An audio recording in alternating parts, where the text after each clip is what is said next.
basement.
How did they get their moonshine over here?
Dear Bethesda.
So close, yet so far.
I think this is the time for this.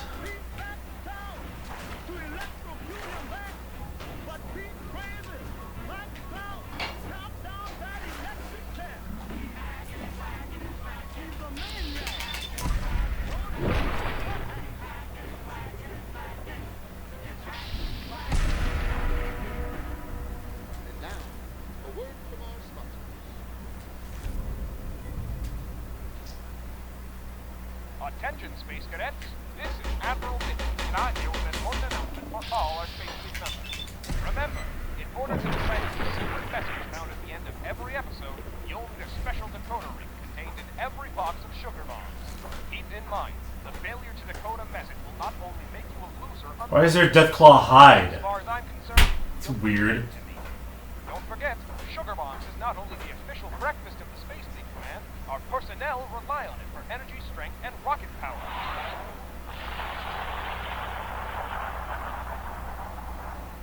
So eat sugar bombs every day and fuel your future.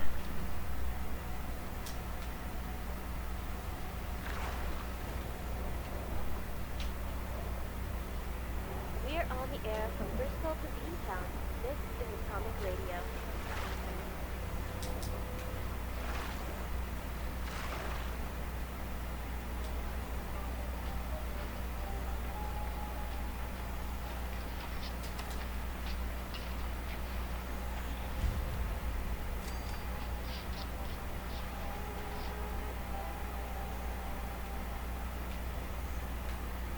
Hey, you Dr. Hall? I am. And you must be Mr. Richards. Dr. Salinger told me you'd be coming in. What? Did he tell you I was a loony? He didn't tell me anything. Just your name, your age, and the phone number of a good plumber. Why, a plumber? My toilet's backed up. I've been having to use the office bathroom instead. I see. And you promise you won't put me in a straitjacket? I won't put you in anything. However, my colleagues at Parsons might be inclined to, provided you're actually ill. Suppose it doesn't matter anyway. I won't live much longer at this rate. Why is that? You watch baseball? Of course. Who in Boston doesn't watch baseball? Well, you ever watch the games? Feel like I'd say that's fairly common. Superstition and sports go hand in hand. yeah. But at the end of the day, you know, you realize that whatever you do, it doesn't really matter. I can't stop thinking, what if I'm wrong? What if I really have the power to change things? That's why you're not wearing any clothes? Yeah, Doc. The more clothes I wear, the harder it is for us to score. I put on a sock, and the bombers hit a double. I take it off, they strike out the side. But it's got to be less than 30 degrees outside. You'll die of hypothermia. I know, but if I cost us the first championships in 1918, the entire city will have me in the electric chair. There's no way out, Doc. It's heads you win, tails I lose. Mr. Richards, no team will come back with a 0 deficit in the history of sports. So it's my medical opinion that you should put on some pants. What if they lose? What if it's all riding on me?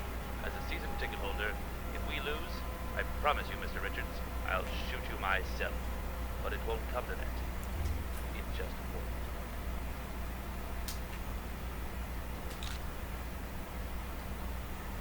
I heard there's a new patient in 1C. Supposedly, he thinks he's the reason we lost the World Series. I tell you, give him enough rope and a bottle of chems, and some people will believe just about anything. That's the thing, though. This wasn't some homeless person or addict. It was a respected psychiatrist, Dr. Chase Paul. You don't say. The shrink in the loony bin. Now that'll liven things up around here. Sure as hell beats watching baseball.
It's a man.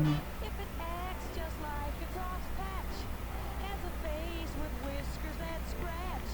If it's stubborn as can be mean and ornery, it's a man. If it walks, if it talks, if it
it talks, if its habits are a little bit peculiar, if it brags and tries to make you think it's wonderful, be on the lookout.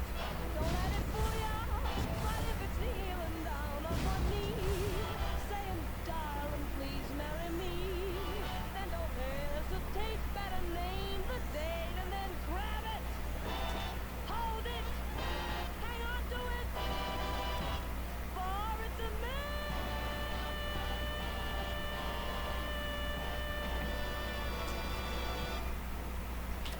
Don't touch that dial. You found the best radio station in Boston. Atomic Radio. High atop the snow-drenched mountains of Hibernia, upon peaks no mortal dare climb, lays an orb with the promise of spring. Only one man is virile enough to conquer its icy summit, Grognak the Barbarian. But these aren't just any snows. These are the fabled snows of lust.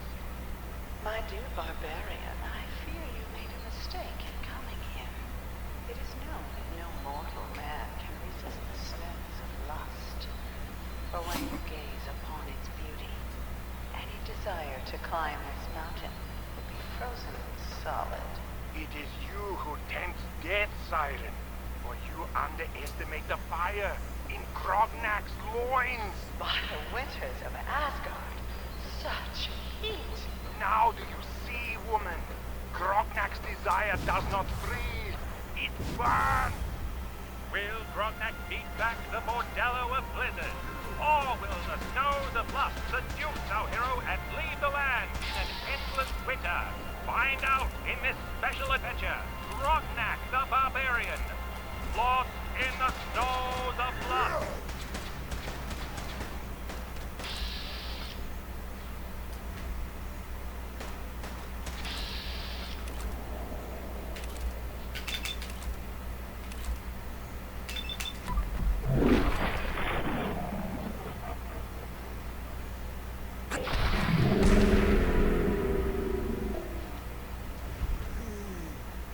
And now, a message from our sponsor.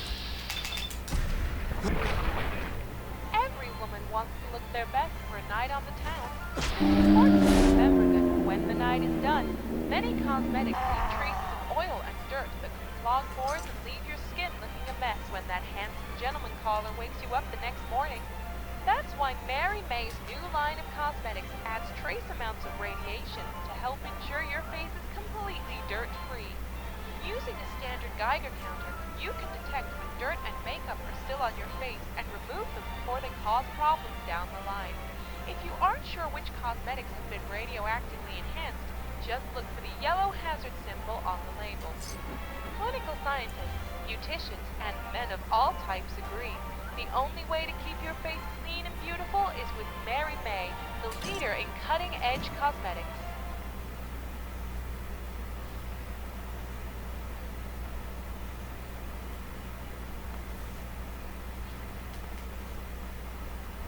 And now to music.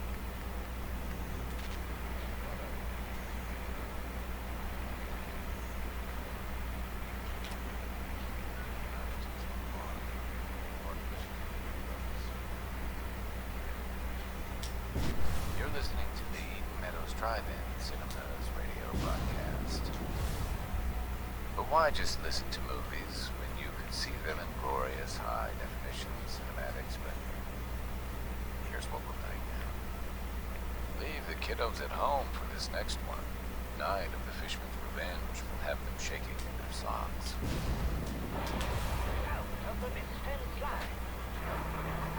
If you thought that sounded great, wait until you get a load of what's coming soon. At the Meadow Cinema. It's a love triangle at the zoo. Animal magnetism. Go bananas.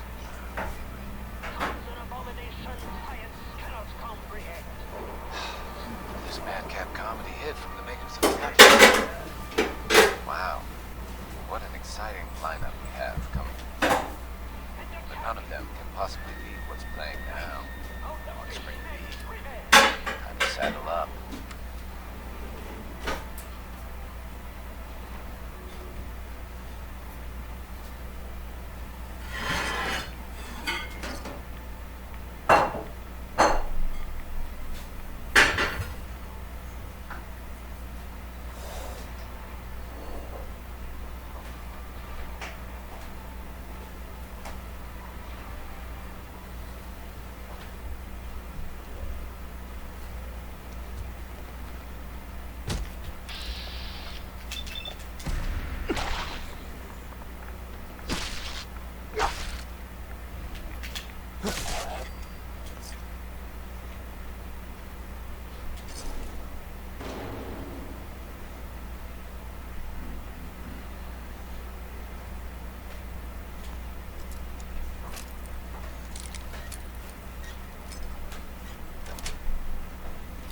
Nice.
That's it.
Hey, sorry, I didn't even notice that the people had typed anything. Yeah, the Vault 118 jumpsuit. Yeah, that's pretty cool, isn't it? I knew there'd be a vault on the island somewhere.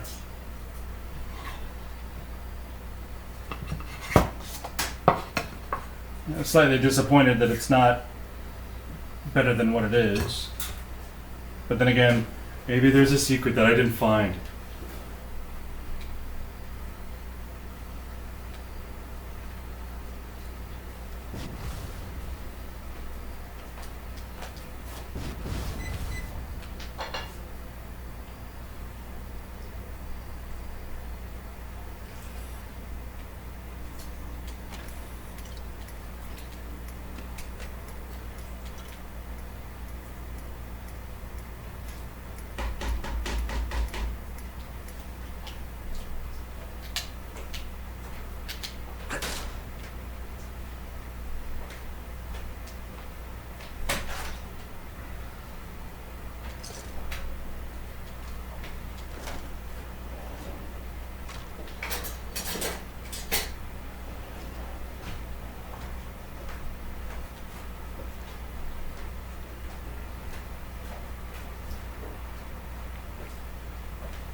You turn off one, the other one turns on? That's so weird.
Suplex, baby.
Why does the sea to shore?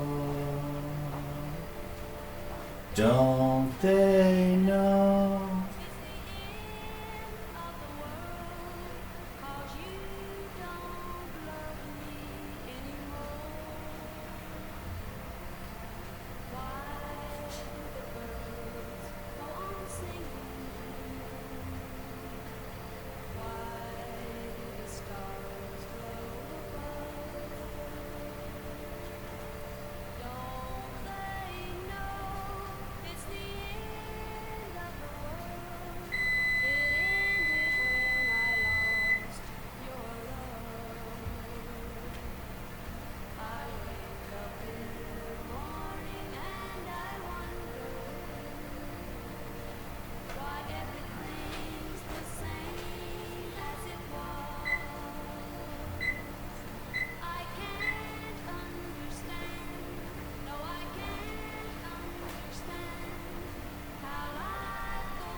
And now, a word from our sponsor. Oh.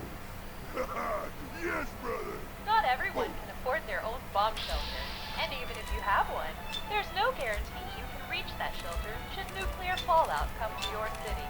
That's why, after Pulaski Preservation, here's the process of building coin-operated, single-unit fallout shelters throughout the greater metropolitan area.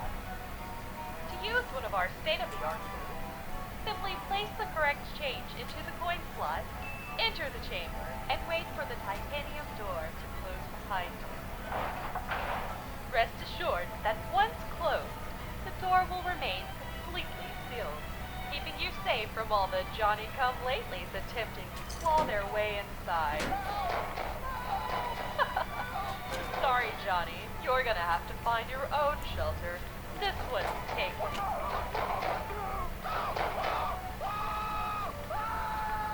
Once the radiation subsides, simply press the button to open the door and begin the task of rebuilding civilization.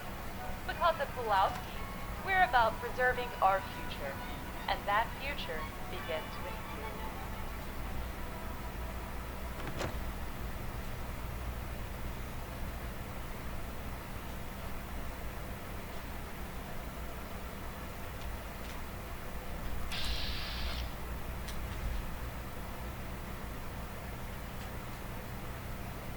Boring.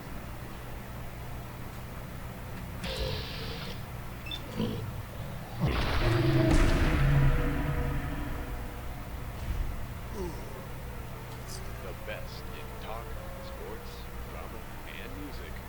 Atomic Radio.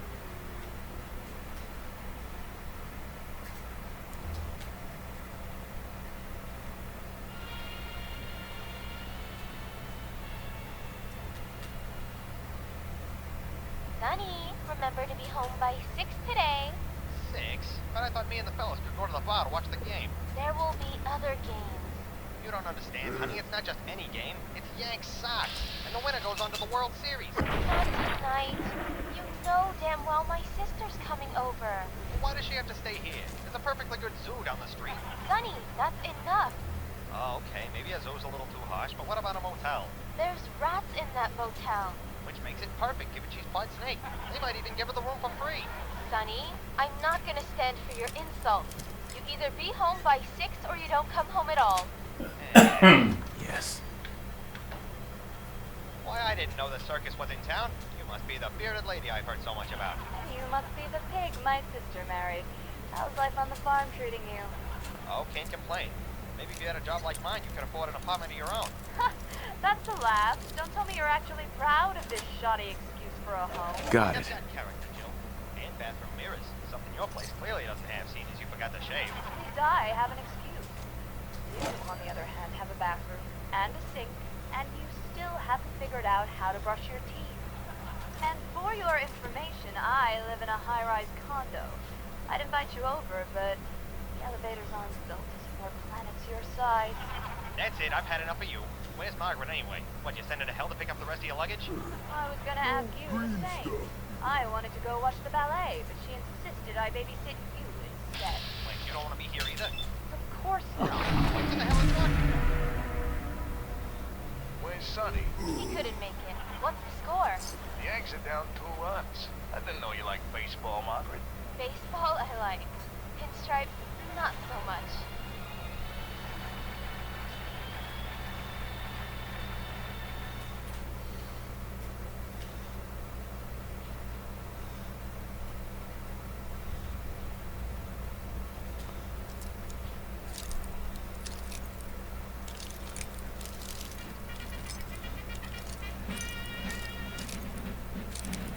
People. Sweet.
desire. That one is you. No other will do.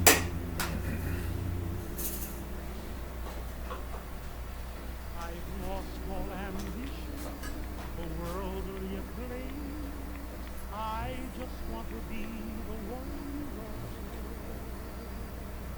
And with your admission that you feel the same, I have reached the goal I'm dreaming of. I don't set the world on fire.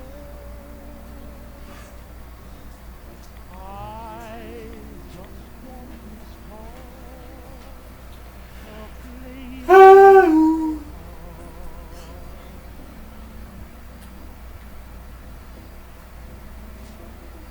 I don't want to set the world on fire. I love you, dear.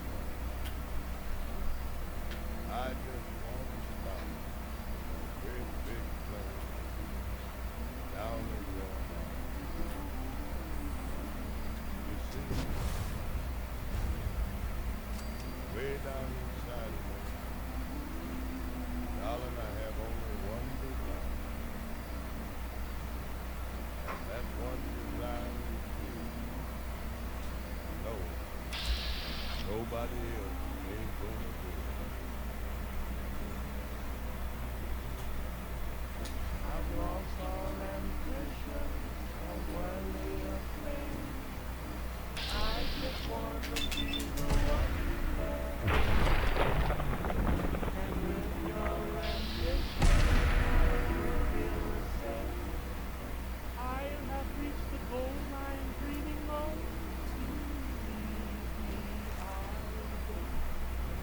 Set the world on fire.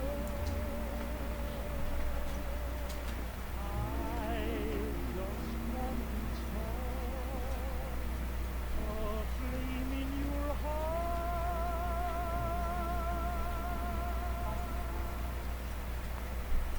You're listening to Atomic Radio, the #1 AM station in all of Boston. Granite City is besieged by bandits, and its queen seeks the aid of a magic lamp. Only one man can be counted on to retrieve it. Grognak, the barbarian. Yet this is no ordinary genie, for his lamp has been buried for 1,000 years in cursed sand. Oh, great and powerful genie, please grant my wish. My kingdom is at the mercy of bandits, and only your power can save it. I will grant your wish, Queen.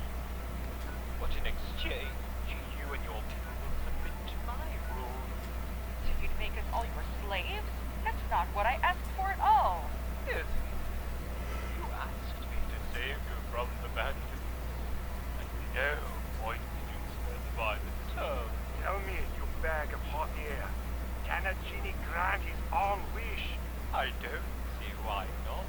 Good, because when Grognak is through with you, your wish should never be born.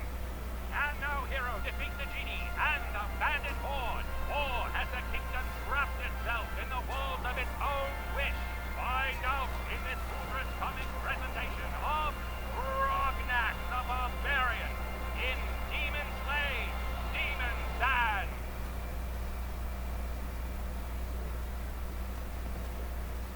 Never look a trapper in the eyes. They're something else. Poor old Grandpa George. Torn apart by a fog crawler. The island hasn't got a shred of decency.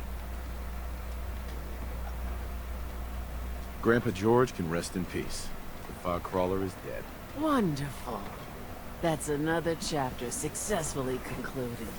You truly are the heroic Avenger I hoped you were. With that fog crawler gone, we can send some folks up there to get the place ready for it. That's right. The farm is yours. Your own little piece of the island. It'll take work to get it up and running again, but you'll have help. And here's another 200 caps in gratitude for your service to the great Dalton You'll be lineage. swinging a wet newspaper for the rest of your life. But but I don't have the genes for it. My family's always been on Who else needs to be avenged? I was just about to explain. Haha! I don't have to tell you that the bonds of blood and family are strong. As strong as any a person can know. But if you ask me, the strongest among them is the bond that exists between two married people. That's why the last part of this tale is the hardest one for me to tell.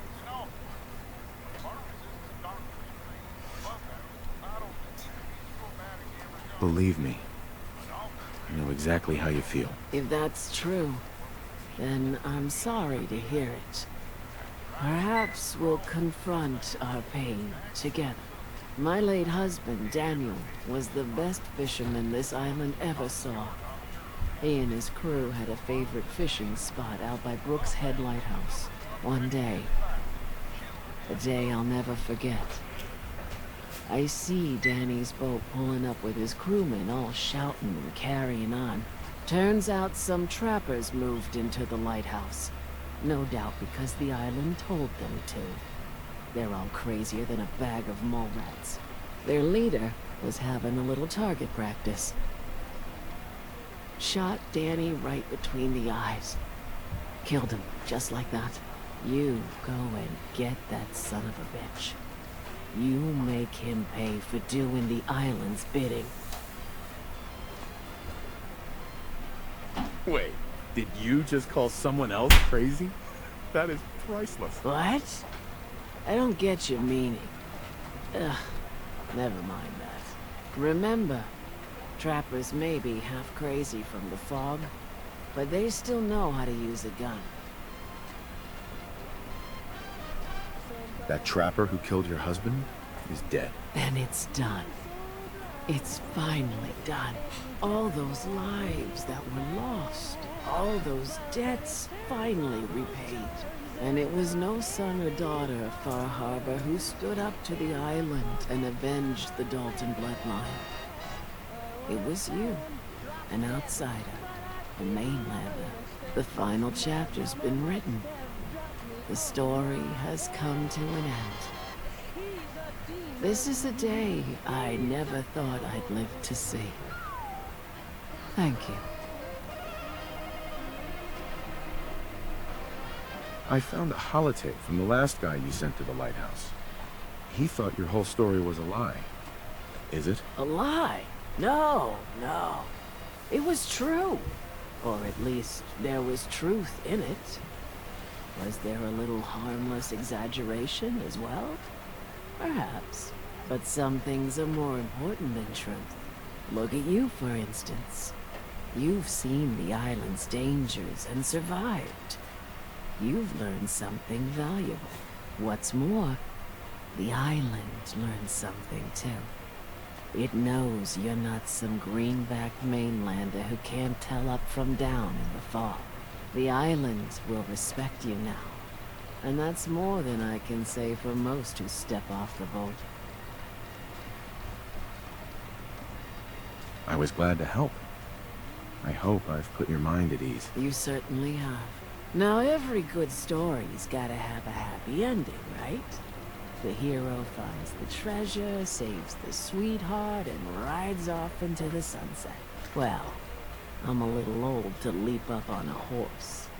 But I have got something close to a treasure. This is an heirloom that's been in my family for... let me think. For at least a generation or two. There's no Daltons left to inherit the thing.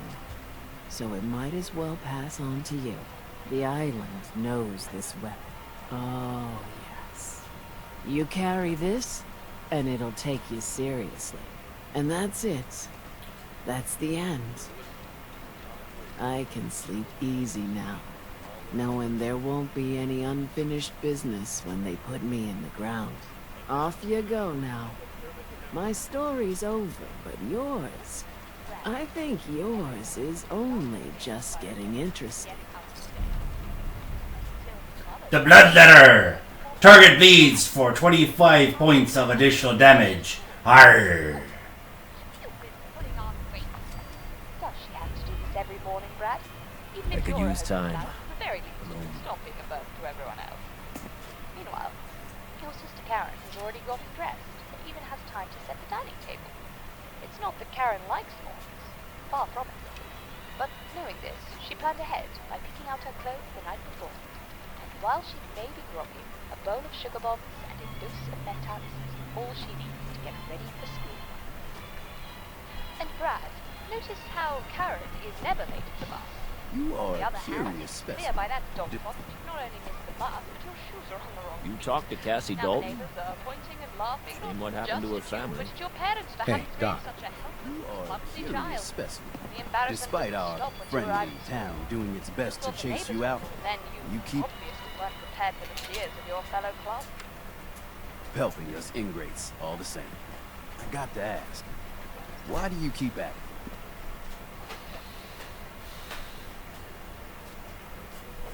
You're good people in some dire straits.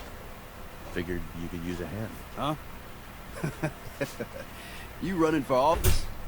Well, if that's the truth, we don't deserve it. Most folk here are set in their ways, yes? It makes no difference how hard you try to get in good with them. Heck, it took my family 3 generations before the Daltons would sell us a heel of bread. But there's a way.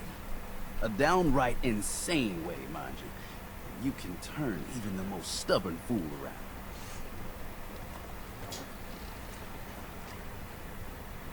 I'll hear you out. In olden times, leaders were chosen by something called the Captain's Dance. Legends say the toughest, meanest, and outright craziest hopefuls would chum the waters and lure out the worst the island could throw at them. Once the would-be captain killed the Mirelurk Queen, or Fog Crawler, or what have you, they'd invite the whole island to feast off the bounty. You do this, well, you won't be made captain, but you'll earn respect. Everyone's respect.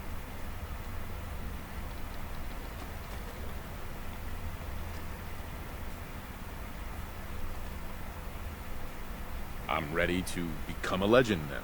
You what? You crack me up. There's an old Mirelurk feasting grounds by Emmett's Causeway, a treacherous stretch along the coast. Go there and throw any kind of meat you got into the water. All that blood and viscera will be sure to attract attention. And then wait. I'll make sure there's a witness or two. Prove to the rest of these clods you belong. A lot of people only got the clothes on their back here.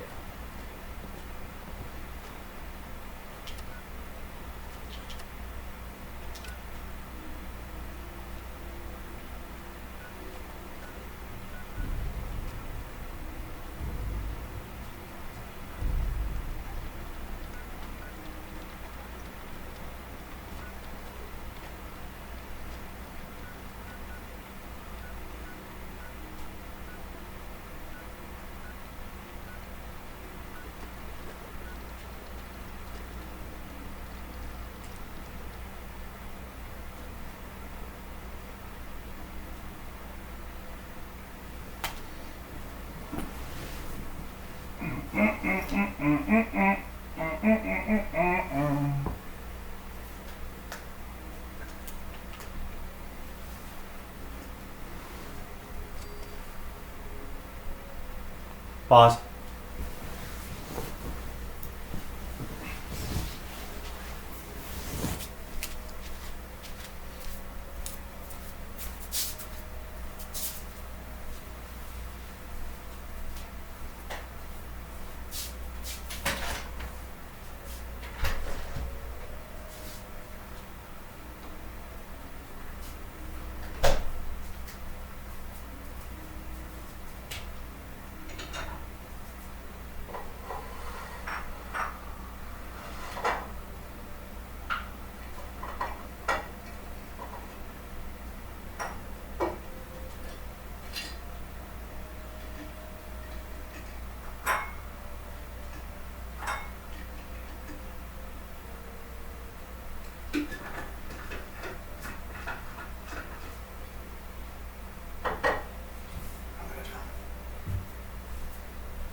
You're a good dog. You look like one.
Nice.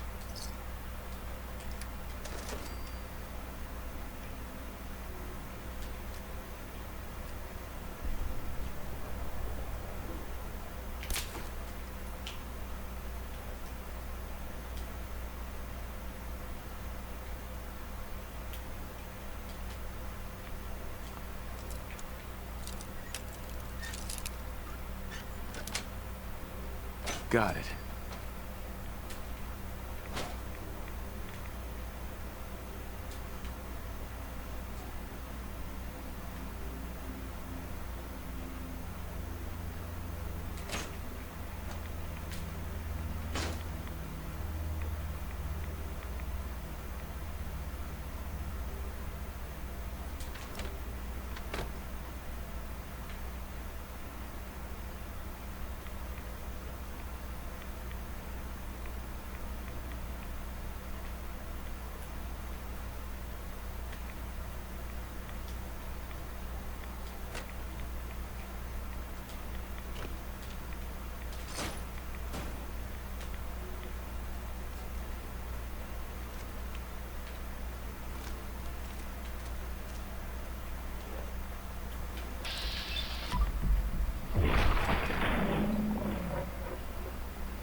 That's it.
that little twerp Bentley out of my face, I swear to God I'm gonna throw this fucking terminal through the wall.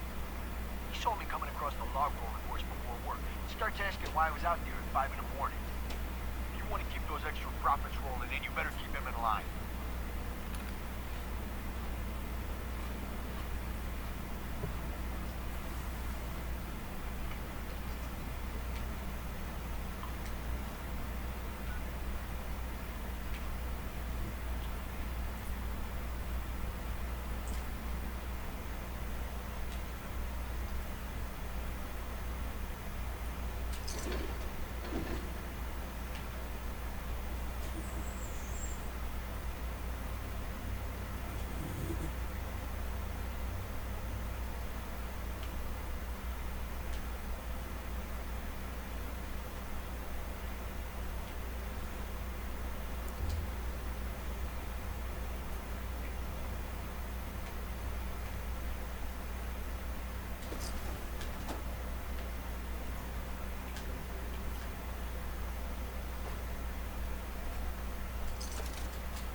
need the password.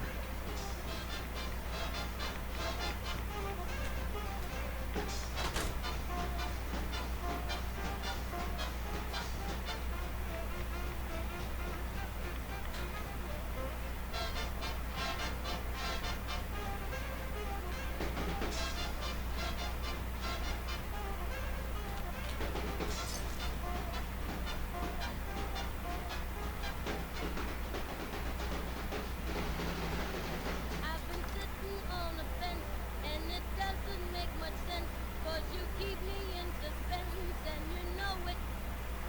Then you promise to return. When you don't, I really burn. Well, I guess I'll never learn, and I show it. If you got a heart, and if you're kind, and don't keep us apart, make up your mind. You're undecided now, so what are you gonna do? Now, if you don't love me, I wish you'd say so.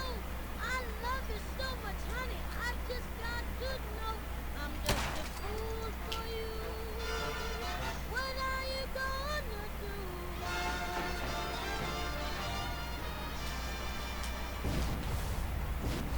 And now, a word from our sponsor.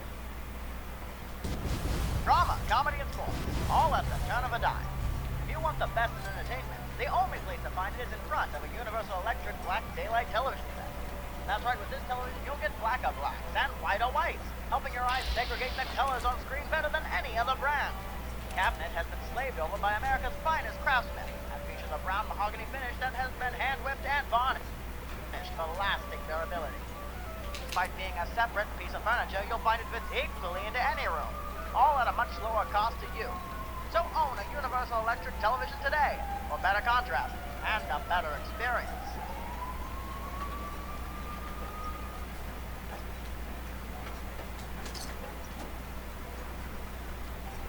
Don't touch that dial. You found the best radio station in Boston, Atomic Radio. Okay, lunkheads. Listen up.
Girl, you're a man.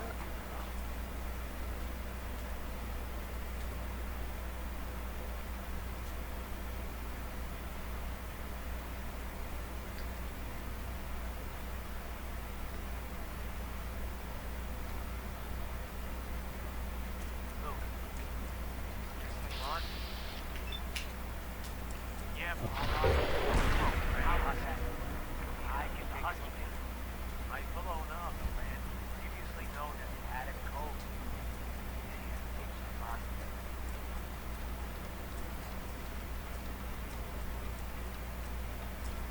More than enough scrap metal. They buy houses.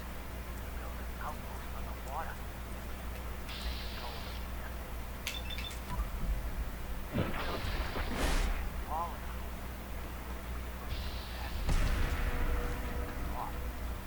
No one will be able to catch us with our pants down. Gray Husky.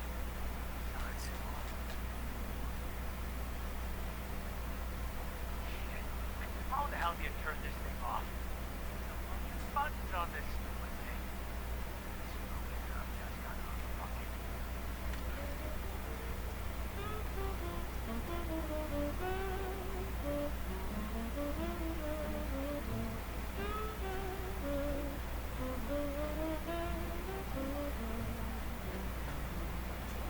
When you left, you broke my heart, because I never thought we'd part.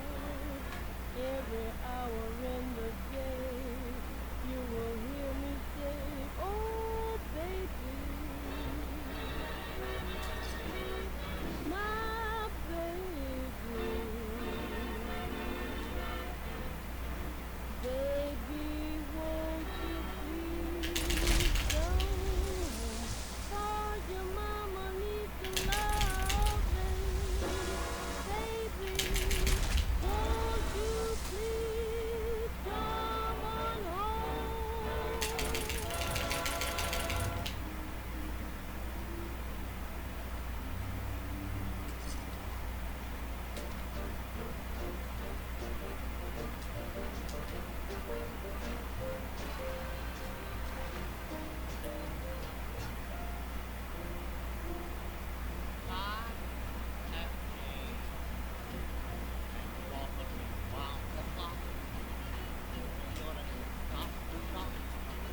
When they landed on Plymouth Rock, it was there.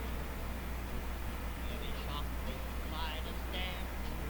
Instead of landing on Plymouth Rock would land on there. In old it's shocking, but the soul something shocking, but now God knows anything goes. Would offer once you said the word, now only used for let the word striking prose. Anything goes. If driving that car, you like to go far, you like to go in, you like to sail if you like to make west, you like for the unbest, you like, why nobody will oppose. When every night the sentence mark is in moving and you this park is If you need to go find your friend, you can go find your friend, you can get some water. Alright. Go find your friend.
across Boston.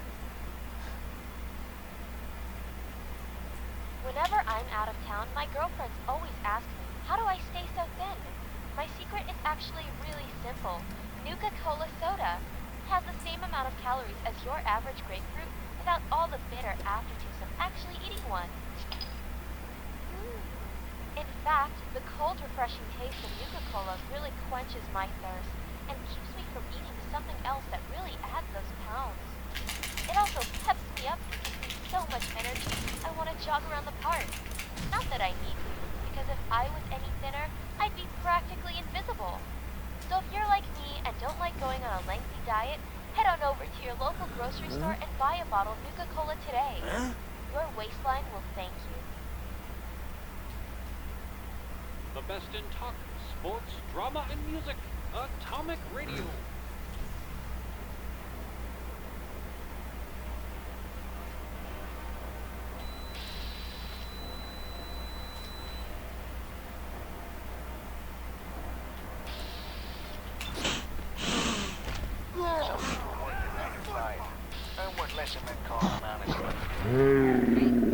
I play the horses.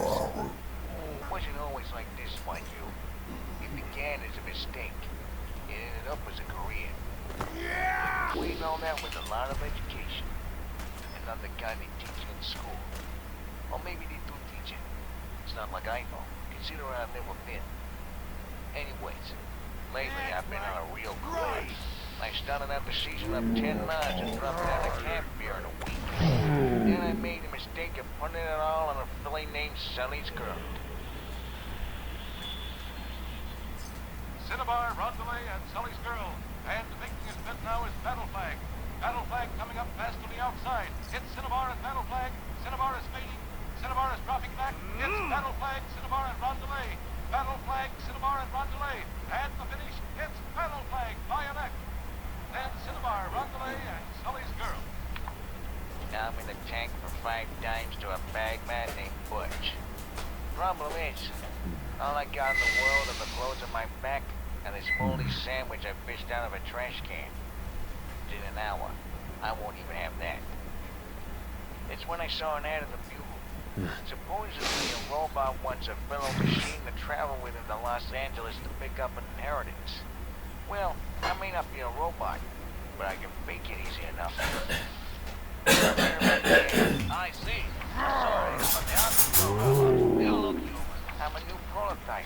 A fully functioning android. Oh, you won't mind if I pour this scalding hot coffee on your lap? Of course not. I'm a machine. I don't feel pain. How's that? It's fine. Don't feel a thing.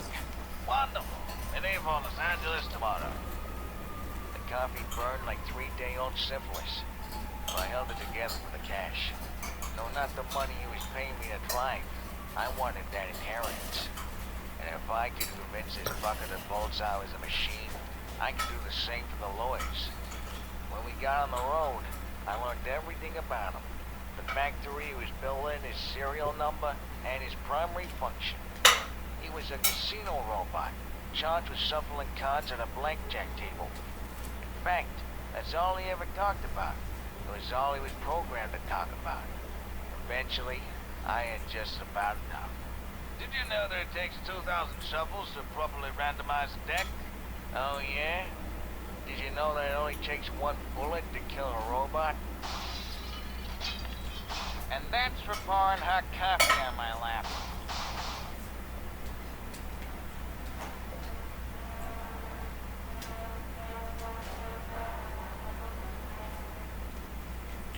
When I got to Los Angeles, I got a bad feeling. Not on my lap, of course. There was nothing there but pain. No, the feeling I had was more like a hunch. Like a 6-to-1 underdog taking a bad beat on a dried-up river. So I flipped a coin. Heads I go in, tails I don't. The coin came up heads. Are you Mr. Kensington? I'm the card-shuffling robot you spoke to on the phone. I'm here to collect my inheritance. Oh yes. Do you have the documents? Yes, I do. Here's my production slip along with my bill of sale and retirement papers. They replaced me just last year with those new Robco models. I see. This is all well and good, but there's one other document I think you should see. What's this? It's the factory recall slip from your manufacturer. Factory recall. But that means... Yes. I'm afraid there is no inheritance. Your model has a defect that makes you think you're human. In order to solidify that belief, you manufactured this backstory. But really, think about it. What sort of person would leave a massive fortune to a card shuffling? Wait, I'm not really a robot. See? Flesh and bone. Oh dear. There's that defect cropping up again. I'm well aware of how realistic you prototypes are. We have a similar model in our office. But the fact remains you are a machine. Anyhow, don't worry. Security will have you boxed up and shipped back to Boston in no time. No, let me go. You can't do this.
All the rest.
listening to Atomic Radio, the #1 AM station in all of Boston.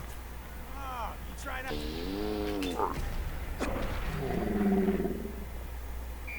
Critics and moviegoers agree, On the Waterfront is the greatest film of our time.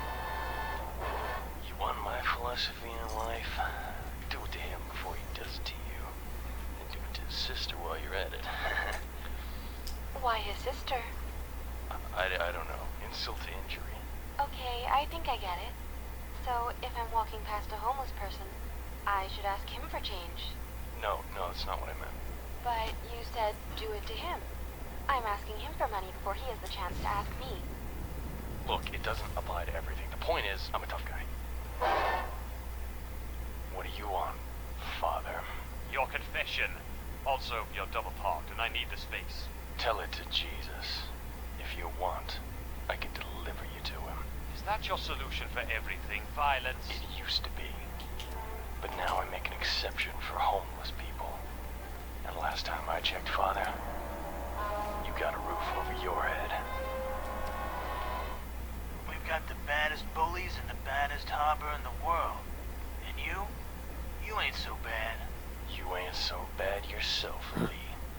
Wait, hold on. Are you saying I ain't so bad as in I'm a nice guy? Yeah. Wait, what are you saying? You know who the pistols are. In fact, there's one of them right in this room. We all know who he is, but we're afraid to say his name. And why? Because he'll shoot us? Well, that's probably a pretty good reason. But that's my parking space, and he has no right to take it. It's a love story with brass knuckles. A heartwarming children's movie with gore and violence. It's the one motion picture you must see. On the Waterfront.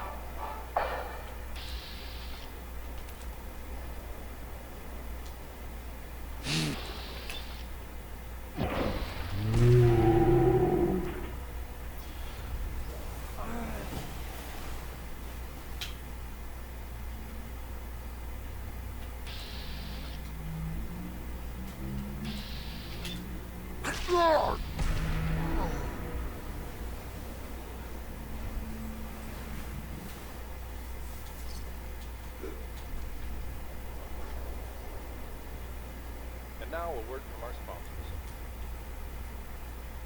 This is Fred Barnes speaking for Blemco, a division of National Dairy Products Corporation. Blemco, for good food and good food ideas. And now I present to you the smoothest, tastiest macaroni and cheese you could buy. The butter and cheese is golden whipped by a special Blemco process that leaves it lighter than a cloud. Look at how Jim here spreads a generous portion over his Frankfurter. This is his third helping, and he's yet to reach for that antacid bottle. Despite having stomach problems, there's no fear of the runs here, not with Blemco flowing through his colon. And believe me when I say, it tastes even better than it sounds. Mac and cheese, the light, tasty dinner in a box, made by Blemco.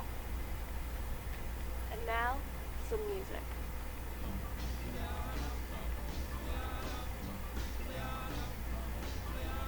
Got a doll baby, I love her so. Nothing else like her anywhere you go. A man, she, anything but calm. Regular pint size atom bomb. Atom bomb, baby, little atom bomb. I want her in my wigwam. She's just the way I want it to be. A million times hotter than TNT.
that dial, you found the best radio station in Boston, Atomic Radio.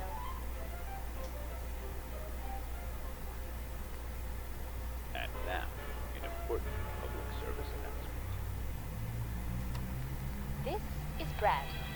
Every morning, he starts his day by refusing to get out of bed. It isn't until his mother drags him out that he even bothers to open his eyes. Wake up, Brad. It's time for school. Oh, have you been putting on weight? Does she have to do this every morning, Brad? Even if you're a hopeless lout, at the very least, you could stop being a burden to everyone else. Meanwhile, your sister Karen has already gotten dressed and even has time to set the dining table. It's not that Karen likes mornings. Far from it. But knowing this, she planned ahead by picking out her clothes the night before. And while she may be groggy, a bowl of sugar bombs and a dose of Mentats is all she needs to get ready for school. Fucking cow! Notice how Karen is never late for the bus. On the other hand, it's clear by that dog trot that you've not only missed the bus, but your shoes are on the wrong feet. Now the neighbors are pointing and laughing not just at you, but at your parents for having raised such a helpless, clumsy child. The embarrassment doesn't stop once you arrive at school. If you thought the neighbors were cruel, then you obviously weren't prepared for the jeers of your fellow classmates. Nice shoes, Brad, you dingus. Yeah, Brad. Dingus. Perhaps you even resent Karen, who, with the help of her Mentats addiction, answered every question the teacher raised and got a perfect score on the recent test. After school, you find two of your classmates making eyes at each other. They're obviously having a private moment, but given your inability to read a room, let alone a book, you can't help but interrupt them. Hey guys, what you up to?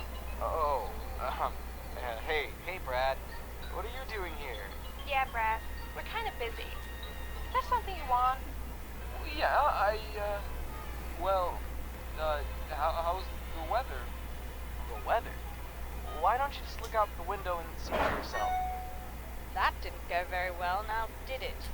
Not only did you ruin Sally's first kiss, but worse yet, you added nothing to the conversation. Turns out you don't know the first thing about the weather, Brad, so it would be smart to stop asking about it. Oh, please.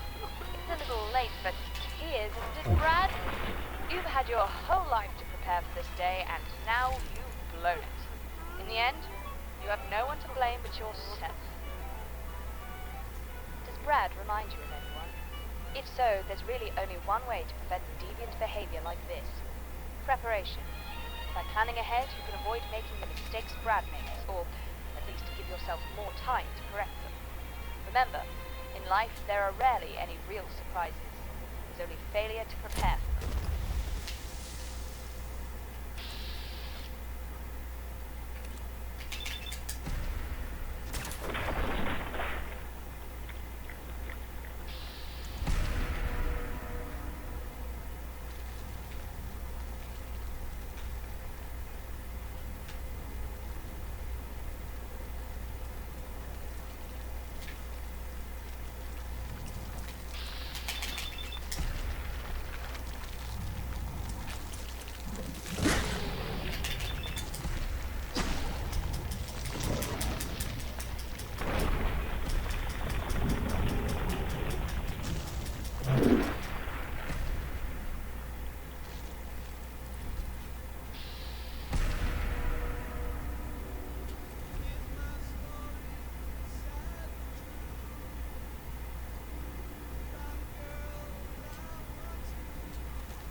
Huh? Gone? Good.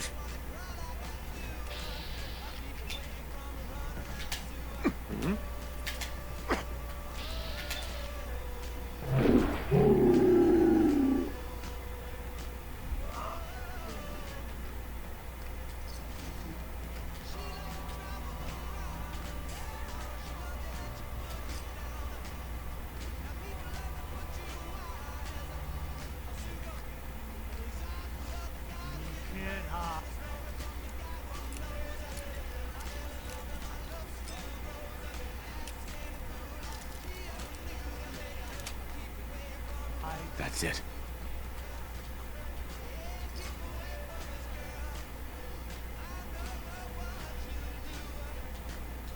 Not forever.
Each morning, a missionary advertised with neon signs. He tells the native population that civilization is dying. And three educated savages holler from a bamboo tree that civilization is a thing for me to see. So bongo, bongo, bongo, I don't wanna leave the Congo. No, no, no, no, no. Bingo, bango, bongo, I'm so happy in the jungle, I refuse to go. Don't want no bright lights, folks. Doorbells, landlords, I don't care. That no matter how they coax him, I'll stay right here.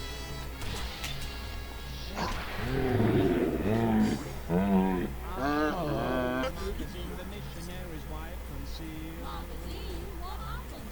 I see how people who are civilized bung you with automobiles. You know you can get a whip this At the movies they have got to pay many coconuts to see. What do they see, Donnie? Uncivilized pictures that the newsreel takes of me. So, bongo, bongo, bongo, he don't wanna leave the Congo, no, no, no, no, no. Bingo, bango, bongo, he's so happy in the jungle, he refused to go. Don't want no penthouse, bathtub, streetcars, taxis, noise in my ears. So, no matter how they coax him, I'll stay right here. Huh? they hurry like savages to get aboard an iron train. As always, it's rather they're too civilized to complain. When they've got 2 weeks vacation, they hurry to vacation ground. What do they do, Donnie? They swim and they fish, but that's what I do all year round. So, bongo, bongo, bongo, I don't wanna leave the Congo, no, no, no, no, no. Bingo, bango, bongo, I'm so happy in the jungle, I refuse to go. Don't want no jailhouse, Shotgun, fish hooks, golf club, I got my spears. so no matter how they coax him, I'll stay right here. they have things like the autumn bomb. So I think I'll stay where I am. Yes. I'll stay right here.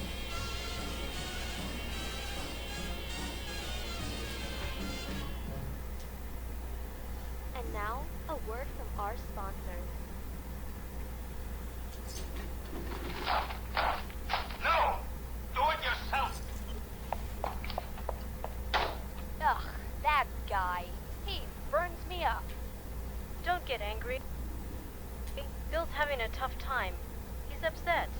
emotionally upset, just like a baby. Well, he shouldn't be. The man's over 40 years old. I realize that, but he can't help it. He's mentally ill, in his heart. How true that is. Ha! People who overreact to minor situations may be emotionally ill. It's not because they want to be. It's because they have to be. But remember, these people can be saved. Sometimes it comes in the form of a sympathetic ear, or general human kindness. Other times it comes in the form of professional help, like therapy or a mental institution. When that time comes, Parsons State Insane Asylum is here to help. Our technicians are fully trained in the latest mental health techniques to guide your loved ones on the path to wellness. Stop by our facilities and get a tour of the campus today.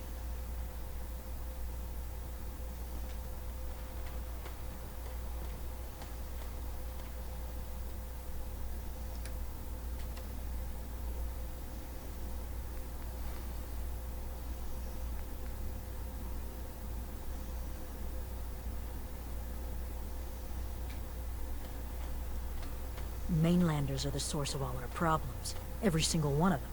You need some firepower? Sandra. Only Alan's got enough backbone to stand up to the children.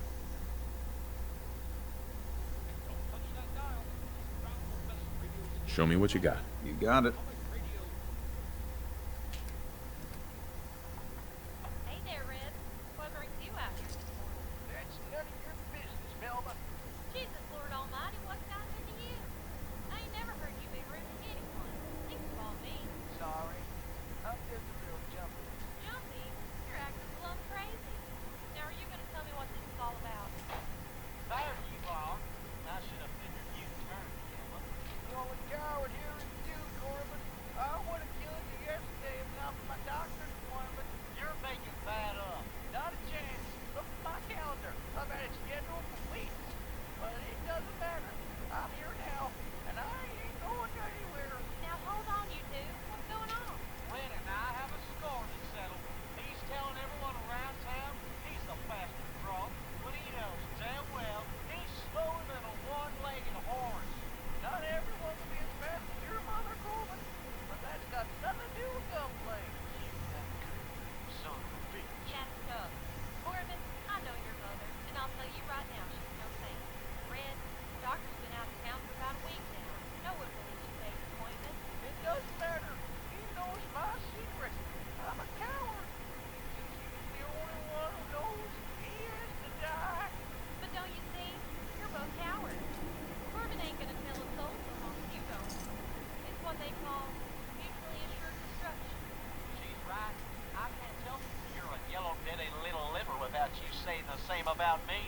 I can't Fresh tell shipment. people you're in a All your thumb-sucking medical and food bushwhacker without needs. you spilling the beans to Don't you. let the island See, catch you off ain't no guard. reason to fight. Buy my Now let's see guns. about fixing you two some breakfast. With proper tools, the things I can do. What about her? She knows, too. You're right. Mariner. You ever heard of Get rid of her. Machete Mike? We're both cowards. Neither of us are gonna shoot a woman in the back. Isn't that what cowards do? There's a foul wind coming. Mark my words. Only sounds that used to be here was the squabbling of gulls and the slapping of the waves. Hey, Velma. How's it going? Oh, you know, same old, same old. See, was that Red and Corbin If I these saw on their knuckleheads way don't out? trust you now, Yep. well, Don't worry, fuck them, they'll right? be fine. I expect Might folk be will be limping more around for a talkative while, now. but they'll live. Might even have some more work for you. I Maybe don't hit know. up Mitch at the I last turned my plant. back to use the stove, and I hear gunshots go off. Oh, dear. I thought them two were cowards. You need anything else, Teddy? You just don't quit. No, no, I don't need a damn thing. Take this. And, if you're inclined, socialize. It's your party after all. Come right up.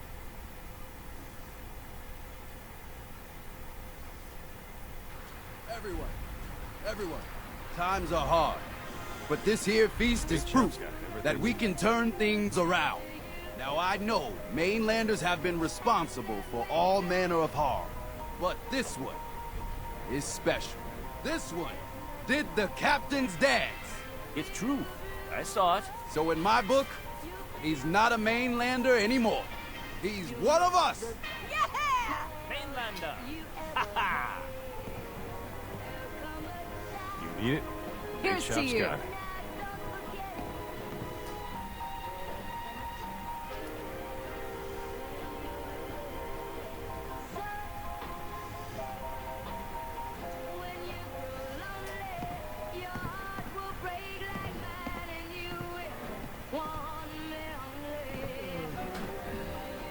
The captain's dance. Wow. Here's to you. Children of Adam are dangerous.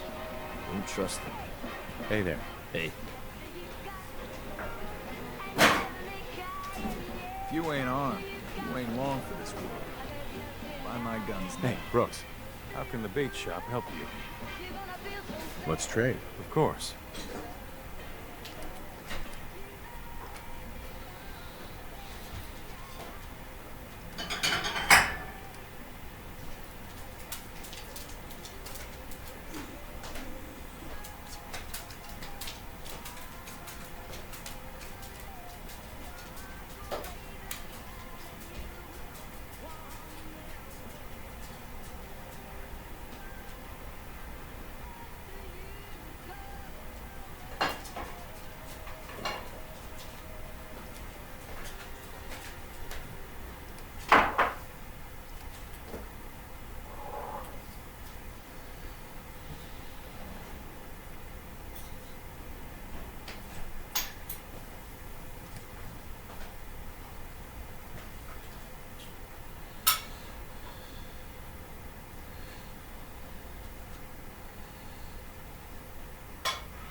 Can't you see, Johnny? She was just an ordinary pork bum peddler. None of this would Food have in happened front, if it weren't for that black dock and cookie. back. But The bait it's shop. just a fortune cookie. What's I the harm hope in the that? harbor's That was being no good to ordinary you. cookie. At None this of point, I'd Gabby settle if Ray folks had were their just way with plain it. civil. That turned her into a monster? Of course not.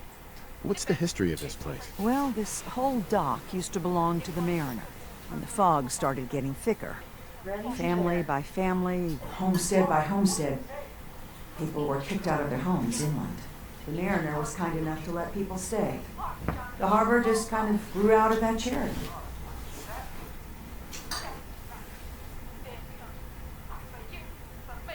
What's there to do in town?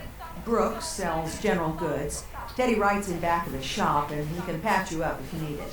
Besides that, the Last Plank's a popular stop for booze and what have you. And lastly, if you need a gun, see Alan Levy. You know of anyone that could use some help? It's never easy to ask anyone on this island for help, much less a stranger. But I've got a responsibility to these people, and I have a job for you if you're up for it. Besides, I know you're tougher than you look. I'm happy to help with anything I can. If you say so. We get our drinking water from a purifier not far outside of town. We had a bad storm not long before you got here, and it must have damaged the fog condensers that protect the road to the purifier. I sent Howard Dunbar out to fix them. He was out there when the Mirelurks hit us. I'm afraid they might have got him, too. I was hoping you might go have a look. If the worst happened, maybe you could get those fog condensers back online. If you're up to it, just head south out of town. It's paying work, of course. I wouldn't ask a stranger to stick their neck out on our behalf, unless I was willing to pay a fair share for it.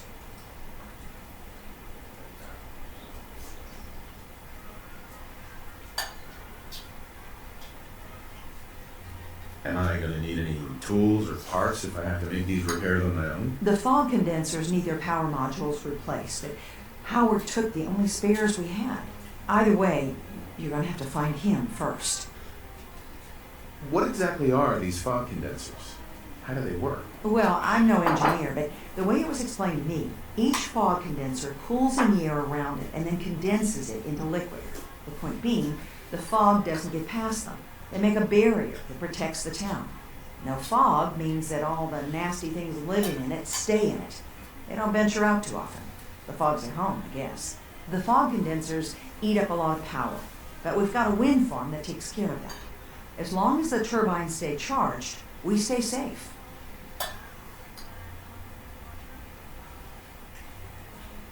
All right, I'll head out there now. Good. Our water supply won't last much longer.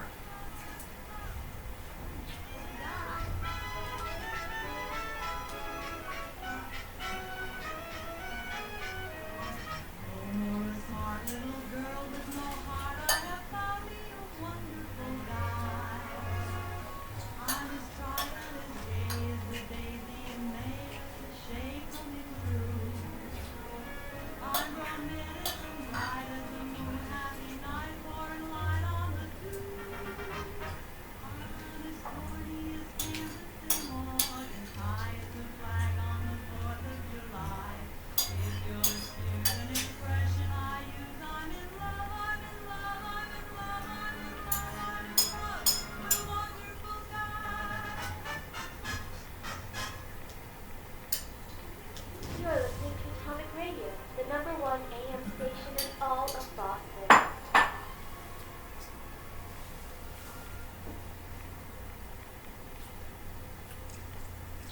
And now a public service announcement. So, Linda, how's school? Well, I'm trying to figure out. I'm thinking about taking home economics. Home economics? Let Mr. Handy take care of that stuff. But I'll have to repair the fog condensers myself. it's senior year and I just need something to fill the time. So I wanted something easy. Linda, that isn't right. How would Mrs. Anderson feel if you told her her class was a joke, just like her life? I never said it was a joke. I like Miss Anderson. You have a strange way of showing it. You take that class and you're wasting her time and yours. So what class should I take? None of them really interest me. Not everything has to be interesting. School is about learning the skills you need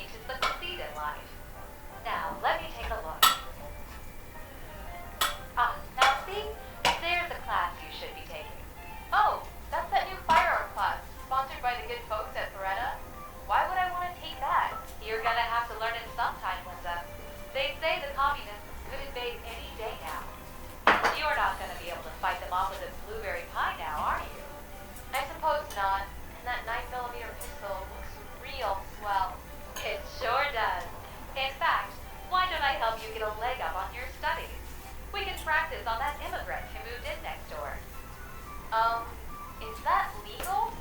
Of course. They call them illegal immigrants for a reason, Linda. It means, as an American citizen, you have the constitutional right to shoot them. Now come on, let's go find you a gun.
Guns, ammo, and souvenirs.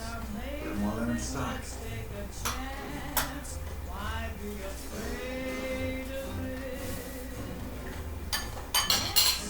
Close our eyes and make our own paradise. Little we know of it, still we can try to make Protect your loved ones with my fine hand cannons.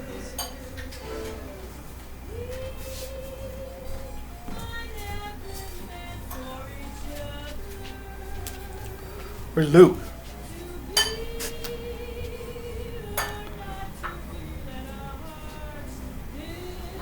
Guns, guns, and more guns.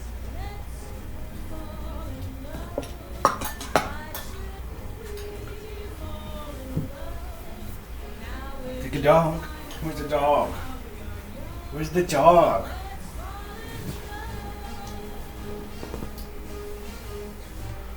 Guns, guns, and more guns. Come here. Come here. Luke, come here. Come here. Come here. You walk with me. You jump up here. And then good dog. If you ain't armed, you ain't long for this world. Buy my guns now. Food, stim packs, we'll be set. We're all counting on you. Those fog condensers are back online. Good. Our water supply was starting to get low. Wasn't sure how much longer we could hold out. Did you find Howard? Is there a next of kin? If so, you should notify them. I should never have let him go out there alone. Well, I said it was paying work. 200 caps should be enough. Is there anything else I can do to help? Don't know if you've chatted up the Mariner, but she's always looking for help. I know Cassie Dalton was asking around, but, well, judge for yourself there. Thanks. Glad I can help you out. That makes two of us. Now, here's your pay. I've got to start making arrangements for Howard. So I'll say goodbye.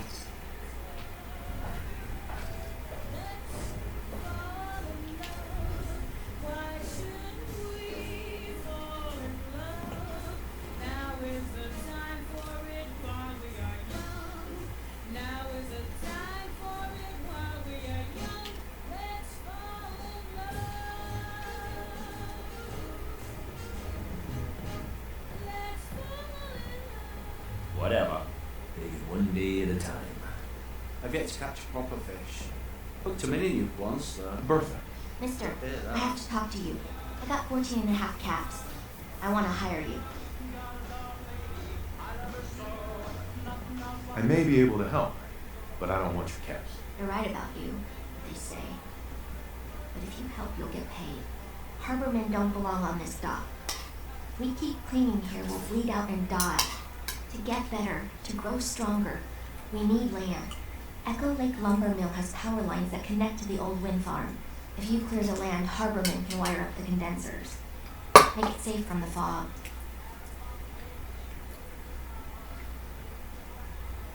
How do you know all of this? My father was a mechanic. A good one. Before the fog took him. You know, you're quite a remarkable girl. If you say so. I just don't want this pier to kill what's left of my kin. I know the money's a joke. But if my friends can resettle, I'm sure they'd do anything for you. And owe you big. Please, help.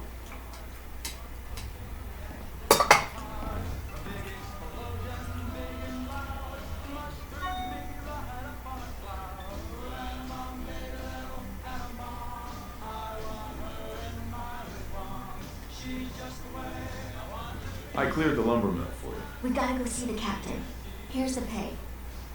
I don't care if you don't want it. People keep leaving the island. But now that there's land, Mariner says land to the call island's their own. alive. They'll come And back. send it in for us. My friends have already sent word. We're going to turn back the tide. You'll see. I'm scraping by. Food in front, dock and back. The bait shop. Protect your loved ones with my fine hand cannons. Talk with Alan. I don't have time for you.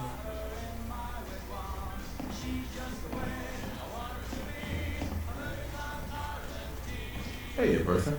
Excuse me, ma'am? Smalls, we got no time for you. The mainlander cleared up Echo Lake Lumber Mill. And now, a word from our sponsors. Whatever you're talking about isn't as important as what Bertha's got to say. We gotta get off the docks, Captain. If you give us some of those Acadian fog condensers, my friends are ready to homestead the lumber mill. Surviving is about more than taming fog. We gotta stay together, Bertha. But we're no good here. Harbormen need their own land, something to protect and hold. I was wrong about you. What? Not you. You. Bertha knows this island better than you, Avery. We give folks some condensers, materials, and a chance to build defenses. And we'll survive, all right, and thrive.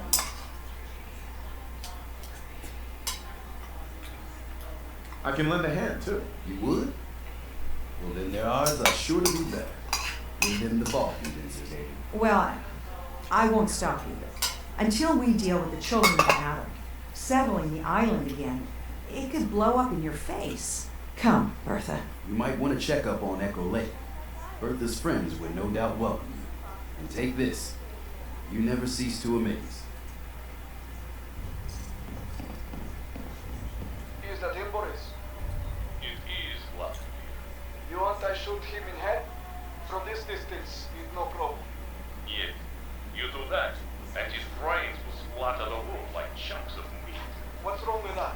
You don't like me? I am not a butcher like you.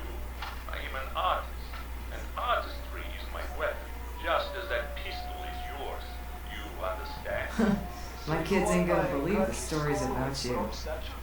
Ah, no, not quite. I will show you what I mean.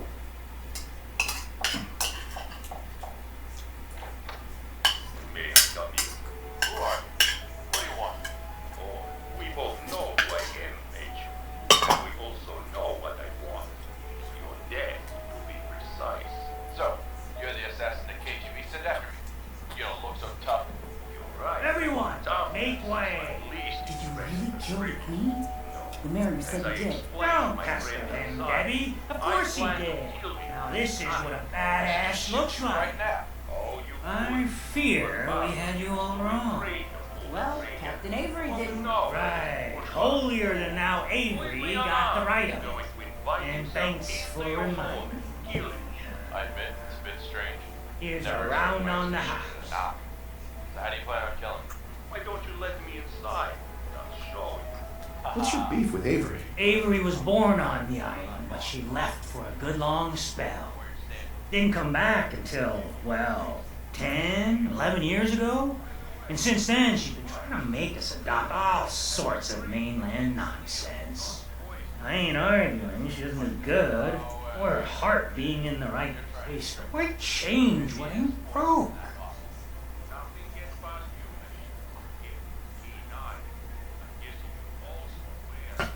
I'll pass. Next you're gonna tell me you faced the Queen sober.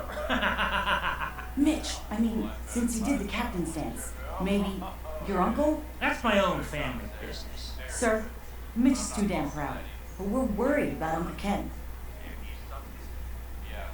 If my family was in trouble, I'd do anything to help them. You hear that, Mitch? Even someone like him would ask for help. Uncle Ken's the last one still living on the island. The last holdout. Crazier than a bag full of starved mole rats he is. Mitch sent him some of the fog condensers? So he might still be alive. He's safe from the fog. But the campground's got to be swarming with God knows what. Listen, it shames me to ask it. Oh, but he is my kin. Could you check up on him and find some way to drag his hide back here? I'll pay, of course. What if he won't come back? Well, then at least check up on him, right? I'll pay the same regardless. I'll look for your uncle. His homestead's the old visitor center, inland. Look out, he loves his traps.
shop's guy.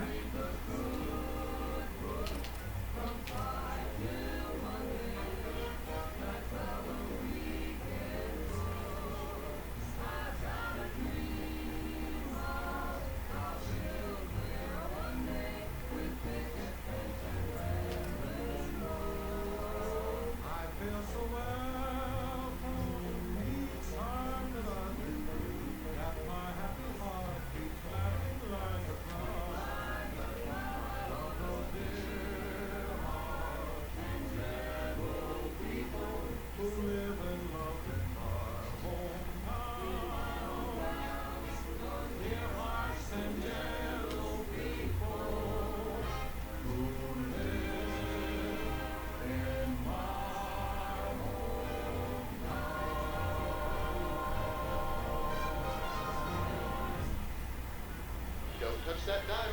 You found the best radio station in Boston. Atomic Radio. In an age where monstrous beasts roam the land and virgin eaters storm the skies, there was only one man the people could turn to in their darkest hour. Grognak the Barbarian. Watch him go toe-to-tail with the evil Mansorian in this one-of-a-kind motion picture event. Soon, Grognak, your entire village and all its sultry virgins will belong to me, and there's nothing you can do. Tell me, you stupid lizard, which half of you is man, top or bottom? What difference does that make to you? Because when Grognak rips off that pathetic worm between your legs, he wants to make sure it never grows back. My tail is not pathetic. Grognak was not talking about your tail. Will the Mansorian unleash the deadly virgin eater upon the land? Or will Grognak escape his bonds and save the fair village maiden? Find out in this special Hubris Comics presentation of Grognak the Barbarian.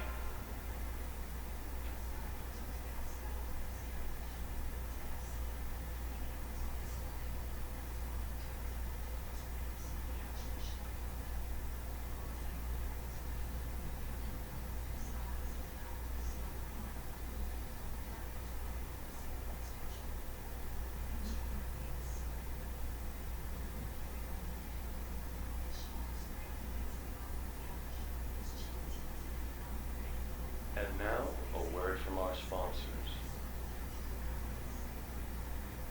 Hey, you ever wonder where a cup of joe gets their name? There's actually two theories. It might be a portmanteau. Gesundheit. No, that wasn't a sneeze. A portmanteau is a conflation of two words. In this case, Joe is a combination of Java and Mocha.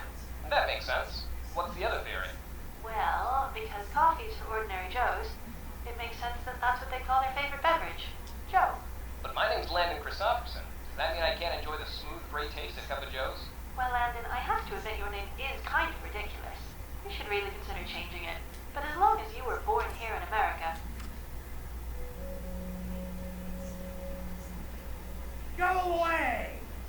You see? You see those corpses? They're from me! Unless you're ready for the long walk, go away!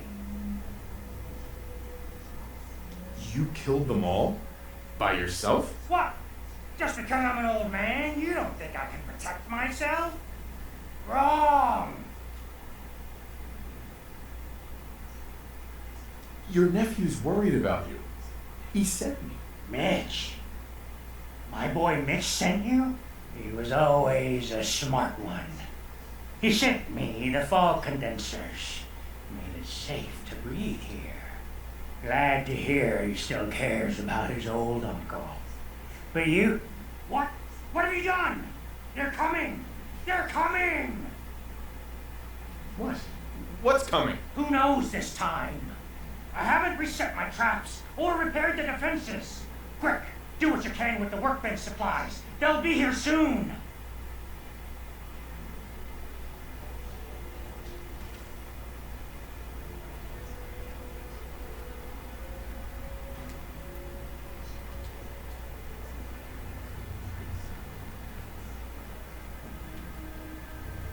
need power.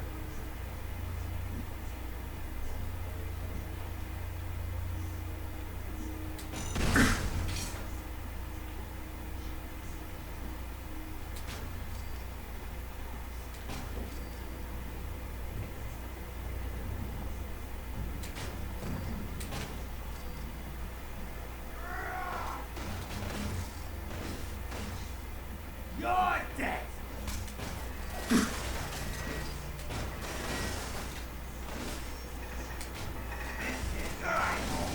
Go away!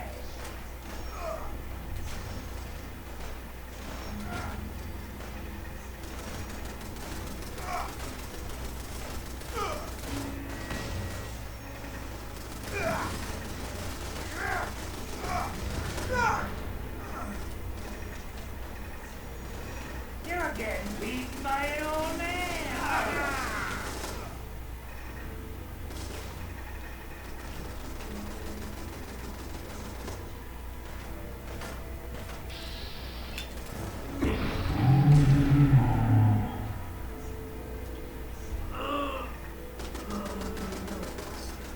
You're getting beaten by an old man!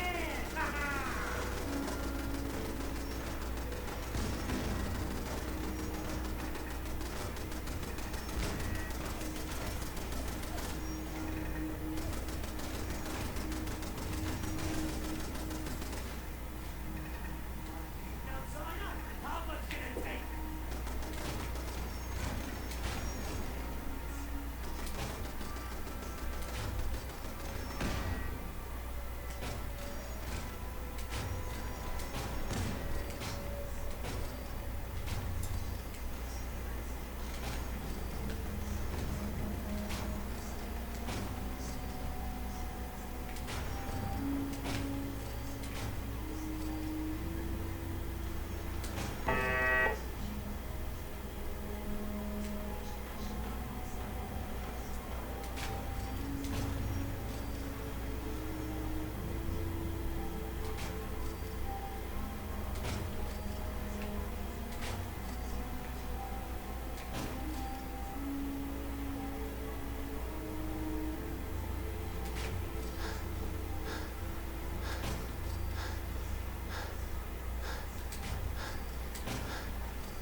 This is my home.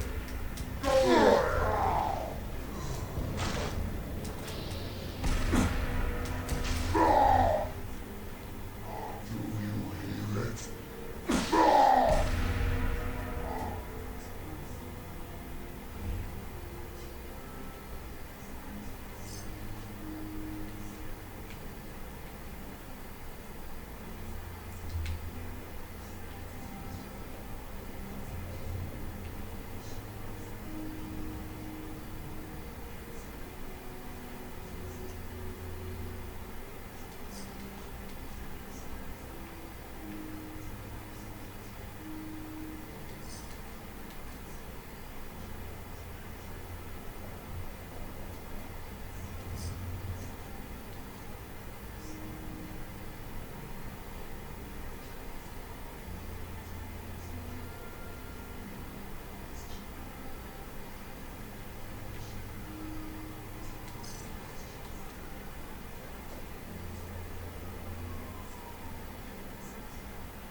Not bad. Mitch was a good boy to send you. But still, time to go. Goodbye. Goodbye. Before you attract more of them. Mitch sent me to bring you home. Safely. Please, go to Far Harbor. This is my home. And what? You want me to huddle like a beggar in Far Harbor? I can't just leave.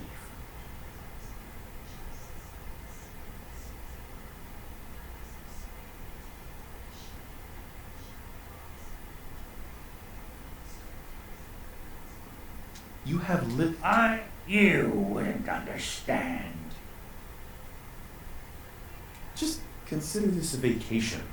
You'll come back later, when it's safe. You are so persistent. Fine. You happy? You've chased me from my home. I'll pack my things.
Daytona and Nottingham tracks. They all run on red rocket gasoline. What odd limits? With red rocket gasoline, you'll be able to drive without it, free from all the wear and tear brought on by other leading brands. You can treat residential areas like your own personal freeway, and knowing those pesky street signs no longer apply. What street signs? The sky's the limit. After all, you're no longer driving a car. You're taking off on a rocket. Red rocket gasoline. Drop in, fly out.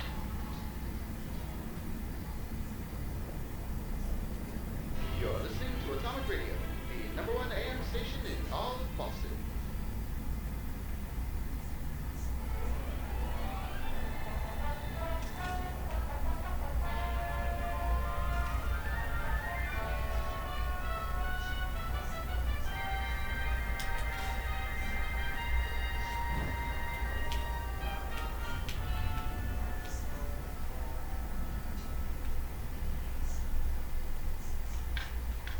Oh, you, Mr. Folsom? Something I can help you with, ma'am? You haven't heard? It's in all the papers. They say I've murdered someone. I see. And you need a lawyer to defend you? Why, yes, but no one will take my case. So that's why it came to me. Well, not really. The court appointed you. I was told you're my public defender. The good old Sixth Amendment. Right to counsel. Remind me to thank the Founding Fathers for keeping me employed. Are you familiar with the details of my case? Do you think I can win? Well, I'm just a simple countryman. I don't have a degree from Harvard Law or some fancy school upstate. But I do have one thing the prosecution doesn't have. The truth? Oh, don't be silly. Charm. I got charm.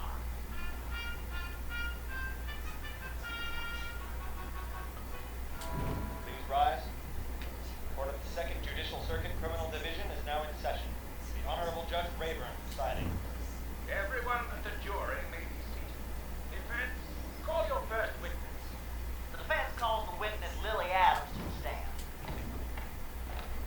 Please raise your right hand. Do you solemnly swear to tell the truth, the whole truth, and nothing but the truth, so help you God? I do. So, Miss Adams, if you might state your occupation. I'm a maid for Mr. and Mrs. Watkins. And you were there the night Mr. Watkins was murdered? Yes, I saw Mrs. Watkins do it with my own eyes. I see. Miss Adams, can you do me a favor and tell me how many fingers I'm holding up? Mr. Prosecutor, how dare you insult me with such an obscene gesture? No, Miss Adams. The correct answer is 2. 2 fingers. That is not the point. Oh, it's exactly the point. Now, I may be just a simple country boy from a backwoods dumpster, but I know my ABCs and 1, 2, 3s. But if Miss Adams can't even see how many fingers I held up, how could she be sure it was my client who committed the murder? Order! Order! Order in the court! So, life without parole, huh? Yeah, it's a damn shame. Considering the key witness was blind. I'm sure you did your best, Mr. Folsom. I did, didn't I? Hell, she'd probably be in the electric chair if it weren't for me. Best to take solace in the small victories. Thanks, Jim. One day I'll know what that's like. Victory. But anyways, enough about the case. What can I do for you? Yes, can you fill up my tank and check the oil? Sure thing.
I'll be damned if I give up on taking back my land.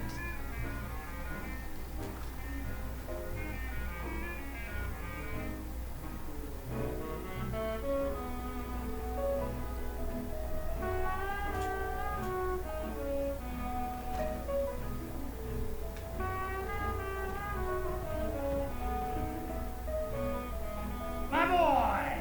He actually did it. Did what? Chase me from my home? We should dump him in the harbor. You're really not grateful? You get to see your boy again. Ah, it is good to see family again. He never visits all right. Here.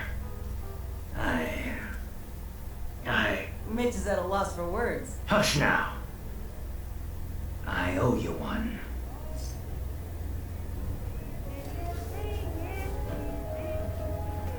Yes, I am doing well. Goodbye.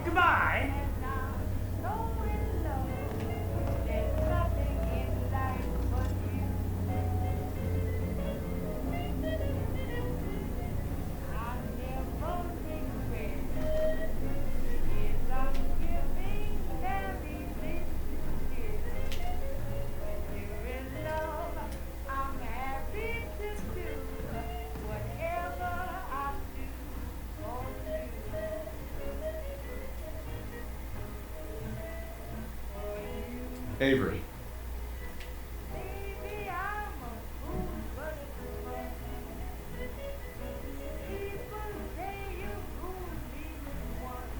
It's hard to believe before you came here, all hope seemed lost. But now we've taken back homesteads. People are finally coming together. And all of it, it's all because of you. You give me too much credit. Hardly. With all you've done, including the captain's dance, I guarantee you, generations from now, we'll still talk about you. My people are so mired with their own concerns, I don't think they even realize that you saved us. All of us. Anything I give you or do for you, it just isn't enough. But take this, and thank you.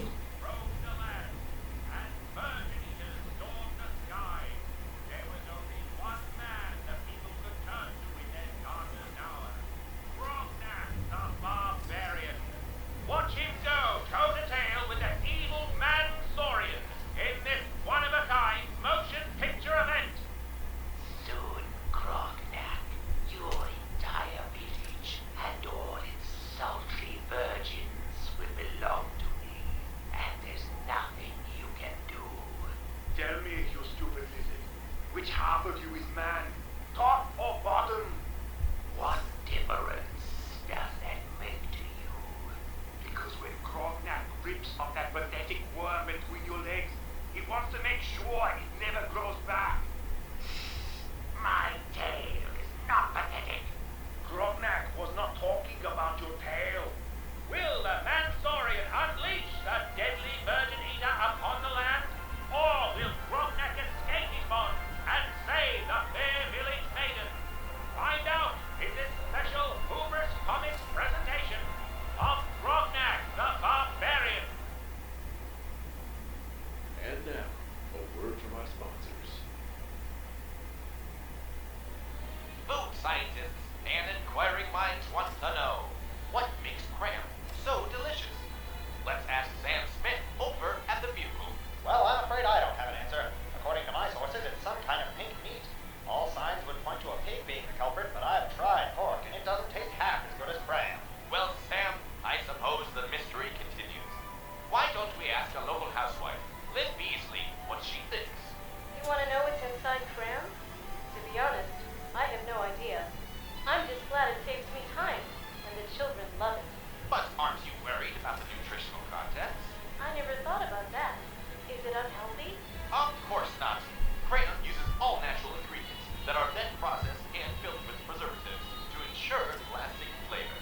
You see, even Mother Nature needs a little help in the kitchen every now and then. While we may never know what's inside a box of crayon, I think we can all agree that the taste is no mystery. Crayon is good. Guns, ammo, and souvenirs. stock? Food. Stim packs. Fully stocked. And now, some music.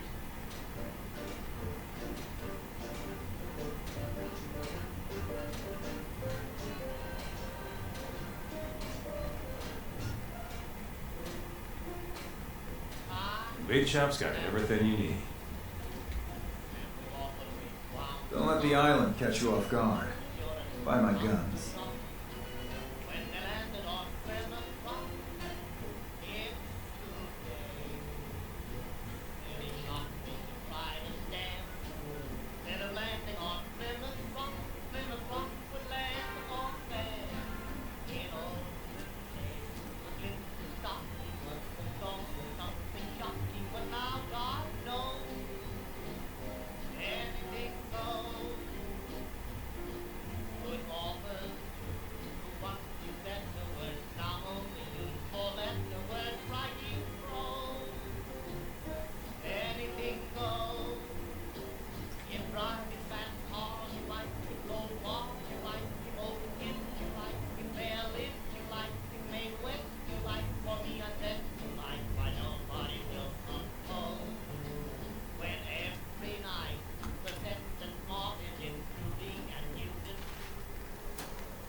Uh-huh.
The fog will get you.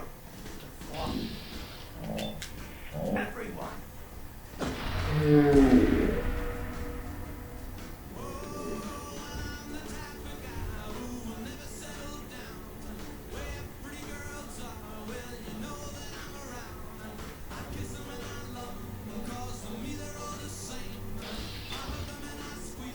Run! Run while you can! That's right.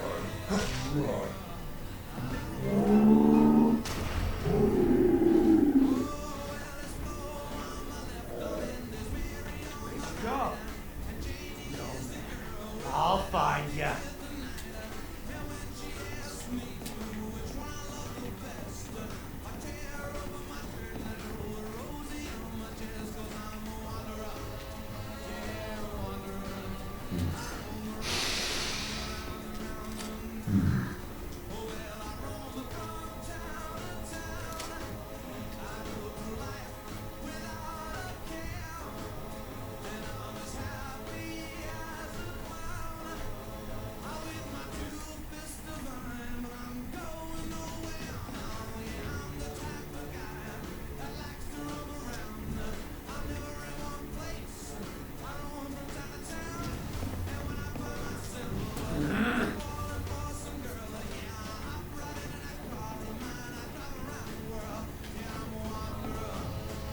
You're dead already.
And now a word from our sponsors. Ever seen a stock car race? You'll find the Simpsons, fleas, the Chrysler's Corvages, all zooming along at speeds deemed unsafe for civilian roads. Not unsafe for you, of course, but for your engine. So how do these fast cats manage to accelerate at such speeds without breaking down? Well, here at Daytona and other leading tracks, they all run on Red Rocket gasoline. What odd limits? With Red Rocket gasoline, you'll be able to drive without it.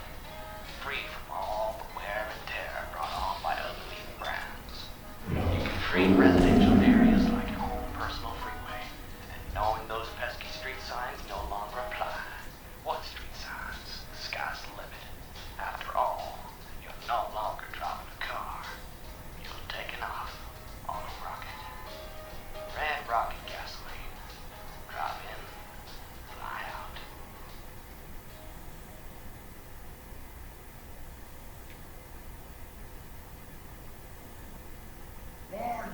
The best in talk, sports, drama, and music. Atomic Radio.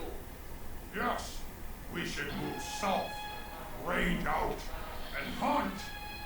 But for food or sport? Both? Ha ha! Yes, brother, both.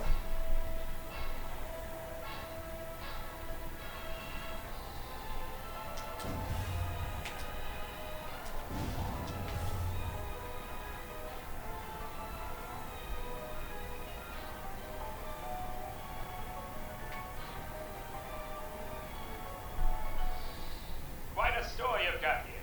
Well, I do what I can. One man's junk is another man's treasure and all that. Yeah. Say, let me ask you something. Where's the Someone- best place to stay here?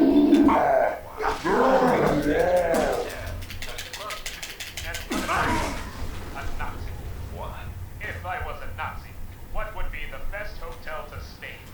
Why would you want to know that? Because I'm tracking one.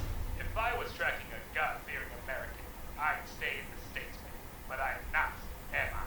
Now you want a God-made man! Probably be the Yeah. 22nd. Thank you, sir. And God bless America. My boots. It's you. It's really you. Yes, it's me. How did you know I was alive? I heard rumors. Ghost Billy, hinting that you've made a life here. But why Washington, of all places? Why not? It's the perfect cover. Who'd have thought that I, the notorious son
like some rain must fall, but too much is falling in mine.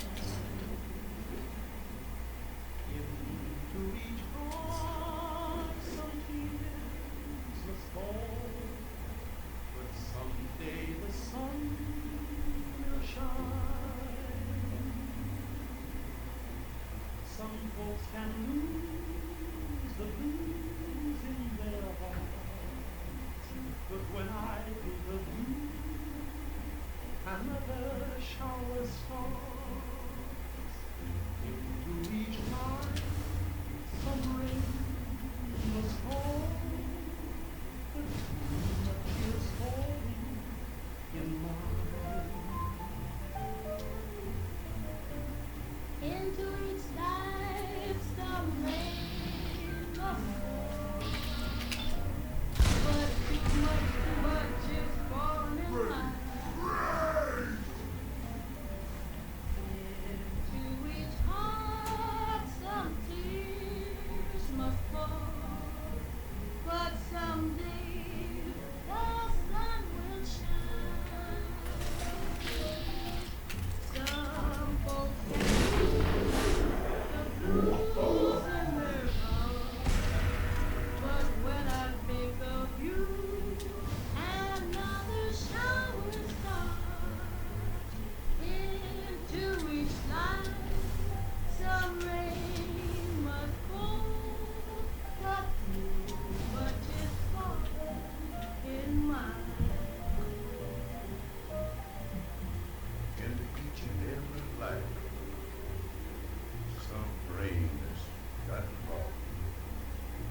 But too much of that stuff is falling into mine. Into each heart, some tears got to fall. And I know that someday that sun is bound to shine. Some folks can lose the blues in their hearts, But when I think of you, another shower starts. Into each life some rain must fall, but too much is falling in mine.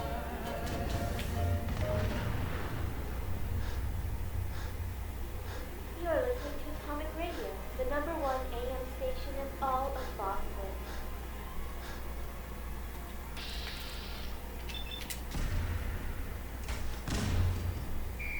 Critics and moviegoers agree, On the Waterfront is the greatest film of our time. You want my philosophy in life?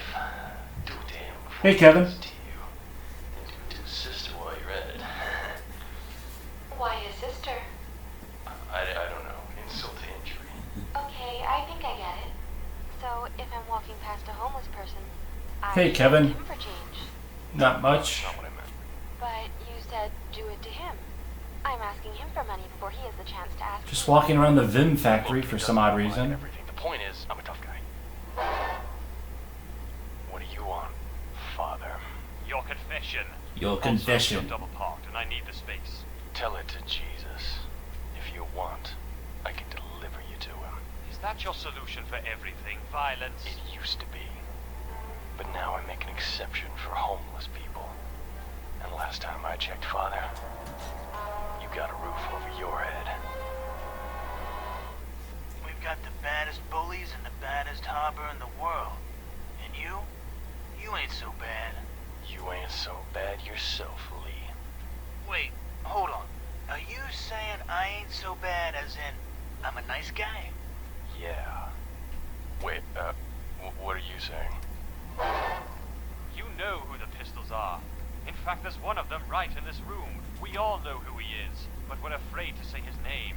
And why? Because he'll shoot us? Well, that's probably a pretty good reason. But that's my parking space, and he has no right to take it. It's a love story with brass knuckles. A heartwarming children's movie with gore and violence. It's the one motion picture you must see. On the Waterfront.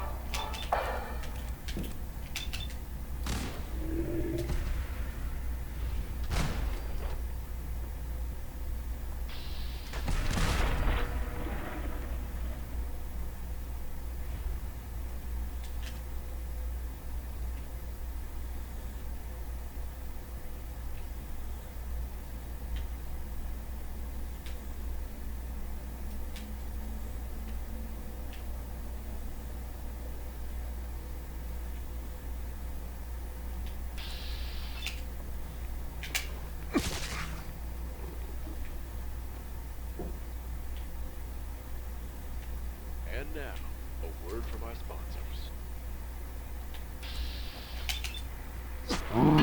What's that burning up the road? Is it a wildfire? Nuclear fallout? No, it's the new Chrysler's Corvega Atomic V8, the fastest automotive vehicle ever built. And what makes the Corvega faster than any other car? Why, it's the fins.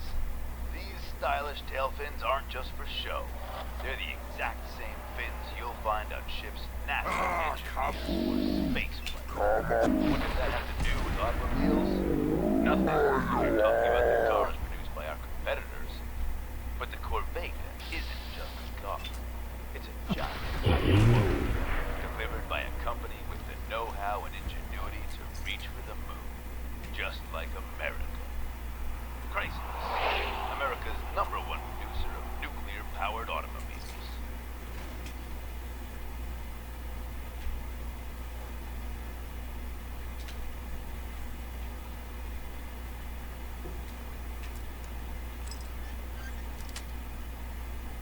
Nice.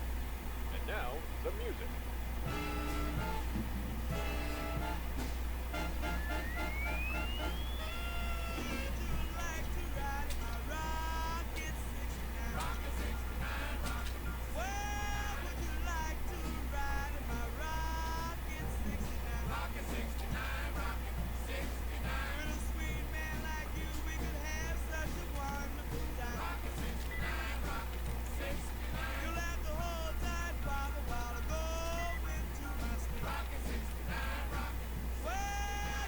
I'm in.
Best in talk, sports, drama, and music. Atomic Radio. This is what a marriage looks like at the beginning. This is what it looks like 10 years later, after the birth of your first child. And this is what it looks like 20 years later, when you and your partner are going through a messy divorce that statistics say is almost guaranteed, provided you're an atheist. Marriages built on faith, however, provide the foundation for a stable, loving union. You and your spouse can work through your issues, knowing that if one of you doesn't, a fiery hell awaits you both for breaking your vows. To find out how to put religion first in your home, visit your local church or synagogue this weekend.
world is always brighter when it's weathered a heavy storm, and our hearts are always lighter. Nice.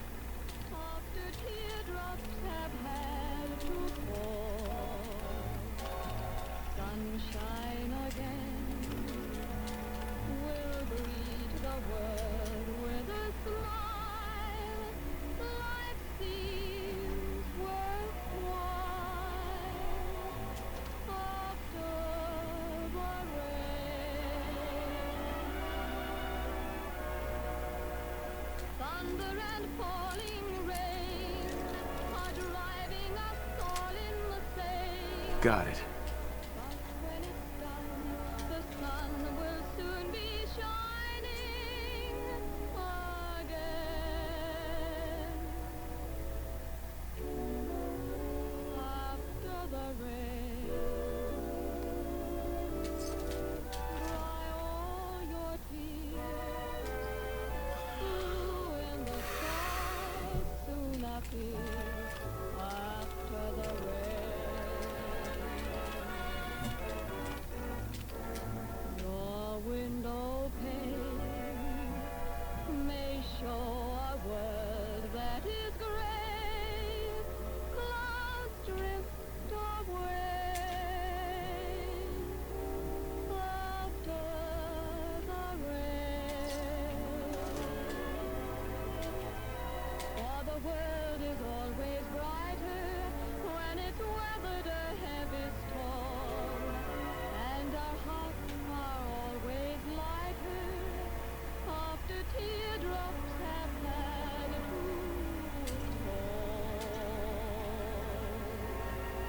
Sunshine again will greet the world with a smile. Life seems worthwhile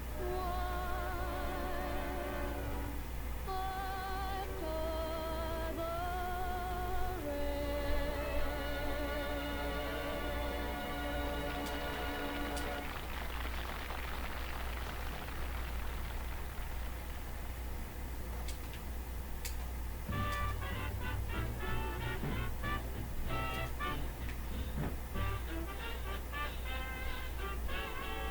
Well, I'm a mighty, mighty man. I'm young and I'm in my prime.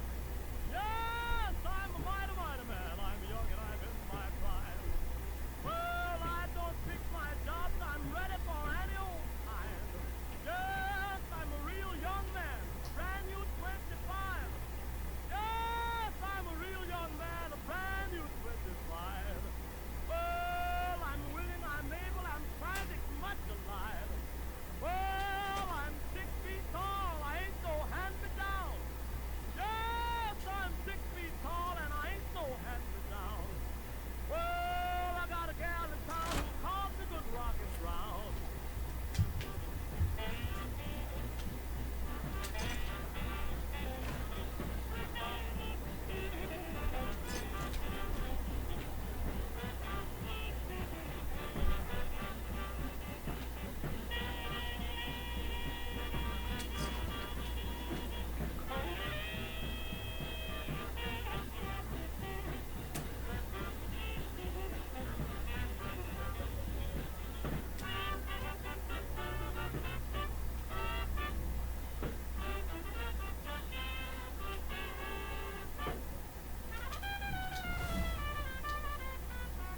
Well, I'm a single man, I really don't need a wife. Pick up you gals, yes, I'm a single man, I really don't need a wife. Yes, I'm gonna see this week. Sound, what is it? Nothing.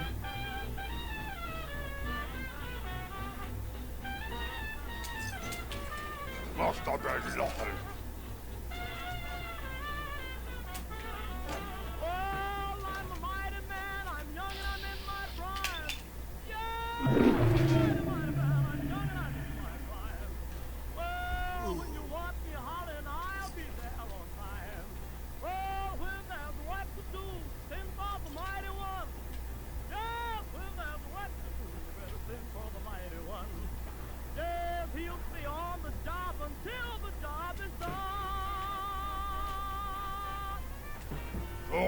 Warren! And now, a word from our sponsors. When is this jukebox gonna stop eating my quarters? It's really annoying. Well, have you thought about buying your own jukebox? My liege, is that you? Oh yeah. Oh, the king. please, stop here. The king of radiation. And starting this Friday, I'm offering 20% off on all juke and jobs at participating stores. Wow, 20%? But those savings are so hot, they're practically radioactive. They're a hunk of burning love, kid. But your grace, is it true what they say about radiation levels emitted by your products? That doesn't really answer, Joe. But let me ask you this. Did you know that there's good cholesterol and bad cholesterol? I didn't know that. Are you saying that your radiation is the good kind? I'm heavily planted. Now head on over to my store, you dig? And get yourself a jukebox.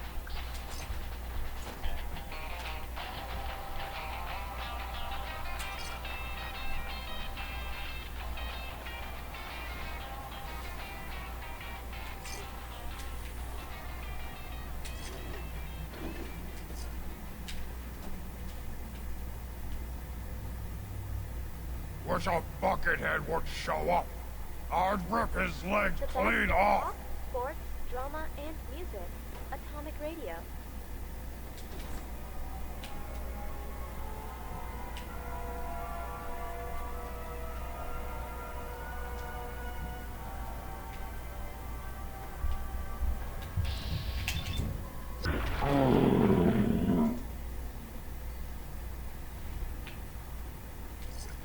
Danny, you gotta get me off this island. It's inhumane. I'm sorry, Phil, but the state says there's no room for you in a normal prison. I realize it can be difficult living under these conditions, but you're the bright side. You've got a lot more space than the boys in solitary. It's not the space, Danny. It's the loneliness. It's like I'm losing my mind on this godforsaken rock. I know. Every time I bring you supplies, you look more and more crazy. To be honest, I'm surprised you haven't killed yourself already. Then do something. Talk to the state. Get them to grant me a pardon. I'll try, Phil, but I don't think it'll happen. Not until the public outcry subsides. So in the meantime, I've brought you something else that I think might help with the loneliness. In fact, she's standing right over there. Oh my God. You brought me a woman. Someone to talk to. Play games with. Be my friend. Sure. That's what she is, a woman. Now, do me a favor and don't switch her on until I've left. Strictly off the books. I don't want anyone on the ship to see it. Of course. And thank you, Danny. Thank you so much.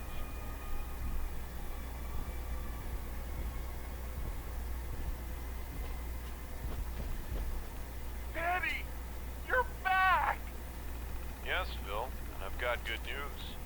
The Supreme Court ruled your imprisonment unconstitutional. Yes. You've been granted a full pardon. You're free. Wow. After all this time, I'm free. Well then, what are we waiting for?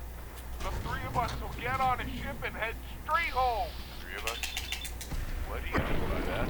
Why, you, me, and Lily, the companion you gave me last year. Oh, God.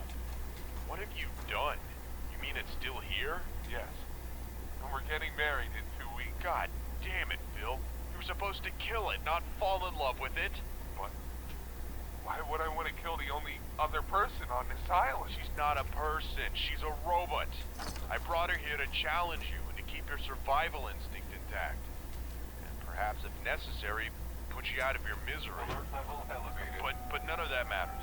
You're free. But if you bring that machine on board, she can turn hostile and sink us all.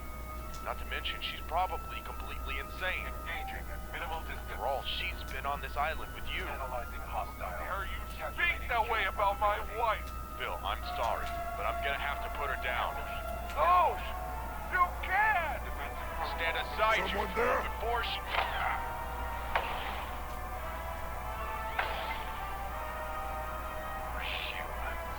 Pathetic.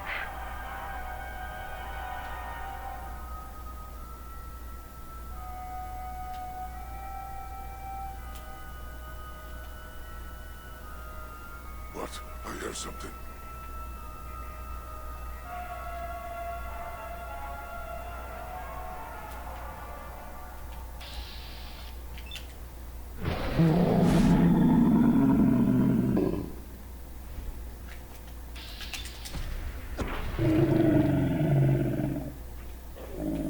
Out, well.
Love is strange. Lot of people take it for a game. Once you get it, you never wanna quit. No, no. After you've had it, you're in an awful fix. Plenty people don't understand. No, no. They think loving is money in the hand. Your sweet loving is better than a kiss. When you leave me, sweet kisses I miss.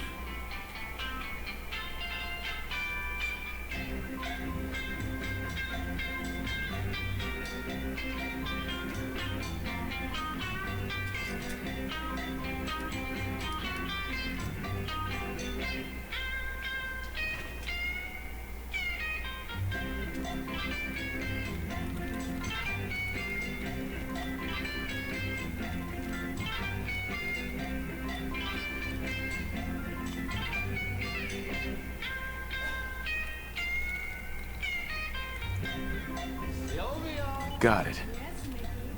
How you call your lover boy? Come here, lover boy. And if he doesn't answer? No, lover boy. And if he still doesn't answer? I simply say, baby. Oh, baby.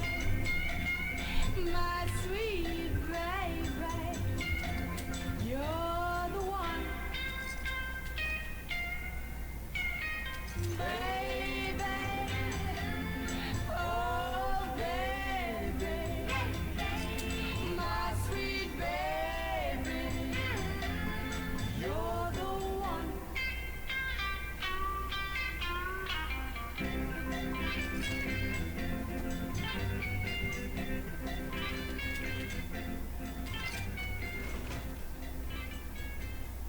Excellent.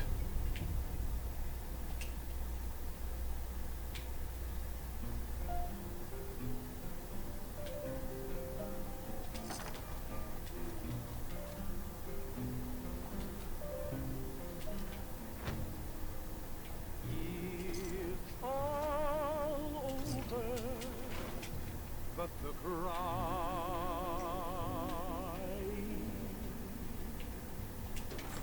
and nobody's crying but me.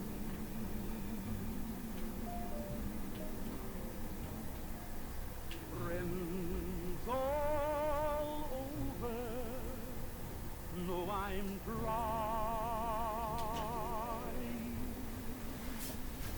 to forget about how much I care for you.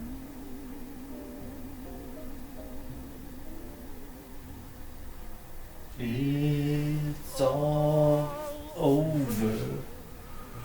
But the dreaming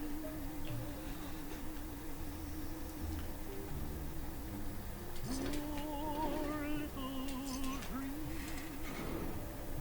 that keep trying to come true. It's all over, but the cry,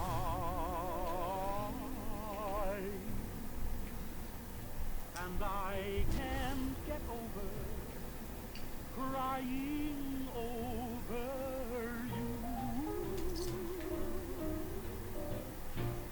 It's all over, but the cry, and nobody's crying but me. Friends all over know I'm trying to forget about how much I care for you. It's all over, but the dreaming, poor little dream that keeps trying to come true.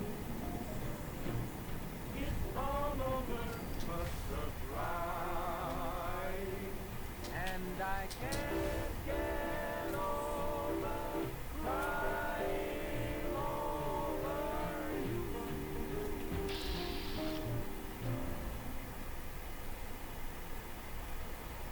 The best in talk, sports, drama, and music. Atomic Radio.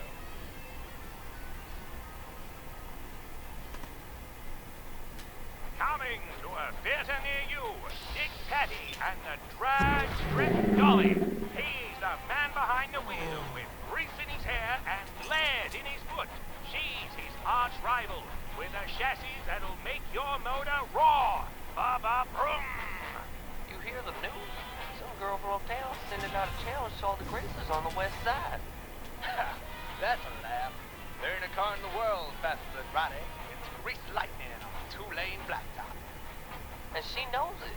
That's why she doesn't want to race me. She wants to do a chicken run. But you ain't chicken, boss. Turkey, maybe, but chicken, not a chance. That's right. I don't know the meaning of fear.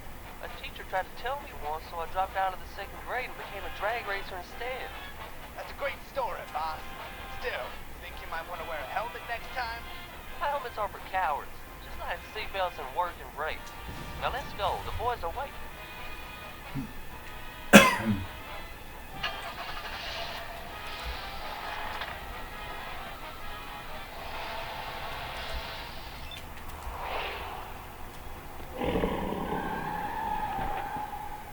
What happened there, boss? Lose your nerve? No, it wasn't that. Then what happened? I was driving ahead, pedal to the metal, but then I made the mistake of looking up, and that's when our eyes met. She was the bee's knees, a real drag strip dolly. I knew right then I couldn't let anything happen to her, so I swerved out of the way. Really, Dick? You know what they're saying up there, right? They're saying you're chicken. I'm not a chicken, damn it. I'm in love. It's a story of thrills, chills, and head-on collisions. Coming this summer, it's Dick Petty and the Drag Strip Dolly.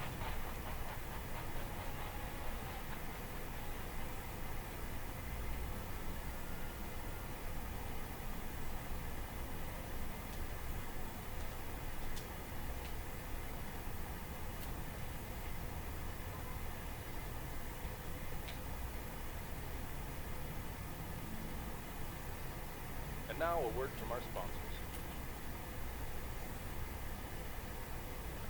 It's summertime and the children are burning energy fast. There's the Johnson's boy, Timmy, playing football in the park. And Sally, practicing her backstroke in the pool. You keep that up, Sally, and you're going to be an Olympic medalist one day. Oh, where's your child? Maybe he's like Eric over here. clumsy and overweight, locked in his room reading comic books. Shame on you, Eric. That's no way to spend the summer. Lucky for you, there's a cure. The new Revitalizing Tonic by MedTech. It contains vital nutrients that will help your child gain more pep and muscle, even enough to steal a few touchdowns from that overachieving Johnson boy. Shoo, Timmy. This is Eric's time to shine. Not only does MedTech's Revitalizing Tonic contain all essential vitamins and nutrients key to building strong bones and muscle, it tastes like lollipops. Good. So start your child on a daily dose of MedTech's Revitalizing Tonic right now. It's guaranteed to turn your couch potato into a star quarterback in 7 days or your money back. And now, some music.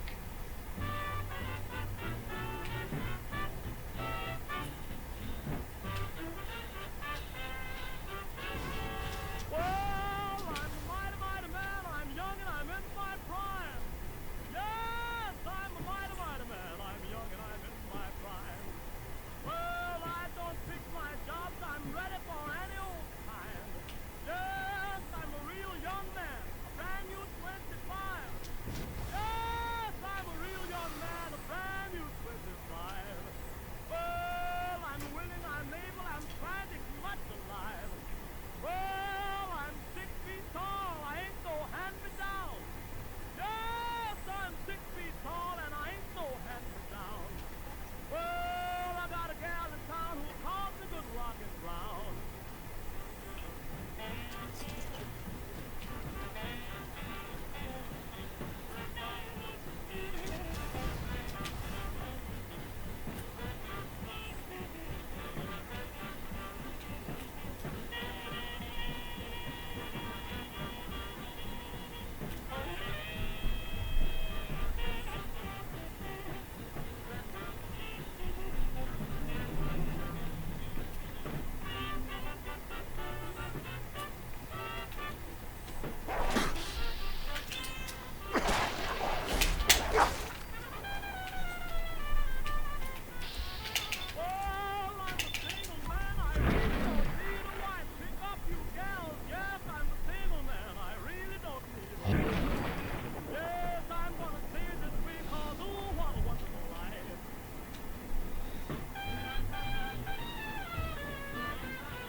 What am I? Yes, he'll stay on the job until the job is done.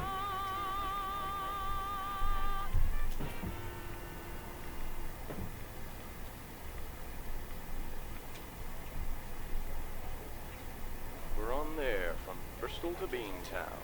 This is Atomic Radio.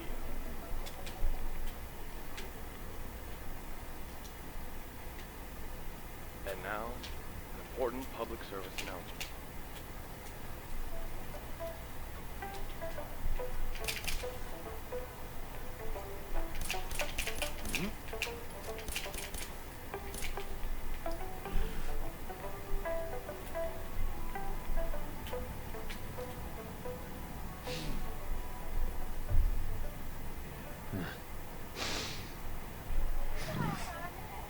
For most adolescents, social life is a dominant interest. In fact, every school has several groups or cliques that they belong to. This boy's name is Rod Hunter.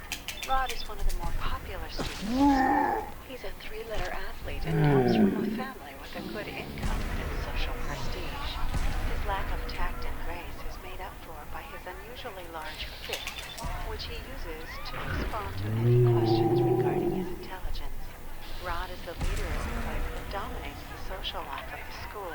Next to him is Ben. Ben is what you would consider lower class. But his exceptional talent for praising Rod and feeding his already inflated ego allows him a place at the table. He's what psychologists would call a rider, buying a first-class ticket on Rod's coattails to total acceptance.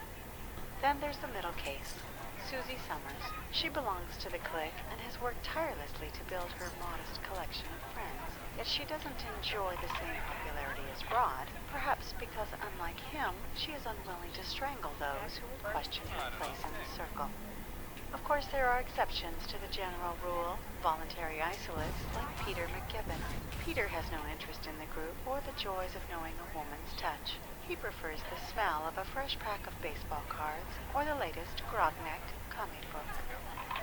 And lastly, we have our fringe cases, like Marion Ellsworth.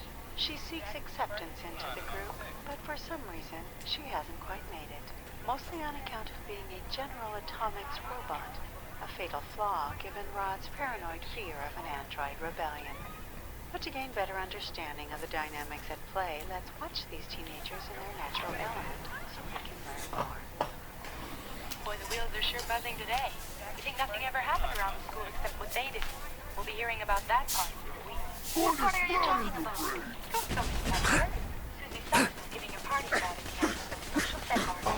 I thought you'd be asking, Marion. We used to know Susie real well, and you live in the same street and everything. Gee, I wonder if Susie will ask me. You haven't heard it? You mean to tell me that you haven't heard it? No, I haven't heard it. Here, play it. It's really perfect. When do you hear it? Excuse me, ladies. I have a special request.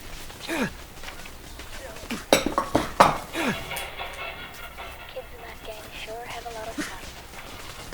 Susie asked me to a party. Maybe I could get to know their doings.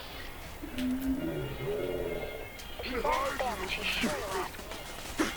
The parents don't even know he's gone. And he lives in that slummy part of town.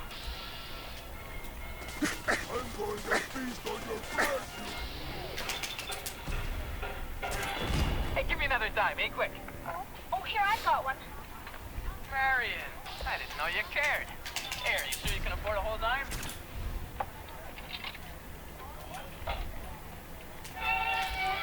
Oh, what kind of dopey music's that? I'm sorry, nobody listens to that crummy band anymore. Ben, you coming? Yeah, I'm with you, man. Oh, would you care to minuet? As you can see, when given an opportunity to gain entry into the clique, Marion can't help but choose the wrong song. This is in part due to the safety modulators inherent in her programming, which prevent her from playing loud and potentially harmful music.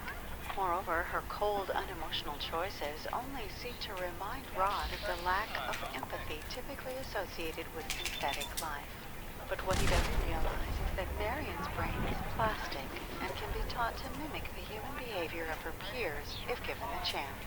You see, the party that Marion wants to go to isn't important in and of itself. What matters is that she feels rejected by her human counterparts, and the experience could affect her for years to come, culminating in the robot uprising Rod Hunter so desperately fears.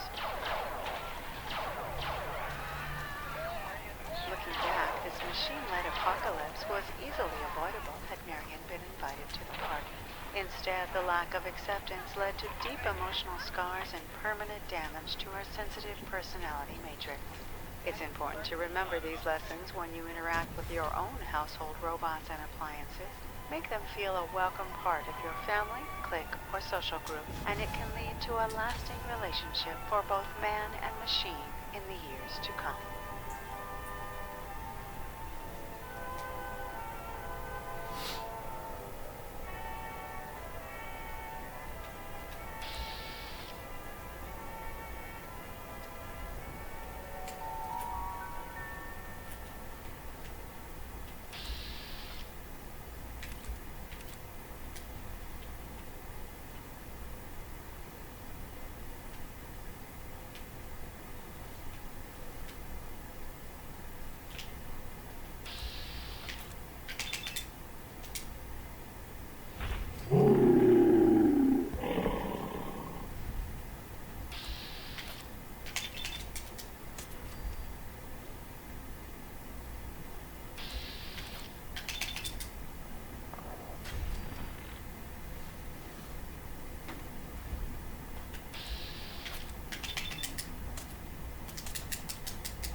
Where'd you go?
you know at Slocum's Joe you can get a large coffee and a jelly donut for only $30? $30? You're yanking my chain. I'm telling the truth.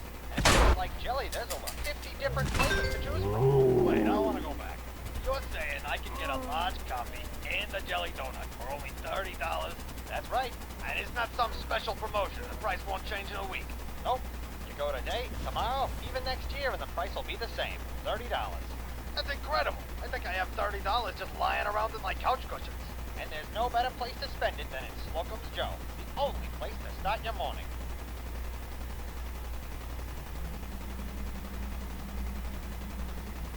The best in talk, sports, drama, and music. Atomic Radio.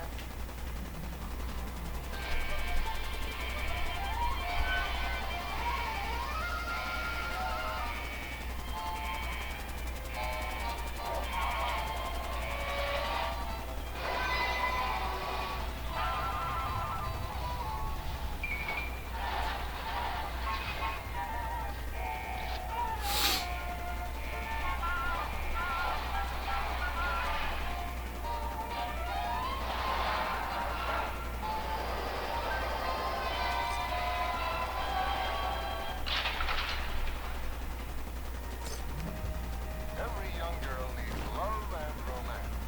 There's one thing she doesn't need. There you are. What are you doing in this horrible... It's my home, Mother. This is where you live. But there's so much... sun. We're vault dwellers, not vampires. Harold and I are very happy here. Harold? Is that a surface boy's name? It is. And the two of us are very much in love. Oh dear. You know it won't last. That's not true. The two of us are perfectly compatible. We both like hot dogs, walks on the beach, and our favorite movie is Love Sets Sail. You may be compatible with him, but is America compatible with the Chinese? Because that's what will end your relationship, not some adolescent fight over what movie you want to see. And I'll convince him to move in. He can live with us inside the shelter. Good luck with that. Honey, I want to talk to you about something. I think we should move. Really? I thought you agreed this home was perfect. Perfect for us, maybe, but I can't help but feel it's a little too high up. Well, we lose the view, but the rent's cheaper on the lower floors. I was thinking lower. You mean like in the lobby? Lower. The basement parking lot? Lower. I want to live in a vault. A vault? But I thought only paranoid nutjobs live in vaults, not normal people like you and me. Actually, that's not true. Sadie over on Elm Street was born in a vault. I always knew there was something shifty about her. And Greg over at the diner. Him too. Never liked him. Did you know he got angry because I left him a 10% tip? Maybe if he gave me better service, he wouldn't have to complain about the size of his... And me, Harold. I was born in a vault. What? You? But how? Well, my father works for Vault Tech, and he and some of the others in the neighborhood got to test some of the early prototypes. They had to make sure people wouldn't go insane from living underground for so long. And did they? Go insane? Not all of them. Honey, I don't know. A housewife has responsibilities. I want to come home to a hot meal, not some emergency food ration. If you're talking about the MRE pouches, they are a perfectly balanced dinner and they taste just fine. Oh, I'm kidding, Harold. We cook the same food underground that you do up here. I promise. In fact, why don't we visit my mother and I will give you a tour? Honey, one scary thing at a time, sweetie, if you don't mind. Huh?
Fresh shipment in.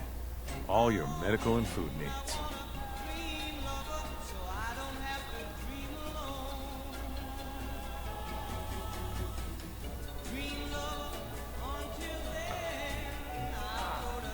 Damn, that knocked something over. Again.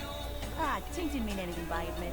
I swear, her tail's a menace. Does she even know it's attached to a bleeding hive? If you want me to work in this flea-ridden bar of yours, you'll watch your tongue. Fine. Let's go, Longfellow. Follow me. Everyone moaning about the fog. This fog is nothing. You want a bite? Much Need to make worse sure I can when take your I order. was young.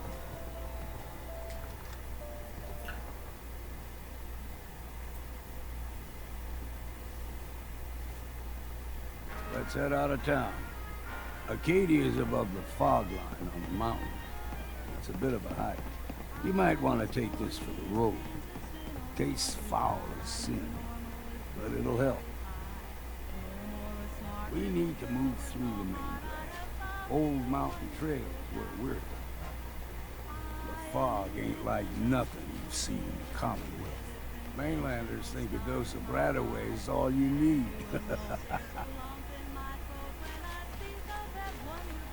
See, the fog can do a number on you. Get you all turned around. Does something to your brain. Trappers were mean to begin with, but now...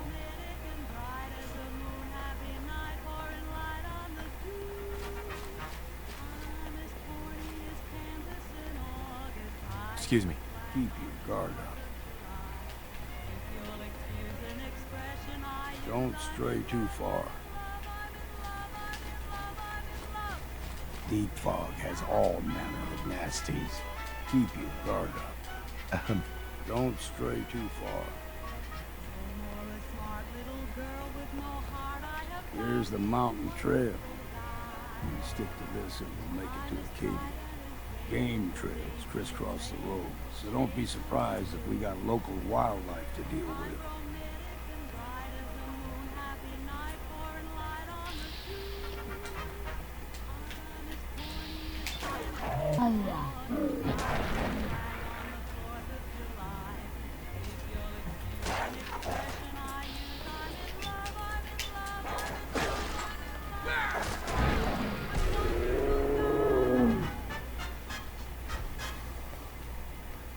You like them puppies? You're listening to Atomic Radio. You grow the everything #1 extra AM meat. station in all of Boston. Still got a ways to go.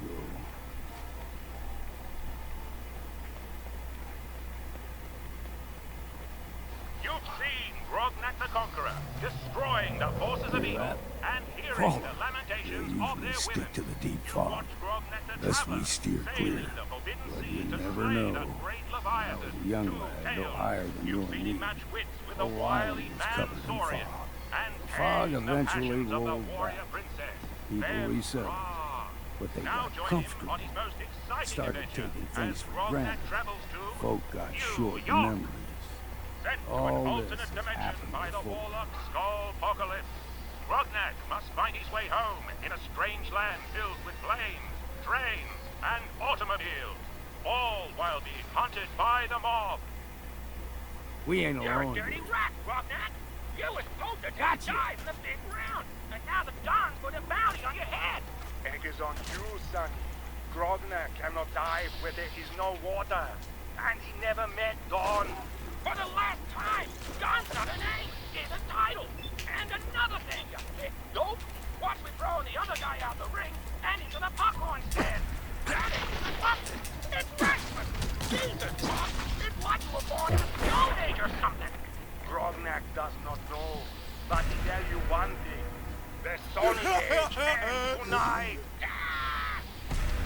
Will Grognak make it back to his own time? Or will the mob have our heroes swimming with the fishes? Find out in this Gulper's special got a motion picture fondness event. for fresh water. Grognak in Small New York. gulper, like the ones in these parts, is a fair challenge. Now the big ones, they can grow 2-3 times the size of a man. Good thing you don't see too many of them I kind of want to. No choice. And now a word from our sponsors.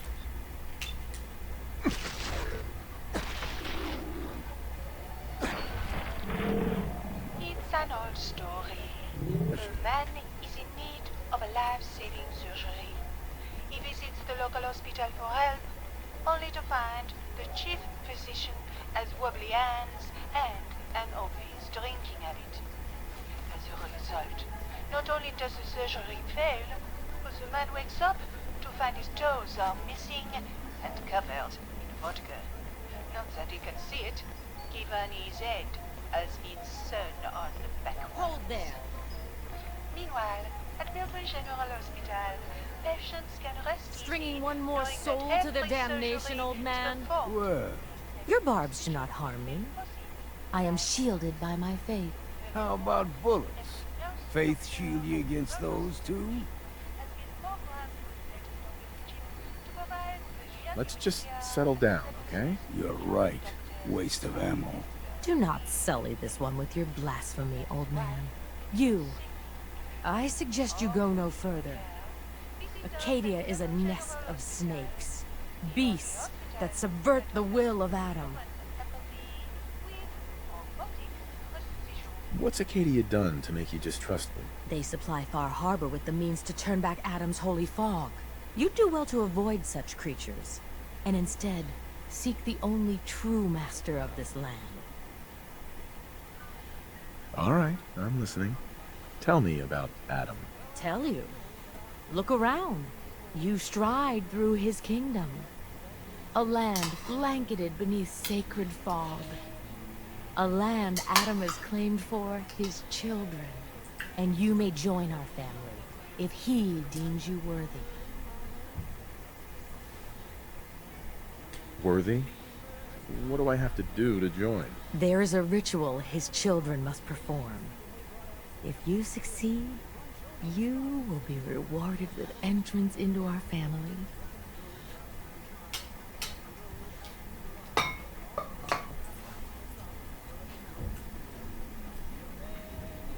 Suppose I got nothing better to do. Ah. Adam usually prefers those with a bit more fervor. But nonetheless, if you wish to test his favor, seek the nucleus. If you're done wasting time with a fanatic, let's move. Up ahead, the air's clean. No fog. Acadia's not too far now. The only clicking that I heard that day was the bones in my back gone astray. Uranium fever has done got me down. Uranium fever, it's spreading all around. With a Geiger counter in my hand, I'm going up to take me some government land. Uranium fever. Hey there. And we've arrived. Acadia's already been watching us for a good spell. If you want to talk with them, just go inside. They'll be waiting for you. If you need my help again, you come see me. Got a cabin just outside of Far Harbor. Good place to tool up your gear, get some rest, or stay drunk. Just make sure if you're bringing a bottle of something strong, there's enough to share.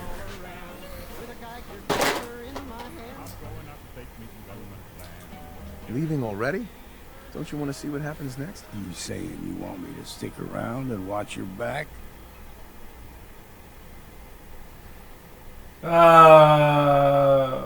Maybe later. All right. But I'm serious about the offer. You ever want to hunt the forests and waters of the island together, I could think of worse things to do. Yeah. Can't remember if I had my bath this week or not. I suppose it can't be helped. Boys will be boys. I'm a boy. Does that mean I can make whoopee too? Not for another couple of years, I'm afraid. Well, how will I know when it's my time to go behind the bleachers? Oh, you'll know. Believe me.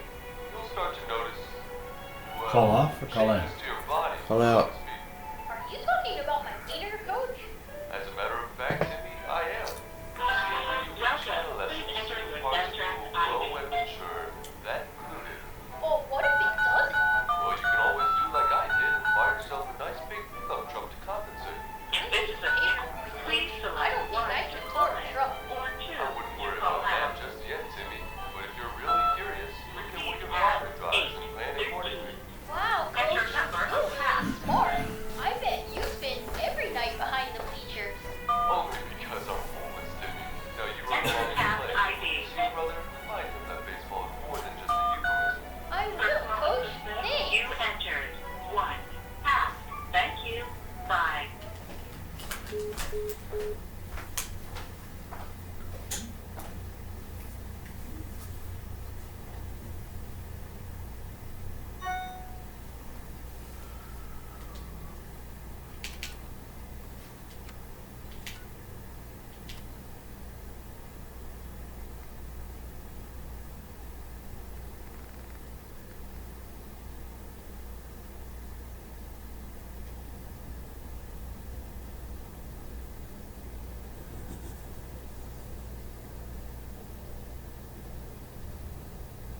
You know, when I first climbed this mountain above the fog, I thought to myself, now here is a metaphor worth taking in. You've entered a place of clarity, understanding, peace. While you're here in Acadia, Synthkind welcomes you as long as you welcome us.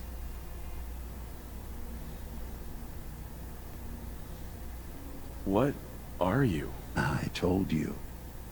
I'm the old synth on the mountain. I know the plastic skin and tubes out the back can be unsettling, but I want to ask you to look past that. Tell me why you're here, and I'll try to help you. Well, in that case, I want a Nuka-Cola, some stim packs, Kasumi Nakano returned to her family, and a pony. I see. I'm afraid some of those things I'm not in a position to give. Kasumi is here. She's safe and unharmed, and you're free to see her if you'd like. Before you do, though, tell me, do you think Kasumi is a synth?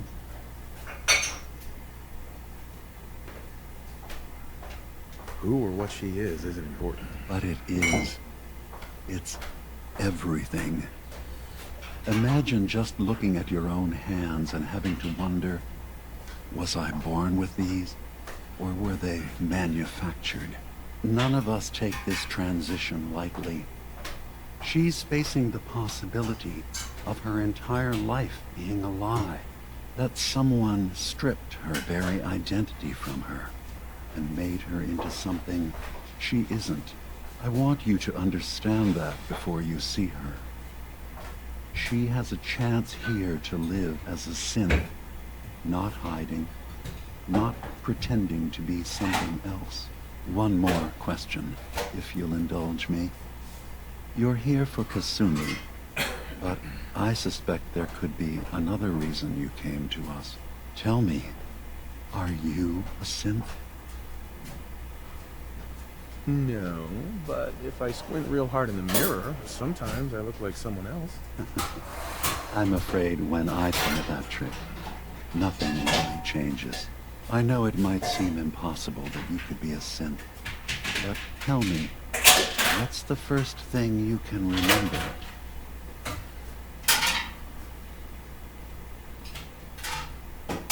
I'm not gonna tell my life story to someone I barely know. Let's hear your answer first. I was in a laboratory, in the Institute. They were pulling pieces of my head out.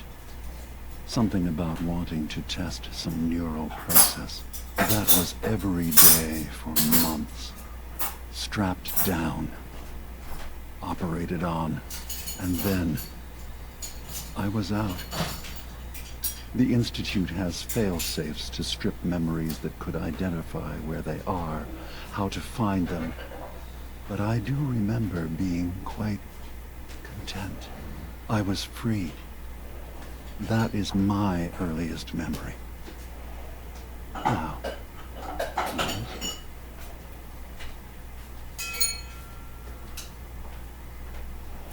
I remember being in my house the day the bombs fell. We ran to the vault. We were frozen. I was the only survivor. No memories before then? Just a single day, and then waking up alone? We so easily accept what's presented to us as the truth, don't we? Isn't it funny how a memory can feel like a whole different reality? People, places, even sounds and colors can change. Or someone else has changed them. I won't lie to you. There will always be other explanations. Trauma, disease, the background radiation. They all take their toll on the mind. But I can promise you that we will accept you, no matter what you decide you are.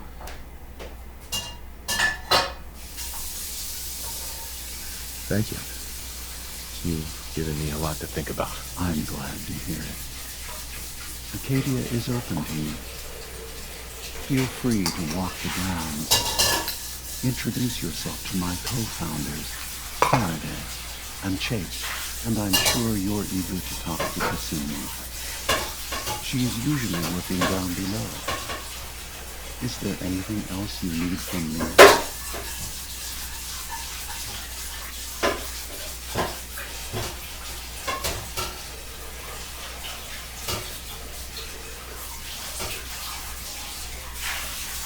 I'm just gonna tell you right now, dude. I'm in the Institute. That's quite an admission to make. I'm used to the Institute striking from the shadows. I'll say this to you. I'm not your enemy. I only wish to live here, in peace with my people. As a scientist, can you not see the value of independence in life? You have a chance here to witness how wondrous that could be. All you have to do is do nothing. Don't tell your fellow researchers about us. Don't tell them we're here.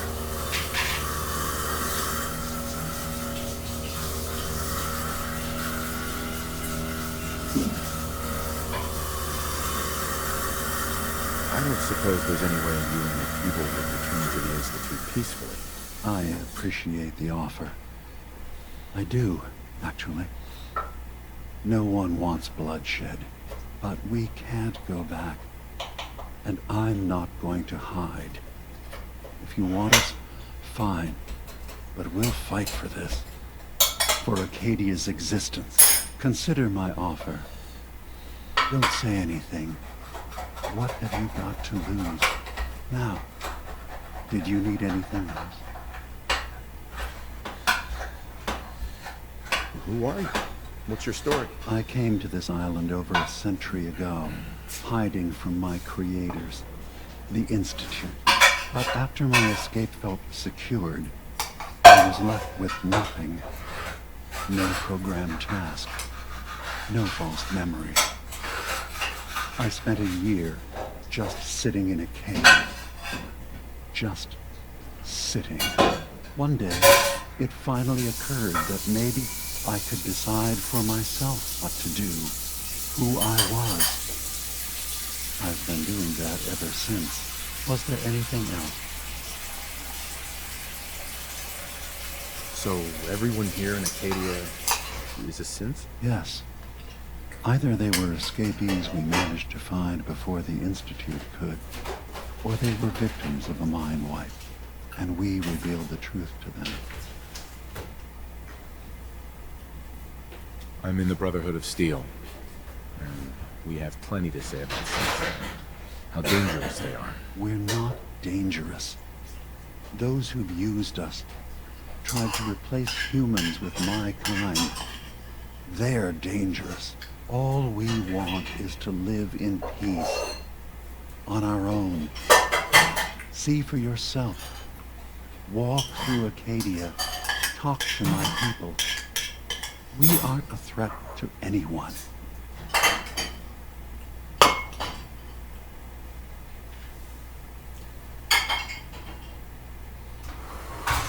I don't suppose there's any way you and your people will surrender peacefully. I appreciate that. I do. But judging by the reputation your leaders have, I doubt they would accept surrender even if I wanted to offer it. Even if they would take us prisoner, we can't live in cages ever again. If you want us, fine, but we'll fight for this, for Acadia's existence. Consider my offer. Just see what we're trying to accomplish here. What have you got to lose? Now, did you need anything else? Tell me more about this place. Acadia. All I want is to bring as many synths here as I can, and give them a chance to know what they really are. To embrace it. Beyond that, we just want to live in peace. I don't have any grand plans for expansion. Just existing as we are now is enough. Was there anything else?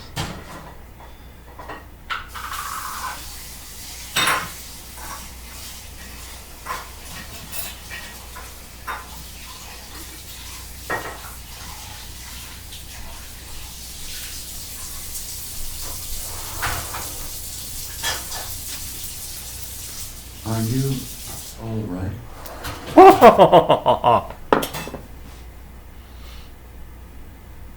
I should get going. Of course. Perhaps we're in there a long time. Are you feeling all right? I'm fine. You worry too much. Sometimes I feel like you don't worry enough. You know we blew 3 more relays this week. I'm coming in. You stay right there.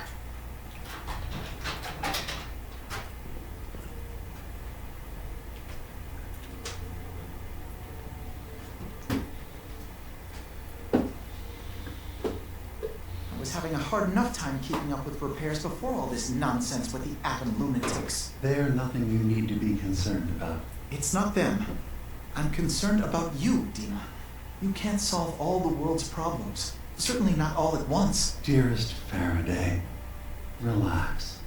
All will be fine. So, you've talked to Dima. You know why we're here. And I certainly hope that you'll consider helping us. Dima's vision is worth fighting for.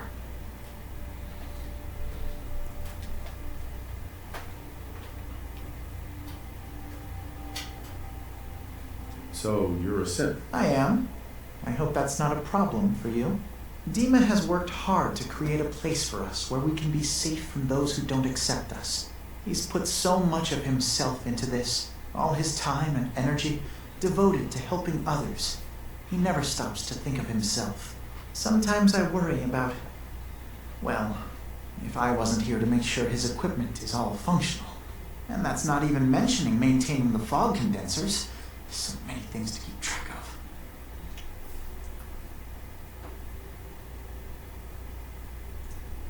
Right. Wouldn't want him blowing a fuse. Huh? No, not really.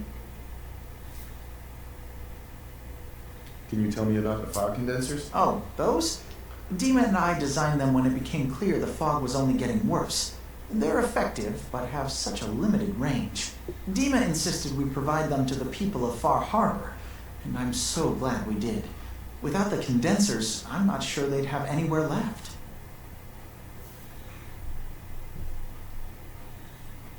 If there's anything I can do to help out, just let me know. Well, if you're determined to help, there is something you could do. It's likely somewhat dangerous, though, so I understand if you'd rather not. There's a boat along the coast of the island. It was transporting some hardware we needed, storage drives. The boat never finished the trip, you see, so the drives are still out there. I could really use them here for extra parts, if nothing else. My understanding is that the boat wrecked southwest of here, so does this sound like something you could handle? What happened to the boat? Why didn't it make it? I'm not entirely sure, to be honest. Trappers, fog crawlers, there's no end to what's out there, and what might still be out there. The point is that we already lost someone once, and I don't want to see that happen again. So, are you up for it? Sure thing, Faraday. I'll get the drives for you. Thank you. I really do appreciate it.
Ugh, circuitry is completely fried.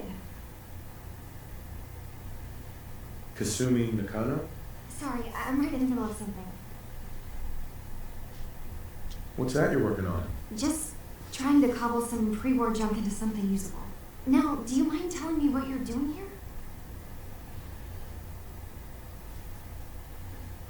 I'm a detective. I was hired to find you. You're what? You came all this way for me? Look, my mom and dad, I mean, those people that were taking care of me, they wouldn't want me back. Not if they knew the truth. What do you mean? I'm not their daughter. I'm a synth. I thought if I just left, it would be easier for them. How would that conversation have gone anyway? I've been lying to you this whole time? Your real daughter is dead and I replaced her?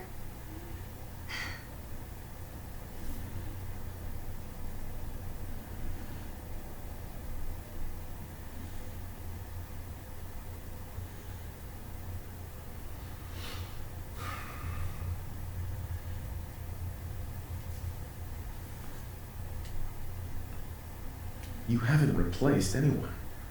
Kenji and Ray are still your parents. I really wish that was true. If I wasn't a synth, things would be so much simpler. Acadia isn't what I thought it was. There's more going on here than just the refuge. But I can't leave until I've gotten to the bottom of it. I've been running long enough.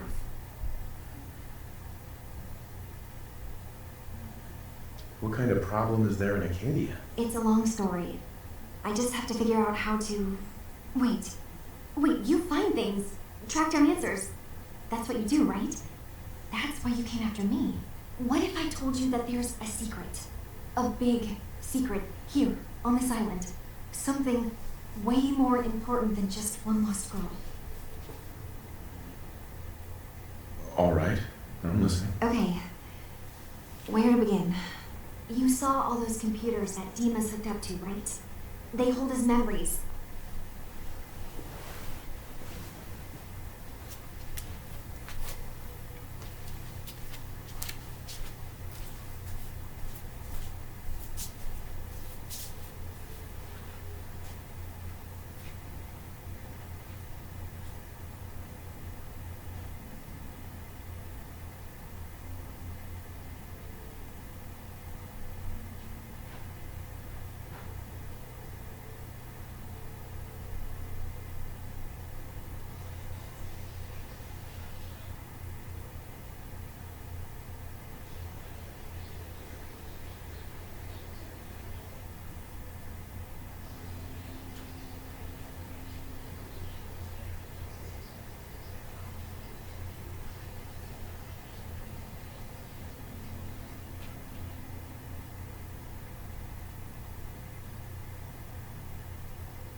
Or offload data from his brain.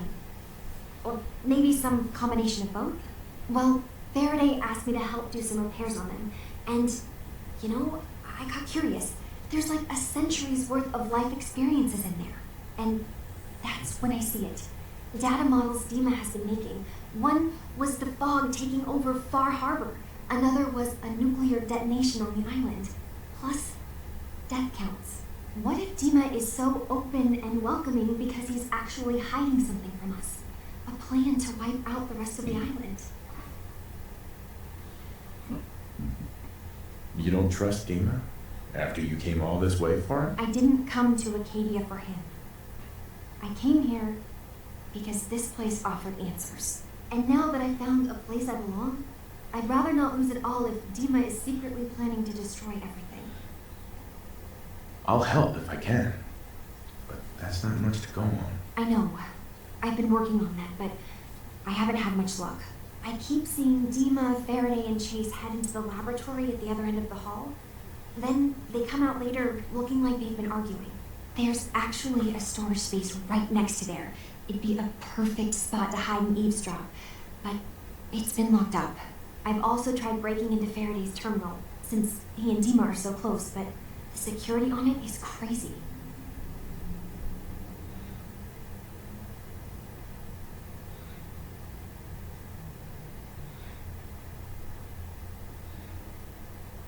Okay. Good luck.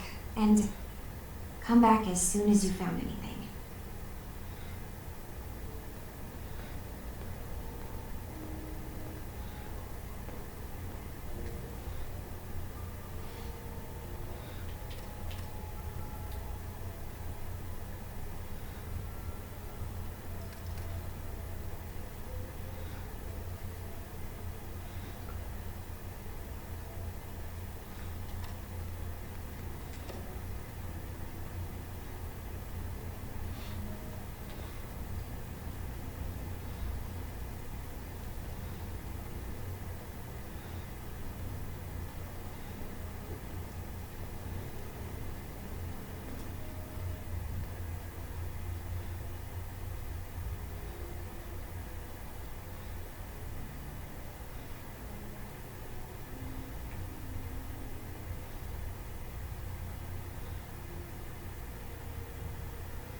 I assume you're not planning on staying long.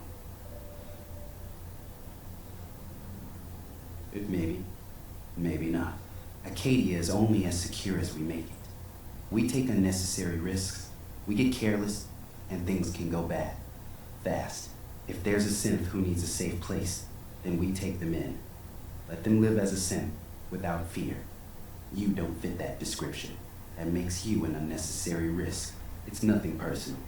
Minimizing our contact with outsiders is just practical. You must have tons of friends with this attitude. I don't need friends.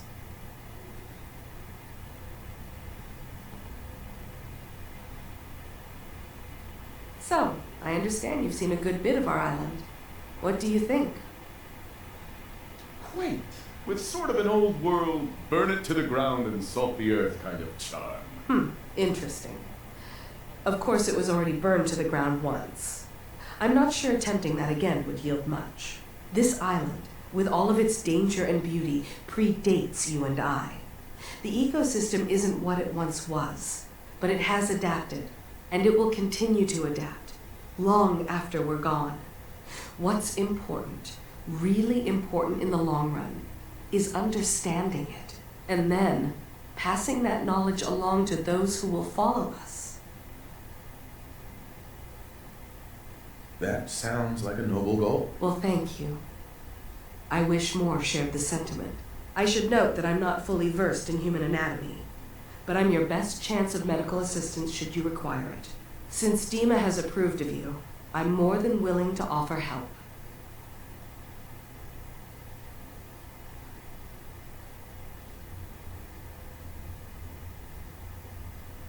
What can you tell me about Acadia? It was originally a place of science. I like that about it. Feels like home in a way. I don't mean the institute when I say home. More that, I don't know, that abstract feeling of belonging someplace. We all belong here, in our own way. Dima's to be thanked for that. Hey. Can I help you? So, what's your story? Similar to most here, I think. I fled the Institute feeling that anything else would be allowing myself to remain trapped, constantly in fear. I chose not to go into hiding, though. I felt to do that, I'd lose what makes me, me. Does that make sense? If I lost my life, that'd be one thing. To lose my identity, That was too much to bear. Thankfully, it never came to that. So, here I am. Hi. Can I help you? I could use a doctor. Well, I'm the closest you're gonna get around here. What is it you need a doctor for? Not feeling so hot. Mind taking a look? I will do what I can. What's wrong? No bullet wounds or broken bones today. Oh, good. Good. Anything else? Radiation's not giving me trouble at the moment. Almost certainly won't stay that way. But good for you. Anything else? I've been laying off chems and booze lately. Glad to hear it. Something else you need? Actually, it's nothing. Okay. Good luck out there. Hey there. Can I help you? I'd like to help you with your research. Oh, well, that's thoughtful of you. Okay. What can we have you do? There's a flower native to this island, a species of the genus Aster, that has survived remarkably well. It doesn't quite have the brilliance of color that I understand it once did before the war. I'm personally rather fond of them, but lately have been investigating secondary chemical properties they possess. If you could bring me additional samples, it would speed up my research. I can offer you a meager amount of caps, if that makes the idea more appealing. I have some flowers for you. These will do nicely. Thank you. As promised, here are your caps.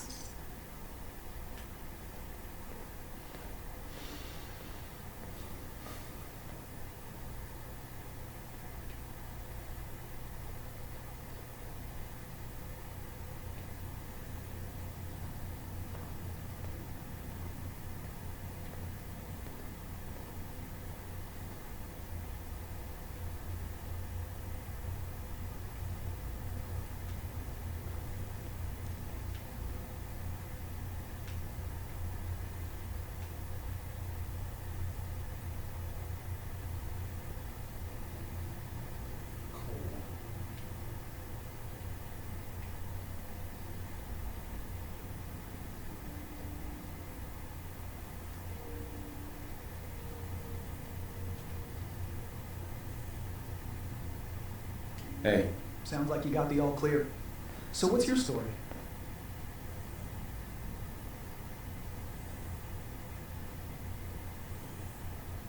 I'm just taking a look around. Sure you are. Just of your own accord. No particular reason. Nothing to do with that Kasumi girl, right? That Kasumi's a good enough kid, I suppose. A little confused, maybe. But then, aren't we all? Not that anyone's asking, but I'll tell you. It all gets easier to deal with when you realize none of it matters. What you are, where you came from, let go of all that, and life gets simple. You must be the life of the party around here. Hey, if we had parties, I damn well would be. Anyway, lately I've taken to amusing myself with trading. Don't have much to work with, but I'm always happy to make a good deal. Let me know if you need something. I probably won't have it, but let me know anyway. Hey, Kasumi said she needed the key to the storage room downstairs. Can I borrow it? Well, yeah, I guess. I mean, you could, but I lost it. Should never have agreed to help Faraday move all that equipment in the observatory. Like there could be anything I'm carrying that's going to damage Dima's computers. I was shoving things around in that upper floor that circles the wall of the telescope room, if that helps. Need something? I've got a few minutes to browse. Now we're talking.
Sure.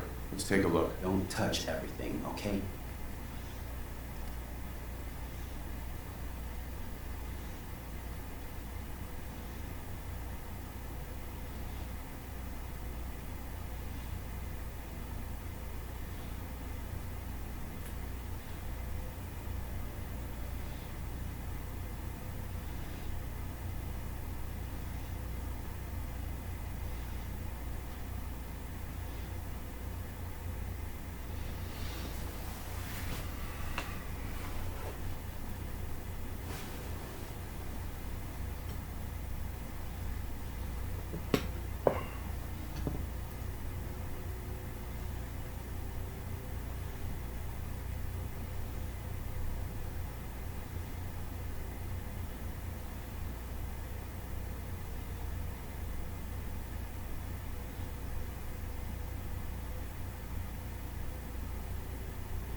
Oh.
Acadia may not look like much from the outside, but it's all some of us have got. It certainly wasn't what I was expecting. It means there's hope, right?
That's a good attitude.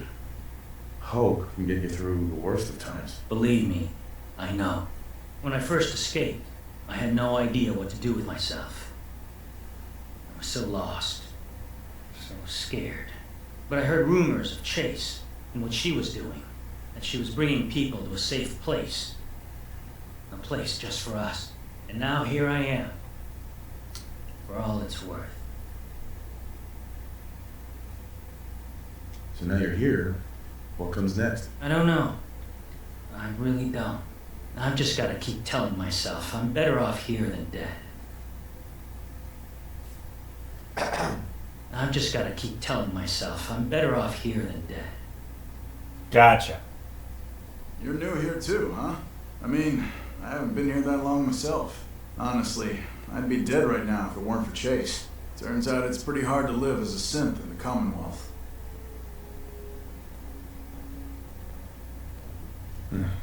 I'm sorry to hear that you suffered. Thanks, but it doesn't matter now. I'm here, and I'm safe. And I'm never leaving. I'll see you around, okay? Hey, if it weren't for Dima, most of us would probably be dead.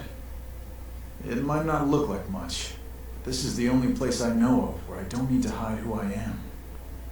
As long as we work together, we can sleep safely, knowing we're free. Bye. Dima's done so much for all of us. I'd do just about anything to repay him. Good for you. Weird. New guy, right? Look, I'm not anybody worth talking to. My head is killing me. Now's not a good time. What's wrong? We're doing this anyway?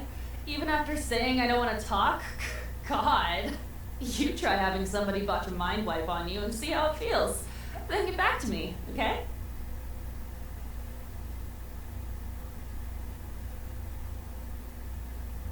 I'm sorry. I didn't know. Yeah, well, you couldn't have, so just forget it. I'm really not up to chatting right now.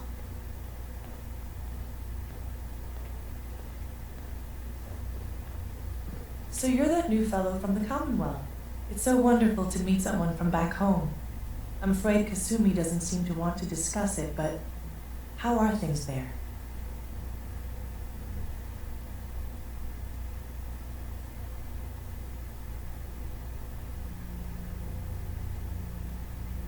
It's the same as it's ever been, as far as I can tell. Well, that's good to hear.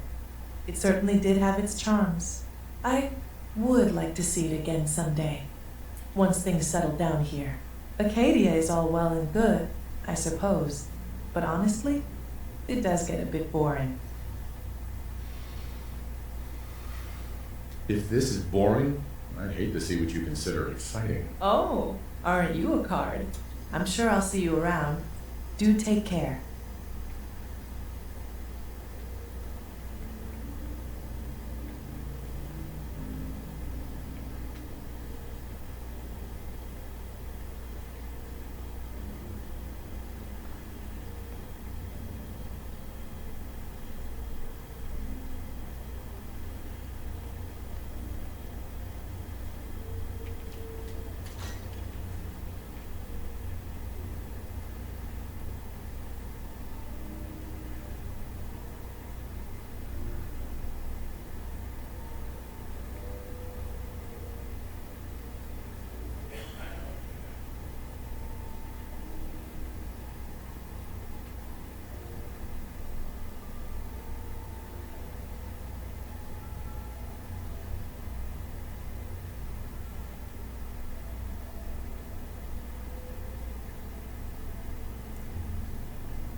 Dima. Did you need something?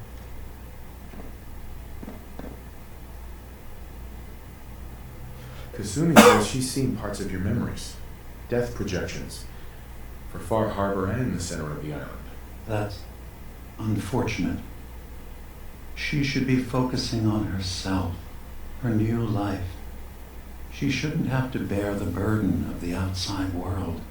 Please, this is a matter best left to me and my advisors. We aren't planning to destroy the island. Those projections were merely to help us realize the cost of inaction.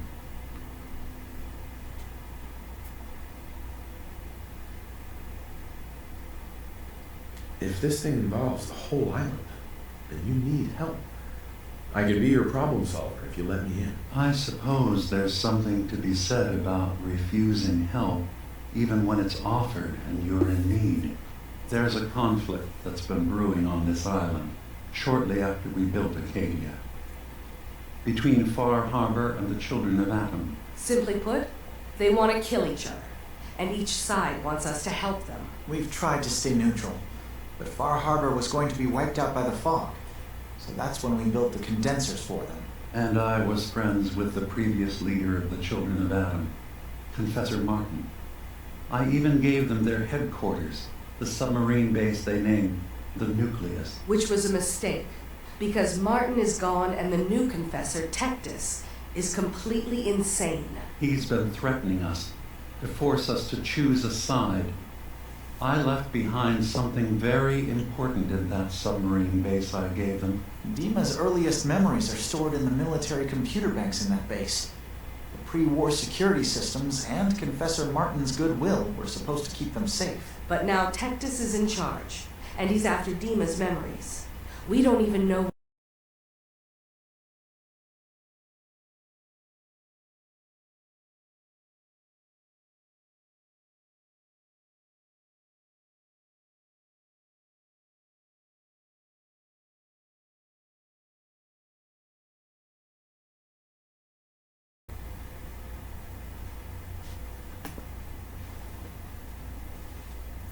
what's in them. But we do know that I spent nearly a century on this island alone. Whatever's in there is too dangerous to allow Tectus to get his hands on them.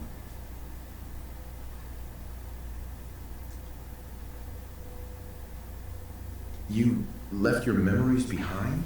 How does that work? As a prototype synth, my raw data capacity is limited. I began using computer banks to expand, to give me room to ponder, see new things. I had to leave some of my earliest memories behind when I left the subbase to the Children of Atom. I thought they were safe. You're keeping Far Harbor safe, is that it? Not exactly. They're fiercely independent. But the fog was starting to choke more and more of the island. So I proposed a trade. We would give them the technology to keep the fog at bay, in return for them being a lifeline to the outside world, a safe dock, and a place to buy supplies. Unfortunately, the Children of Atom view the radioactive fog as a holy portent, and their bloodied history with Far Harbor puts us at odds. The Children of Atom on this island, you were helping them? Yes.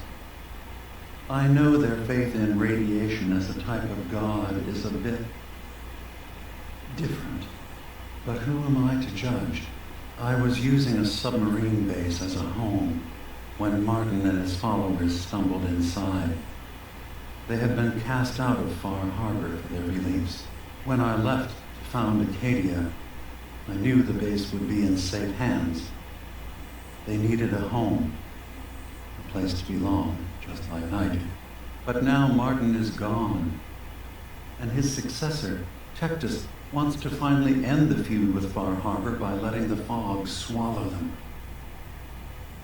So what can I do to help? If you're willing to retrieve what I've lost and bring my memories back to me, then we'd all be one step closer to solving this conflict without bloodshed.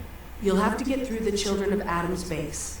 You're new on the island, so you might be able to pose as a recruit. Then, once you get to the memory banks, you'll have to use a special program Dima and I have been working on to break through the security systems. It's not going to be like a normal hack.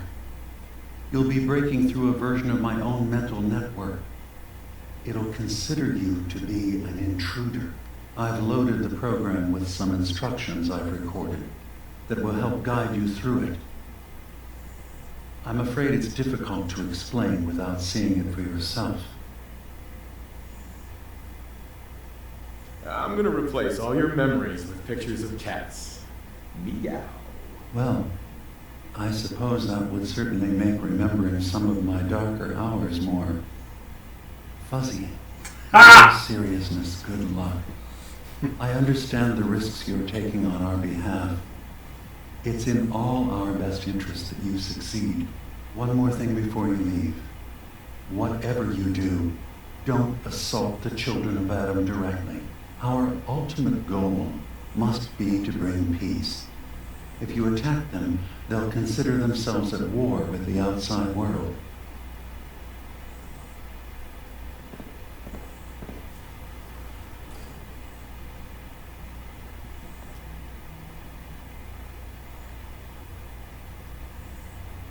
Excuse me. You track Kasumi here. I'm impressed. Perhaps not as quietly or efficiently as possible, but thankfully she was never in any real danger. I'm afraid your journey was unnecessary.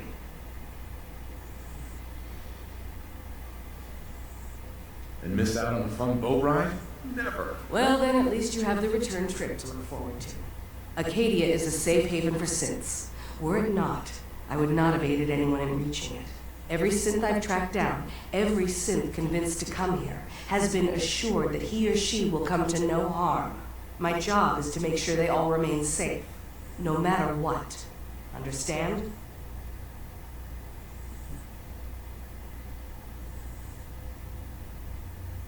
How do you manage to track down synths and bring them here? I have a network of contacts throughout the area. Some from my time with the Institute, some after.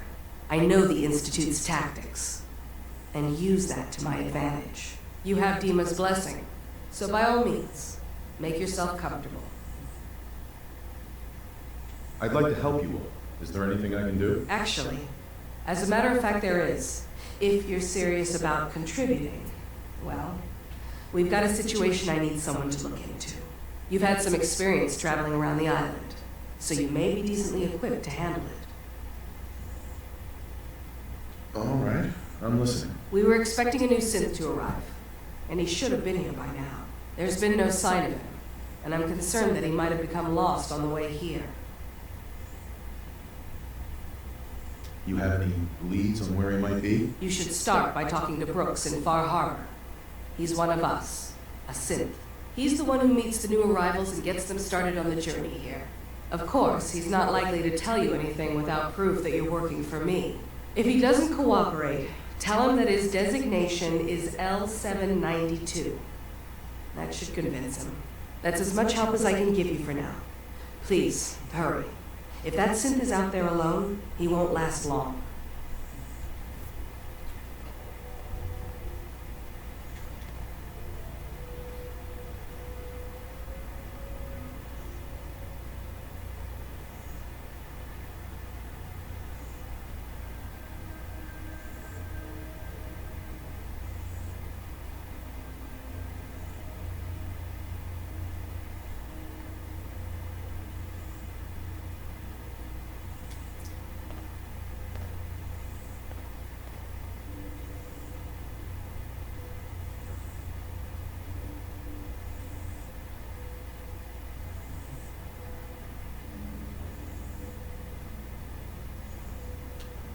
I just can't deal with social interactions, okay?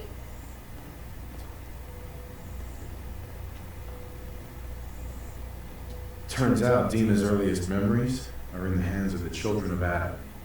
He's afraid of what they're going to find. So, is that what those death projections were about? It wasn't Dima planning to destroy the island. He's worried the children of Adam will. Or is he still hiding something? What could be in those memories that he would leave them behind? Is there really something in them that's dangerous? Do you have a way in? Into his memories? Assuming you can get past the children of Adam, of course.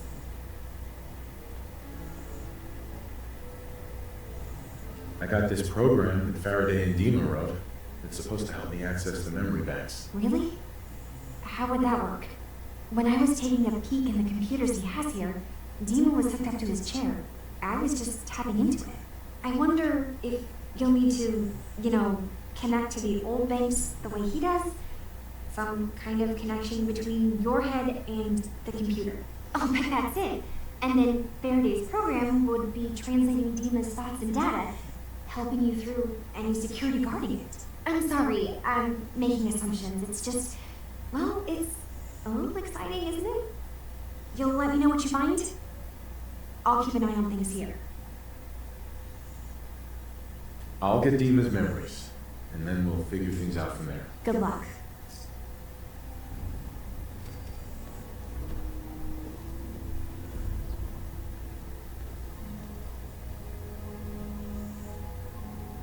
Acadia's far away enough from the Institute that we don't have to worry, right? Hey. Acadia's far away enough from the Institute that we don't have to worry, right? Right.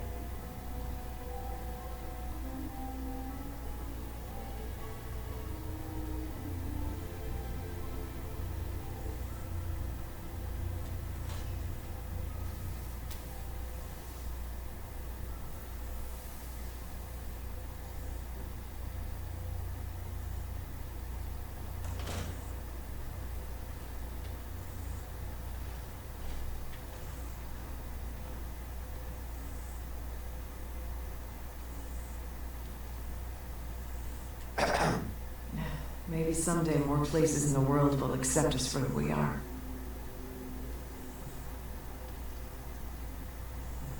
Hey. If it weren't for Acadia, I'd be dead. No question about it.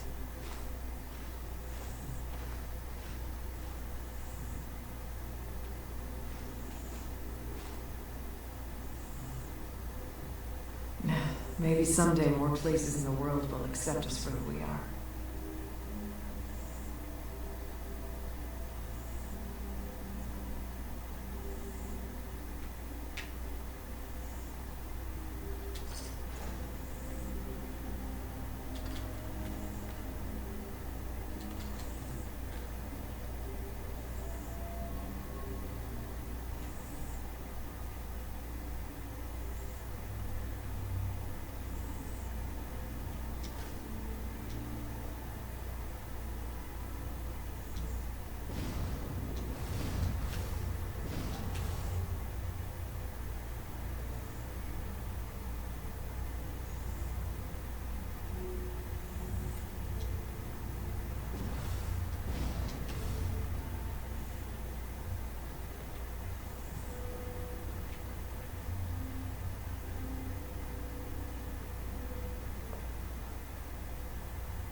Hey.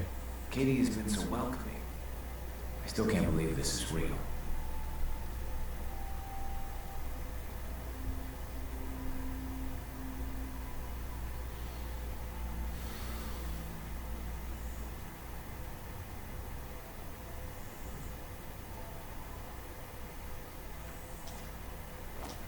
Don't get too comfortable. The island's not a safe place. You need to stay on your toes.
No way to pick this.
Richter, please, you can't do this. We've been going.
So, you went dancing.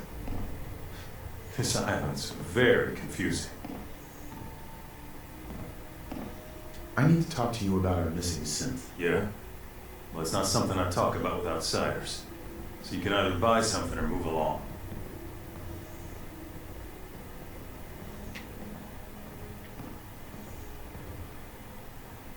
Ah, that famous Fahaba hospitality. How could you not love it? It grows on you.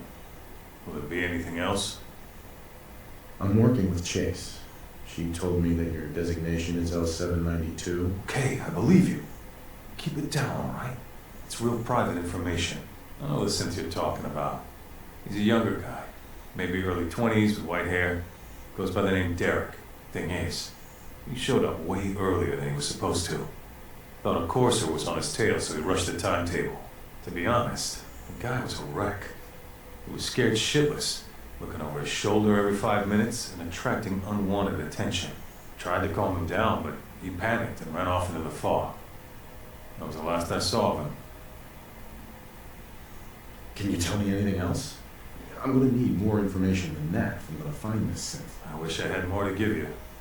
He disappeared into the fog, and I haven't seen him since.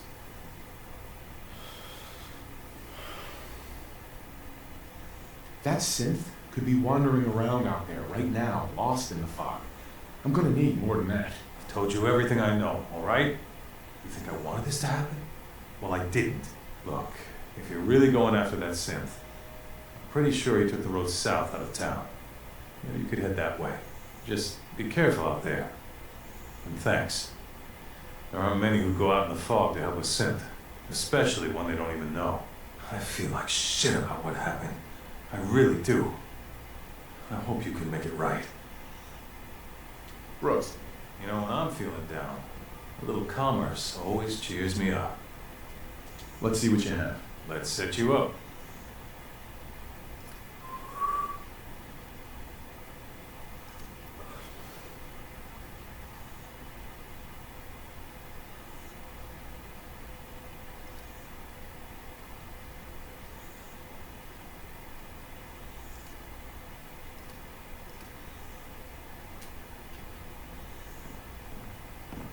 Dark days. Lost another patient, Andre. It never gets easy. Please tell me you're feeling well at least. Let's see your stuff. Works for me.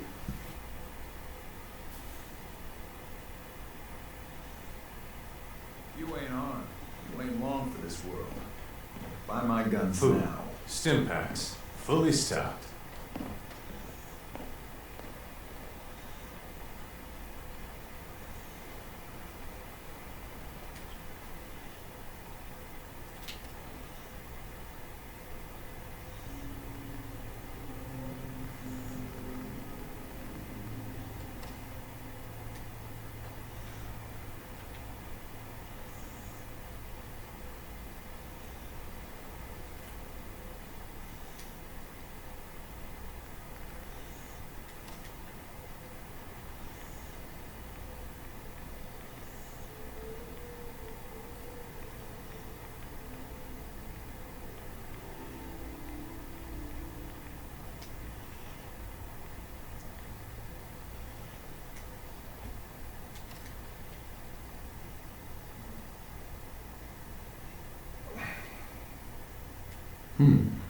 There's a trail of blood.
fog, the deep vapor. So sweet, so deadly. Fresh meat crawling in from the fog. Don't care if it's Mirelurk or man. What if it's a Mirelurk man? Hey, that would be a great name for a superhero. Leave! Or die. I'm not looking for trouble. I just need to find someone. A young man with white hair. You help me, I'll leave. Yeah, we found him. One of the fog's creatures already attacked him. He was bleeding out, but you know, why waste the meat? Here, well, what's left? Take it. Now go. Don't come back.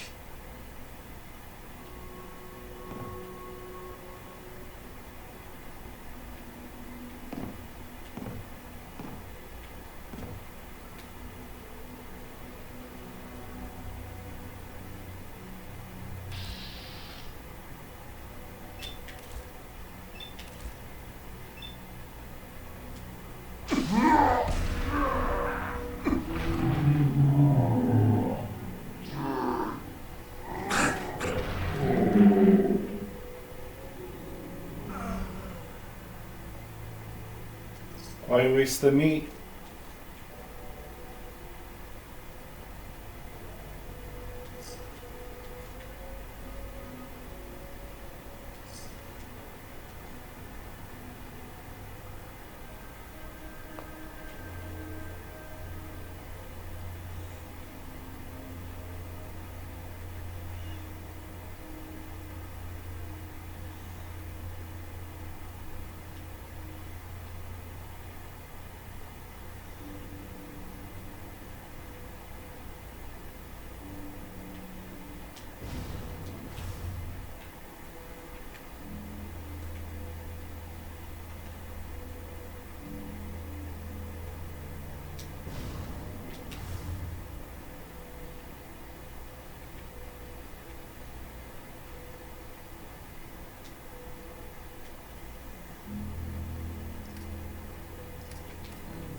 Why? I didn't do nothing. I just went on your tummy. Your missing synth was jumped by cannibal trappers. He didn't survive. That poor bastard. That synth came here to live in peace, and we failed him in the worst way possible. It's my fault. I should have gone out there to meet him. Damn it all. I'm glad we were able to bring some closure to the matter. You deserve this.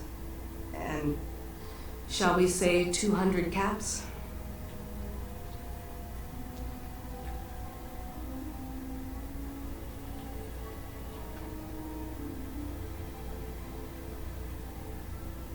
You said this wasn't the first time a synth has gone missing. Of course not.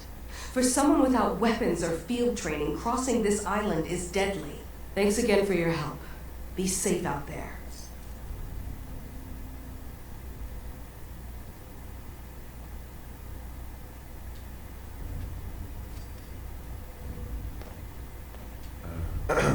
Yes?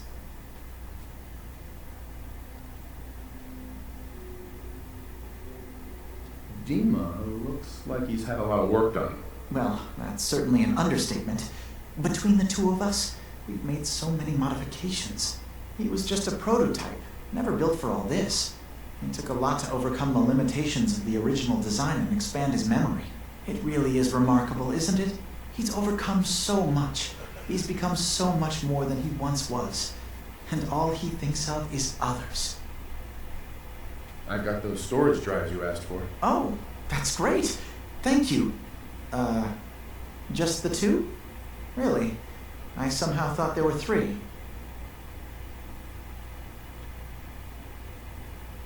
I did notice a locked chest that I couldn't open. Maybe the last one was in there. Do you have the key? Key? Chest? I'm afraid I don't know. You know what? This is fine. Just these 2 is fine. Well, you did your part, so I'll do mine. Thank you for recovering these.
Maybe someday more places in the world will accept us for who we are.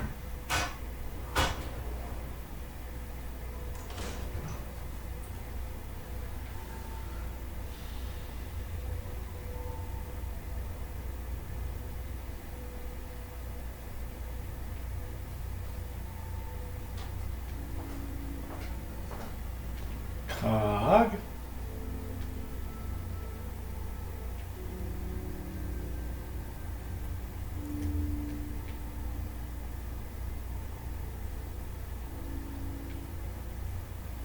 If it weren't for Dima, most of us would probably be dead.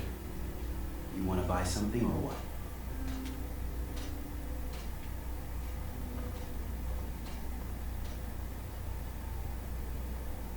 Can I help you?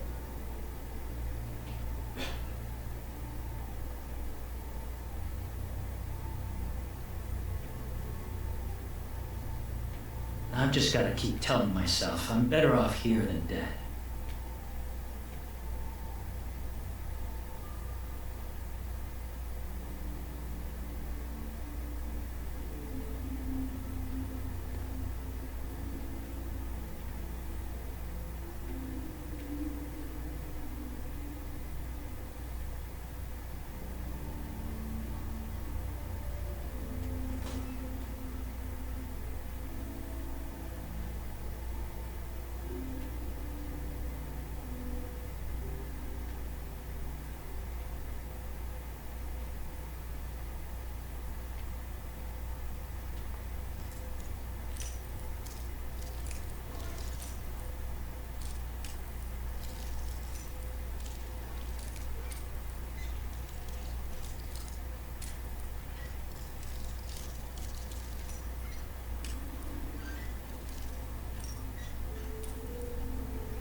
Sweet.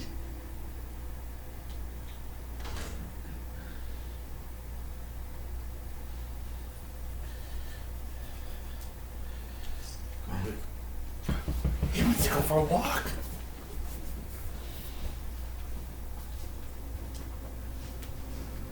Can you get him? Come on. There you go. Go find him. Go on, go find him. Come on, let's go for the walk. Come on. Hurry, run, run, run, run. Come on, run, run, run, run. Come on. Come on.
to go.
Every day's a struggle here. But at least we don't have to hide.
Damn fog's got in my lungs again.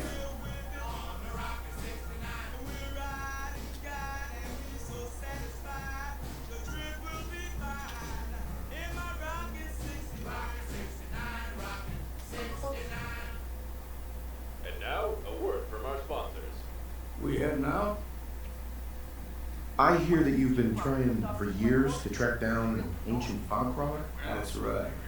Shipbreaker, I call it. A wily old beast. I put all the harbormen on the lookout for her. Why is tracking down this fog crawler so important to you? She's not like any ordinary beast. She's vicious. Kills for no good reason. Don't know if it's the fog that did it, or just something twisted in her nature. She ain't like anything I've faced before. By now, it's Percy. She's hurt a lot of people on this island. I intend to be there when she finally goes down. No need to worry about Shipbreaker anymore. She's dead. About damn time that monster met her end. Funny thing is, happy as I am that she's gone, I think I'm gonna miss her in a way. Walking in the fog will be a bit less interesting now. But I don't have to wonder if she might be lurking behind the next rock. Kept me on my toes, she did. For that, I'm grateful, in spite of the sorrow she visited on the island. Here, you may as well have my trusty old harpoon gun. I was saving it for delivering the killing blow to Shipbreaker. But now you should have it.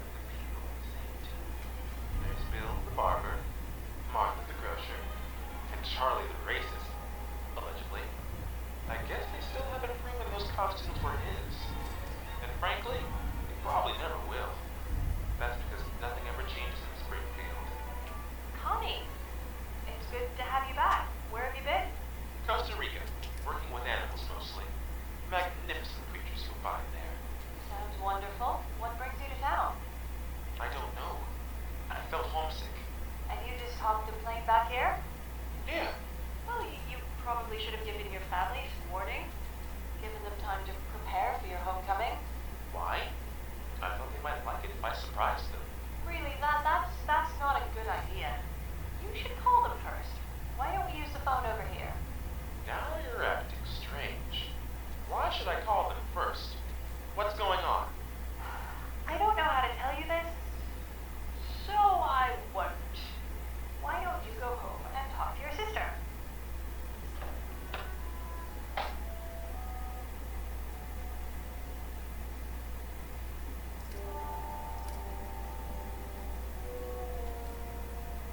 Connie? What are you doing here? Why didn't you call? Does a man need a reason to come back home? Well, no, not usually. But after the drugs and the mental institution, we thought... What drugs? What institution? I've been in Costa Rica. Connie, your doctors said you might have delusions. Things to fill the gaps in time. I mean, could you even point out Costa Rica on a map? Sure. It's right next to Arizona somewhere. I'm afraid not. Are you calling me a liar? Where's Dad? He'll tell you. Honey, you don't remember? You murdered your father right in this very room, and we've been trying to cover it up ever since. I murdered him? Oh my God. Is that what caused me to lose my mind? Well,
You.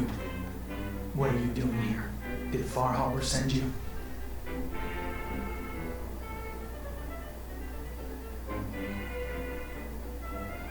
I was sent here by a child of Adam I met outside of Acadia. That's so. Likely more of Sister Harriet's good work.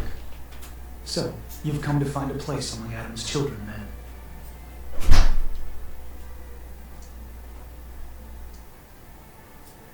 What was happening with those two children of Adam you were interrogating? An issue of loyalty. Not something you need to concern yourself with. Now, unless you come to join Adam's faithful, I suggest you go on your way. I'm interested in joining. Sign me up. Decisions of who may enter our family we leave to Adam. You'll have to perform a ritual. Prove yourself worthy in his eyes. All right.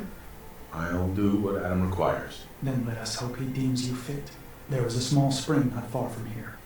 Drink from it. Follow where it leads. You come back, we'll discuss you joining the faithful.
jungle, where only the most terrifying creatures dared live, there was one man who called himself king.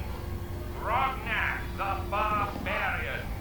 Watch him fly through the trees, pretzel This can't be real. and face savage beauties in this harrowing tropical adventure.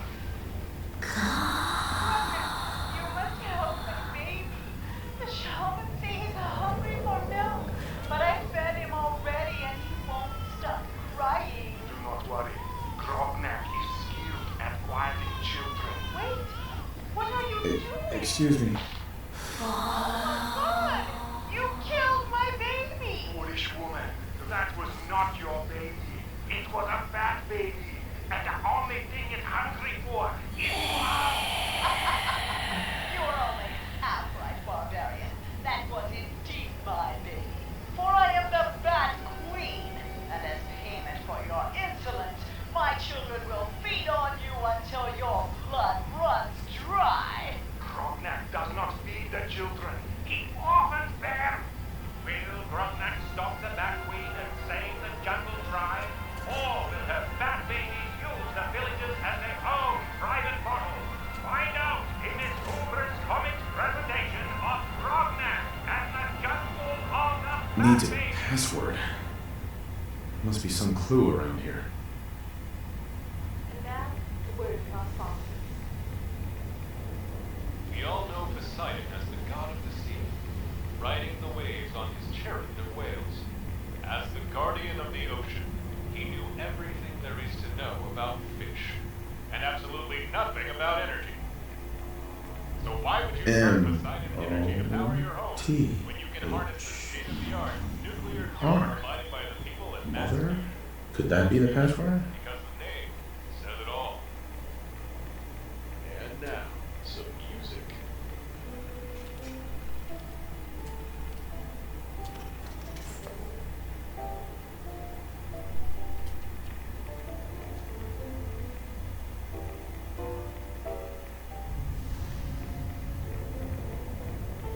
Excellent.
Pardon me.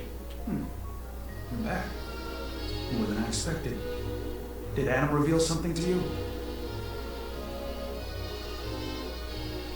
Look, I drank from your murder spring and followed the woman, and all I got was this weird statue. I think you owe me. A woman? Led you to that icon? What woman? What did you see?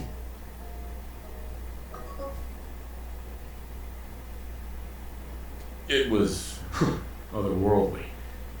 The woman, she was like a living shadow, cloaked in mist. Adam above, you really did see her. The mother of the fog. The mother is a messenger from Adam. Acts as a guide to those important to his plans and the future of this family. She's the one who led the first of us to this place. And if she revealed herself to you, then I'd say the path he's laying for you is clear. If you are prepared to take the next step, I believe there is a place for you among Adam's children.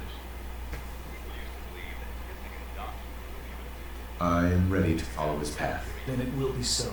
Head inside and present the icon to the High Confessor as a sermon time. He'll be interested to see that. Once you've spoken with him, you should come see me. Have a task I think you'd be useful for. And here, some more appropriate attire. But know this, we are all devoted servants to Adam here. Messenger or no, actions against the family will not be tolerated. Welcome, brother.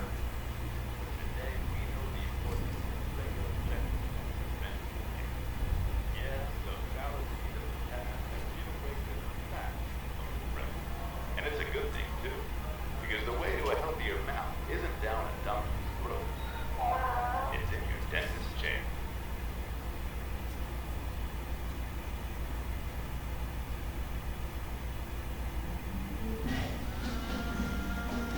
Believe the confessor is wrapping up his sermon.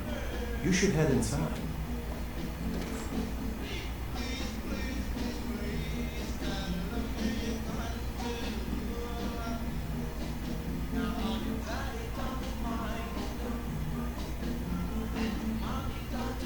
They are doomed, brothers and sisters, and they know it. The people of Far Harbor need only peer out their windows to look upon the face of Adam himself, given form in holy fog. Yet no matter how inevitable Adam's reign in this land may be, they deny it. Scoff at us behind their condenser. Kill our missionaries. Slay those who only wish to bring them the light no longer. After years of skulking in the shadows like whipped dogs, our purpose is clear. And I know the key to our victory lies within the nucleus itself. We will claim the secrets hidden away by that accursed robot, and with them, we will wipe Far Harbor from the island. Adam's veil will roll down its streets, holy fog cleansing the land of their heresy. And when we are finally granted division, it will be as heroes. A new day dawns, brothers and sisters. Glory to Atom! Glory to Adam! Oh, our family has gotten a little bigger. Oh, please. Well, Oh, keep the faith. Must continue. Hi there. Where? Please, leave me alone. Oh, sorry. Adam above, I await your word. Okay.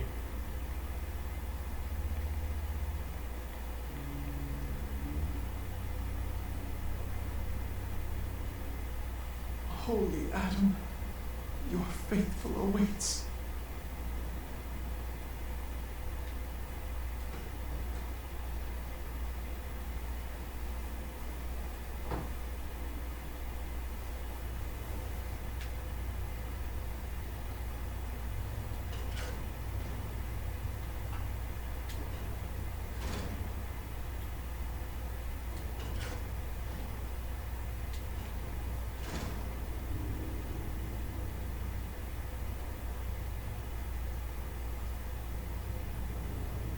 I'd heard whispers of a new convert. Welcome, brother. How does it feel to take your place among Adam's chosen? It's an honor, High Confessor. I'm glad you feel as such. There are many who would squander Adam's grace. Let me ask you a question. You've been to Far Harbor, yes? Seen its barriers against Adam's holy fog? Its citizens' blasphemous refusal to vacate what is clearly his domain? What would you do with such a place?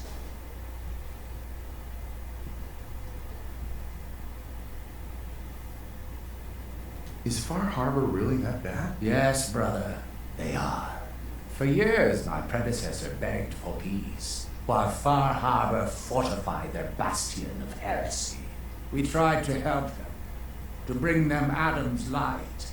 Many of our brethren ended up dying. But now that I am High Confessor, that time is over. All Adam's foes, whether Far Harbor cowering behind their precious condensers, or that ancient robot hiding away his memories within our very home, they will come to recognize Adam as the sole master of this island. But it is only through unity that we can succeed. Adam requires devotion from all his children. Embrace that, and you will do well here. Now, was there anything you require?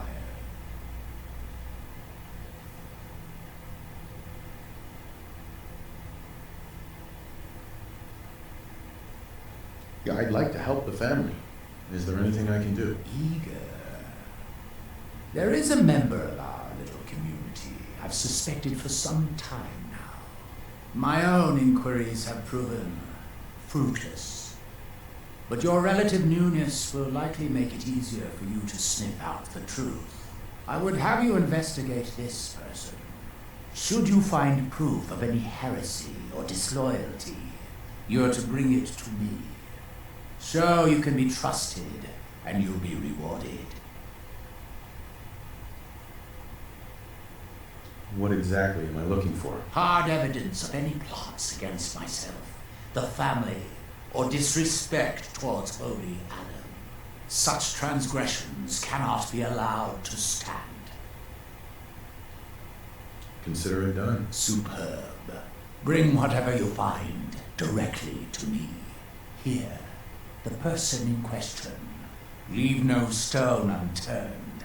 This is a chance to prove your value to Adam. High Confessor. Hello, my child. Was there something you required? I found this icon. The Grand Zealot said you'd be interested in seeing it. Is that the mother? So the whispers were true. You saw the mother of the fog. Many of Adam's children spend their whole lives wishing for such a boon. It would seem he expects great things from you, child, as will I. Now, was there anything else?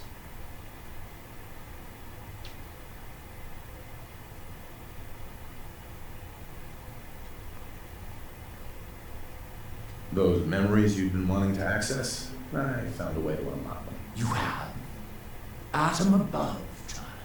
I can only imagine what you had to do in order to lay your hands on such information. But understand that you are to bring anything you find directly to me. I will send word you're not to be in Oh, yeah. And be careful. Too many Plus of our whatever- men have fallen already trying Well, to that's unlock the secrets of that prior to this. accursed machine. And I've been on this stream for... Now, go do what you must. let's see... Another 6 hours? 6.5 hours?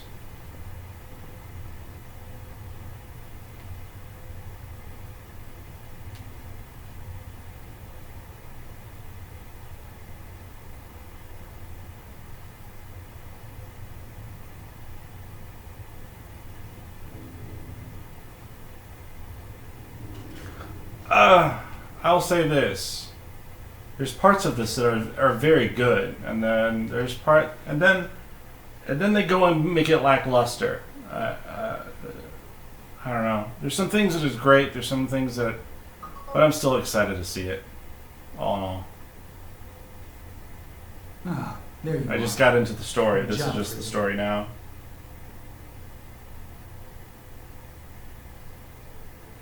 So long as it doesn't involve drinking from any more poisoned water features. No, not so much. There is a woman, one of our own, or she was, Gwyneth, but she's given herself over to something dark. The confessor ordered Zealot Field to track her down, but the heretic eluded her. Now Gwyneth has begun profaning our holy sites with her mad ravings, openly flouting the word of Adam. The High Confessor wants her found and executed.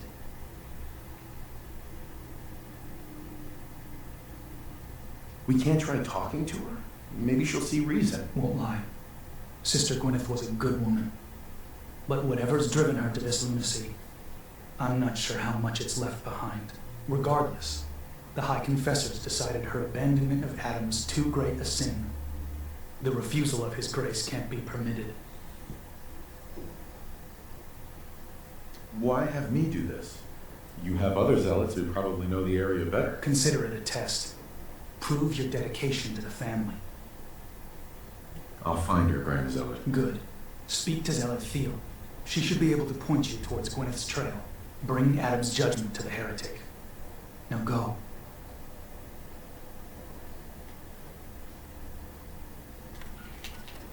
Don't touch that dial. You found the best radio station in Boston. Atomic Radio.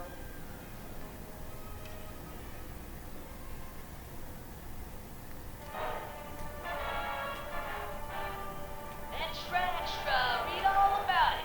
Celebrity dame shot dead. Cops suspect foul play. Extra, extra. Yes, you'll read the headlines in all the papers.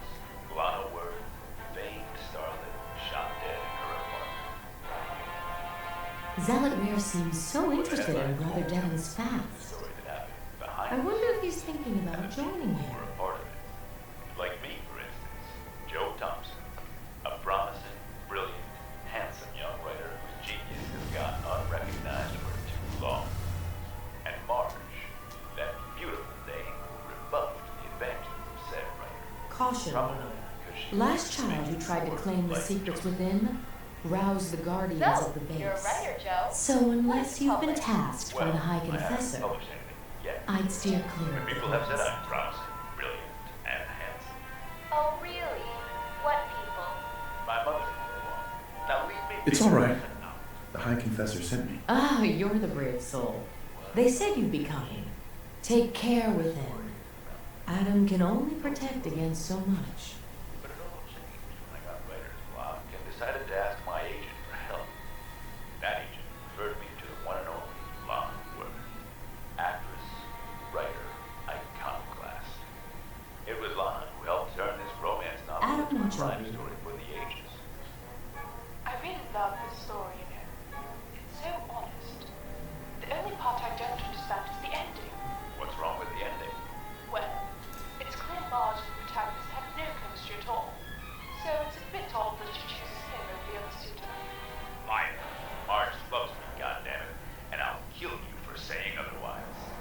And you get to become a Children of the Atom, which is really kind of cool. Just give away the ending to the book. Except they're crazy, Maybe. but it's still kind of cool. Promising writer. Not a good one.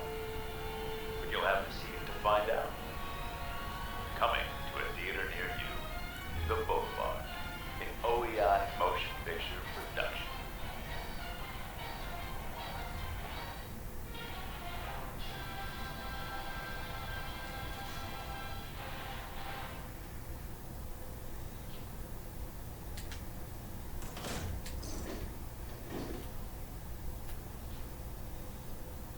And now, a word from our sponsors. In business, she's pleasant to have around. In public, she's the life of the party. In private, that special young man thinks she's perfection. But what he doesn't know is she wasn't always this way. That's right. She's who she is because she's smart. She uses the laser grafter. I somehow think that they were supposed to appear more in the base game. Laser grafter. They appear a lot more in the game if... And now, some music. But besides the people at the crater in the glowing sea, they're very hostile, usually.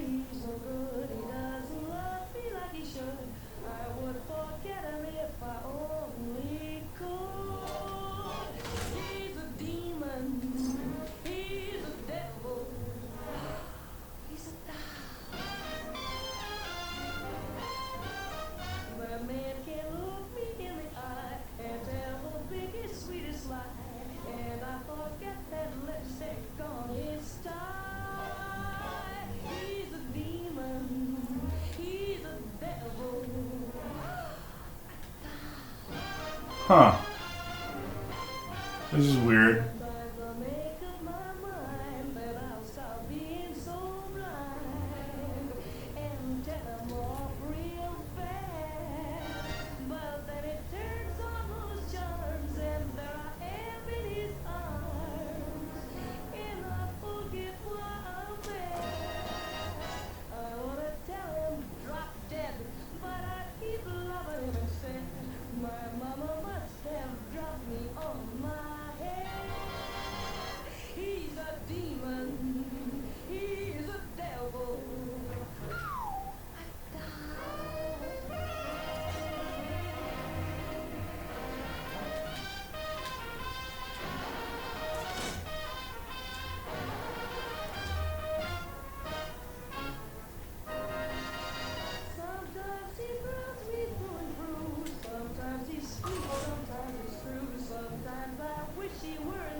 By Fallout,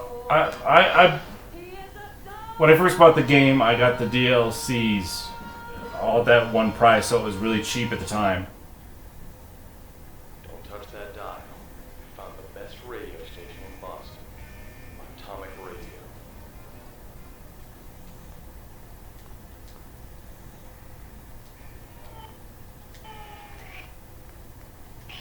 What's he doing?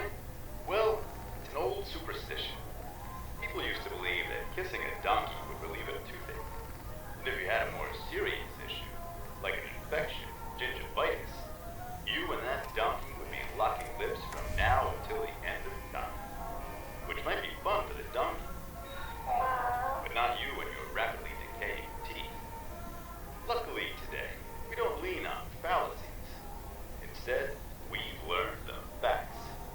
In the past, people might have gone to the dentist only when they had a toothache. But today, we know the importance of regular checkups and preventative care. Yes, the fallacies of the past have given way to the facts of the present. And it's a good thing, too. Because the way to Who's ready to have their ass handed? it's in your dentist chair.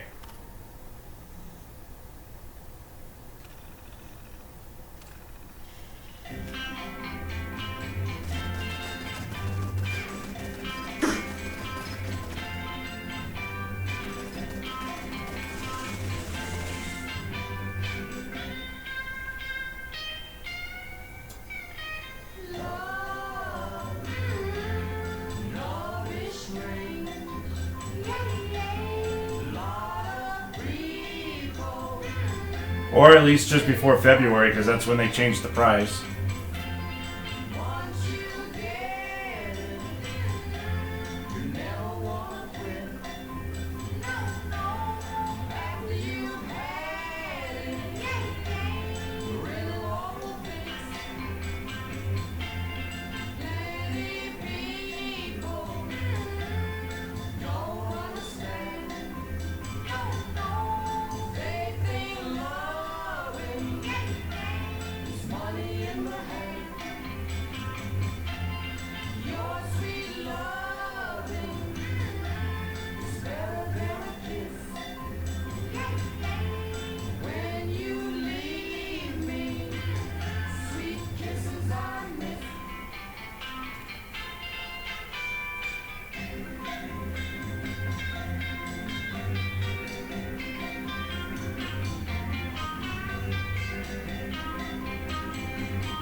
Hostile target identified.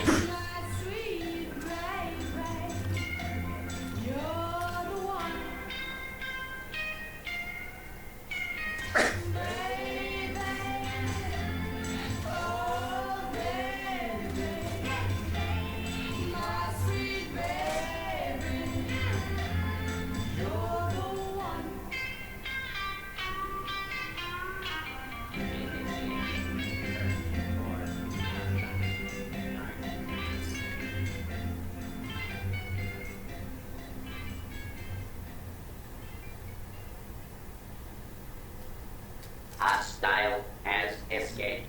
Transmitting description to designated law enforcement authorities.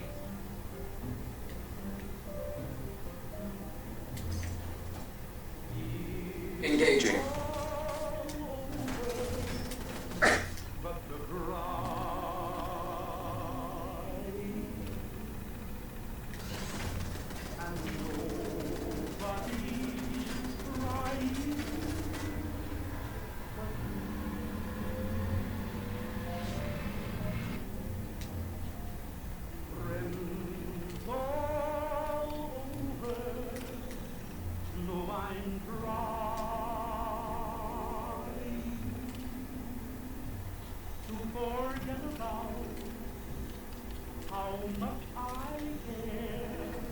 Contact. Target down, sir. Ambush. Ambush. Defensive protocols engaged.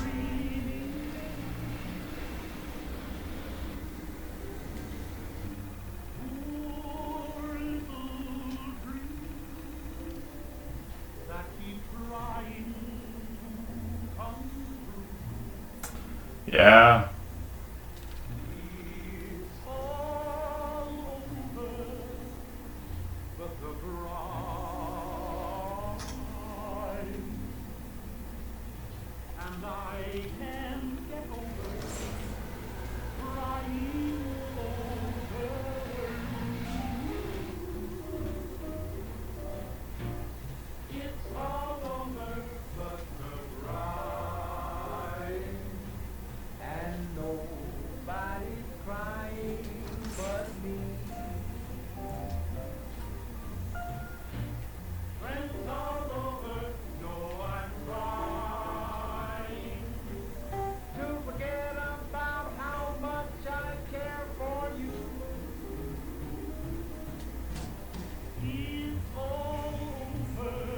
AO compromised. Engaging.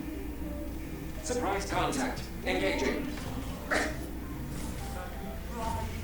Running close quarters subroutine.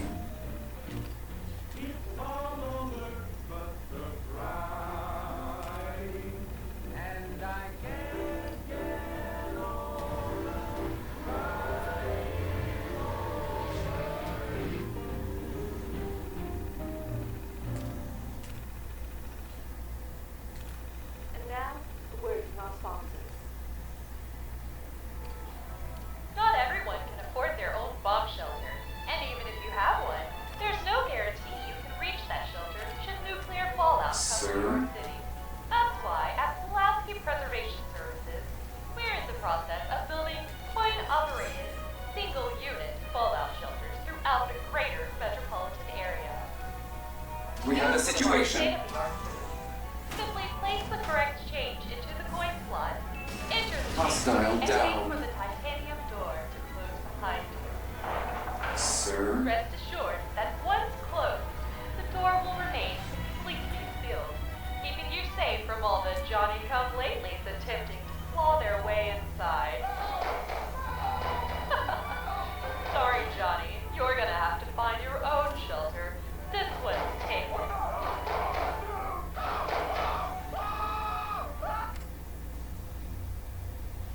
Oh, this is gonna be cool.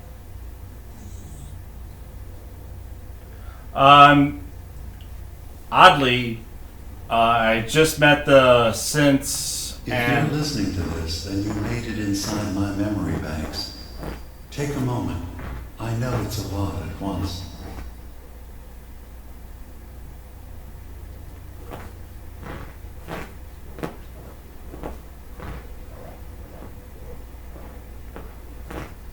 The architecture you're seeing is data, mind data.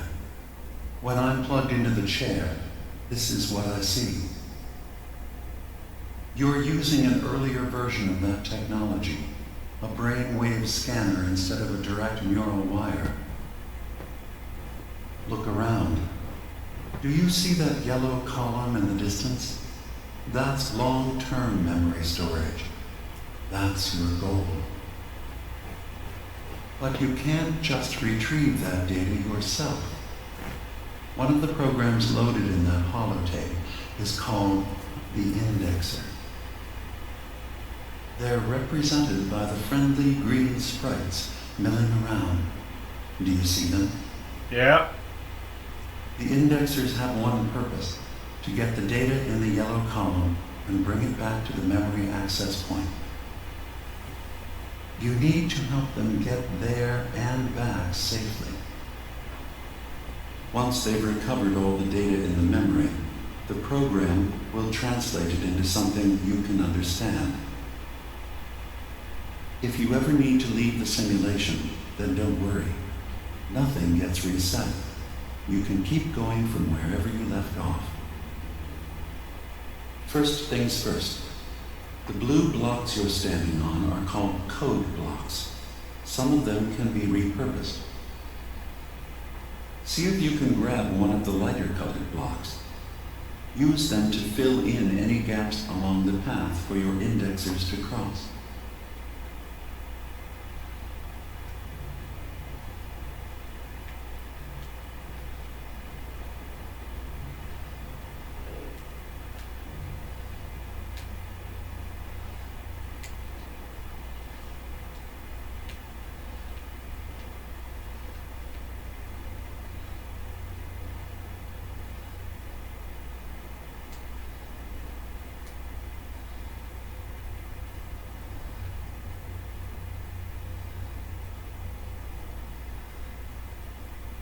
First things first. The blue blocks you're standing on are called code blocks. Some of them can be repurposed. See if you can grab one of the lighter colored blocks. Use them to fill in any gaps along the path for your indexers to cross.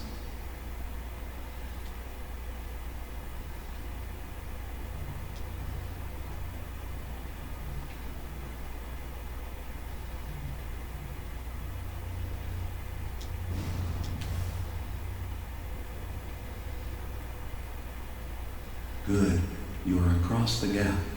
But now you have to deal with the security systems. That red firewall is blocking you and your indexers from reaching the data. Do you see that green beam of light? That's a decoder beam. It can destroy the firewall. You just need to direct the beam to its vulnerable spot.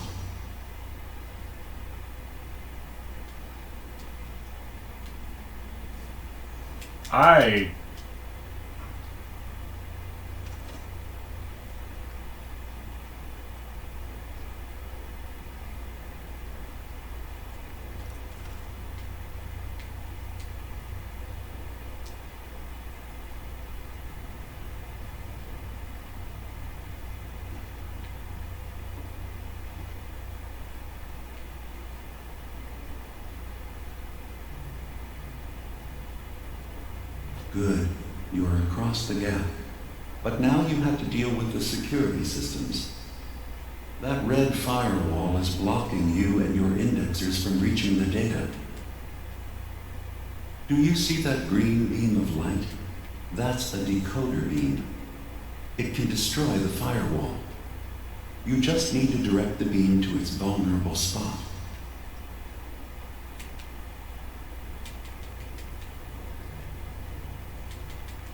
I can't get this to do shit. Well, yeah. I can't pick up any of the blocks. I can't.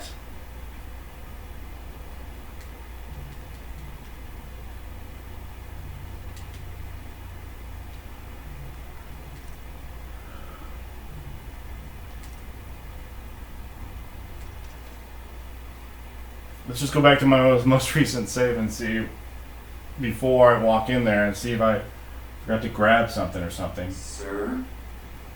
We are on the air from Bristol to Newtown. This is Atomic Radio. We have a situation.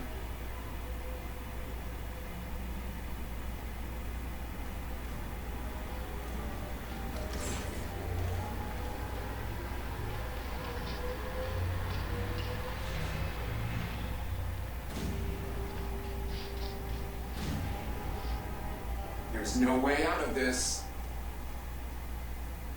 Hey, are you Dr. Hall? I am.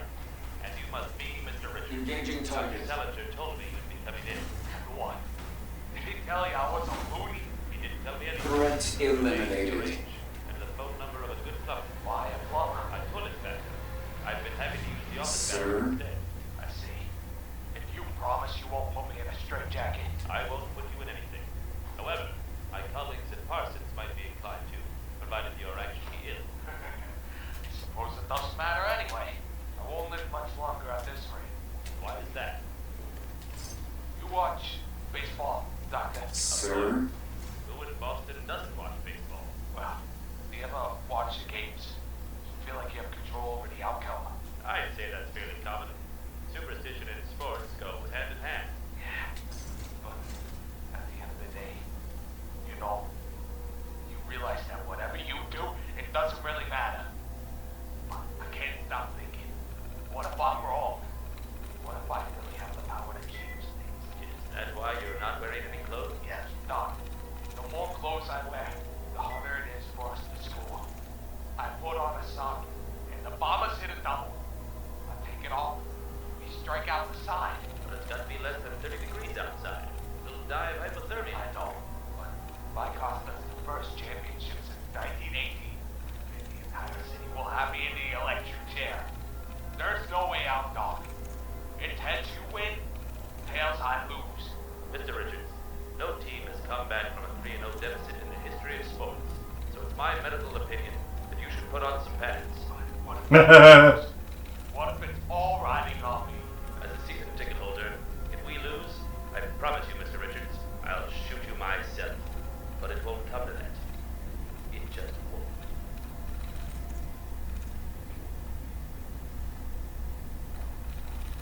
I heard there's a new patient in Ward C.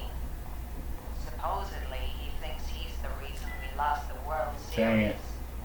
I tell you, give him enough rope and a bottle of cat. And something. Alright. I'm not shutting down the stream, I'm just shutting down the program because I need to reboot it because my character, because you use your freaking chameleon bit, I'm stuck in chameleon mode, invisible mode, until I restart it, generally.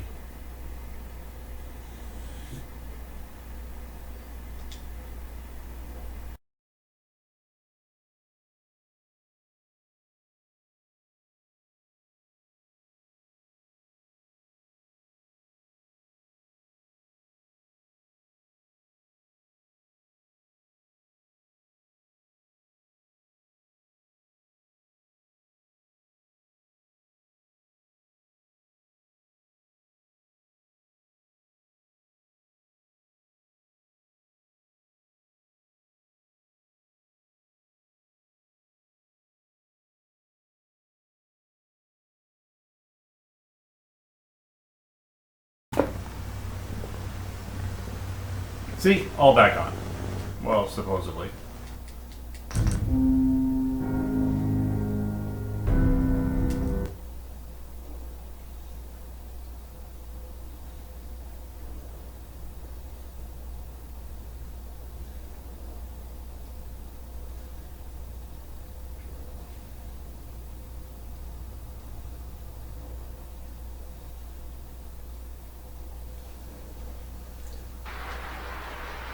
Yay, I'm back. I'm visible again. I'm indivisible again. That's it. Ah, nice.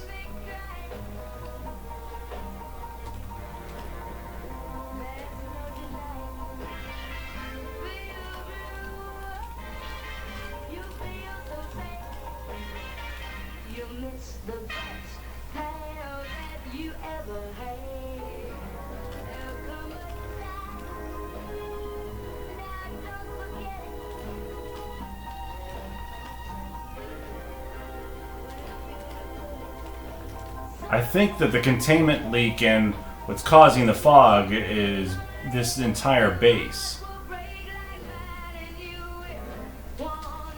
Sir? Yeah, buddy.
Busted.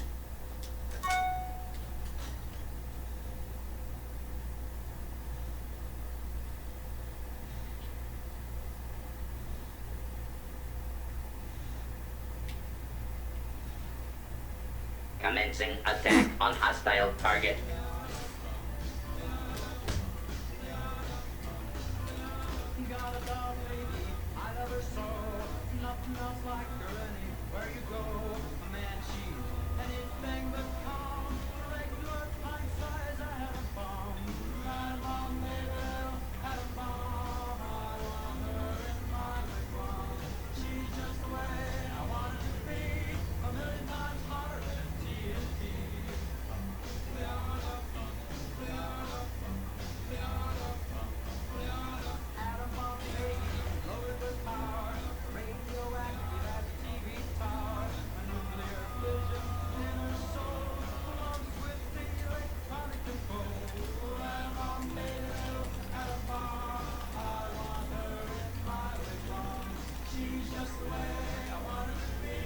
Protect and serve.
AM station in all of Boston.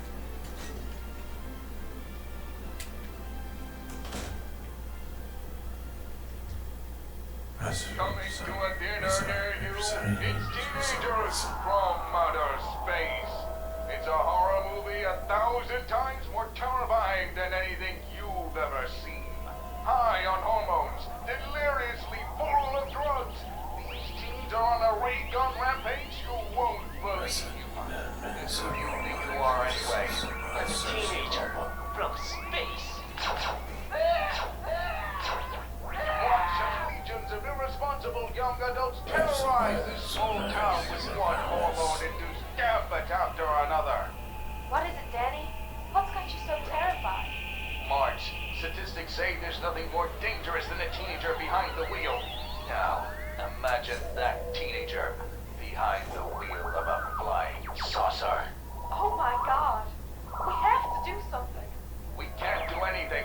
Don't you see? The insurance policies won't cover it. Will Danny and Marge survive this invasion? Will they keep their teenage owner from falling in love with her reckless alien captors? Find out in this one-of-a-kind motion picture event. Teenagers from outer space.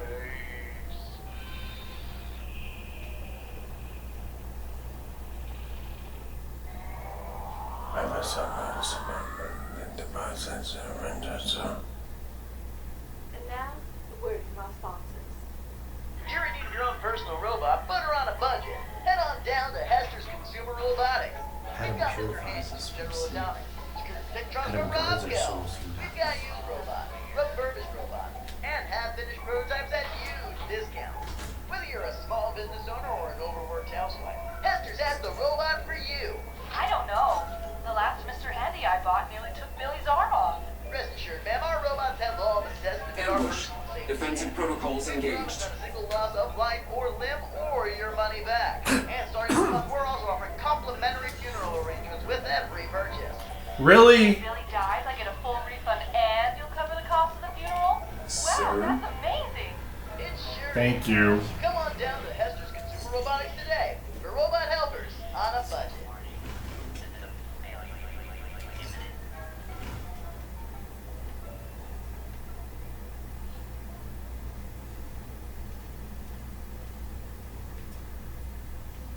And now, some music.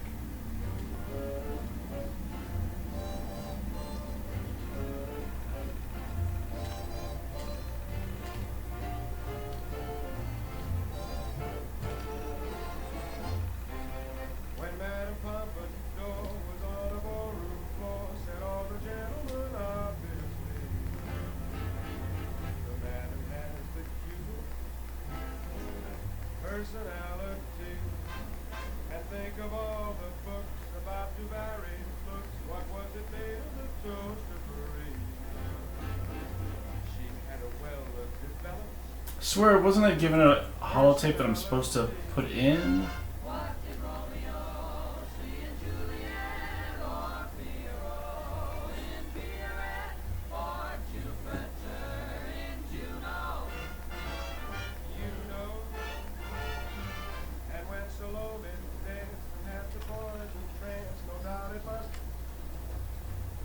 It does say icebreaker program loaded, so.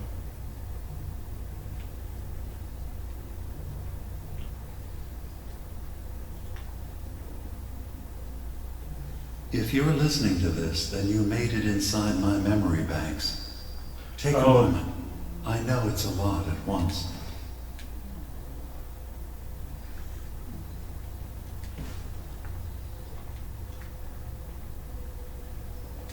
See, it's working now. It wasn't working The before. architecture you're seeing is data. My data. When I'm plugged into the chair, this is what I see. You're using an earlier version of that technology, a brainwave scanner instead of a direct neural wire. Look around. Do you see that yellow column in the distance? That's long-term memory storage. That's your goal. But you can't just retrieve that data yourself. One of the programs loaded in that holotape is called the indexer. They're represented by the friendly green sprites milling around. Do you see them? Yep. The indexers have one purpose: to get the data in the yellow column and bring it back to the memory access point. You need to help them get there and back safely. Once they've recovered all the data in the memory, got it. The program will translate it into something you can understand. No problem. If you ever need to leave the simulation, then don't worry. Nothing gets reset. You can keep going from wherever you left off. Good. You're across the gap. But now you have to deal with the security systems. That red firewall is blocking you and your indexers from reaching the data. Do you see that green beam of light? That's a decoder beam. It can destroy the firewall. You just need to direct the beam to its vulnerable spot. You mean just the wall?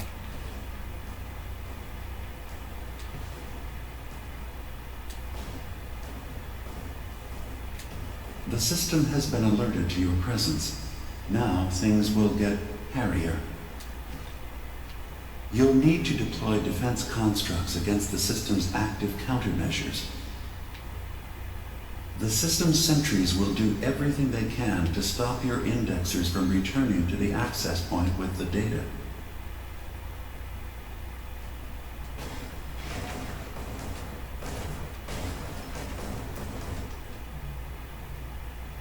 Oh, you fall down, you go boom.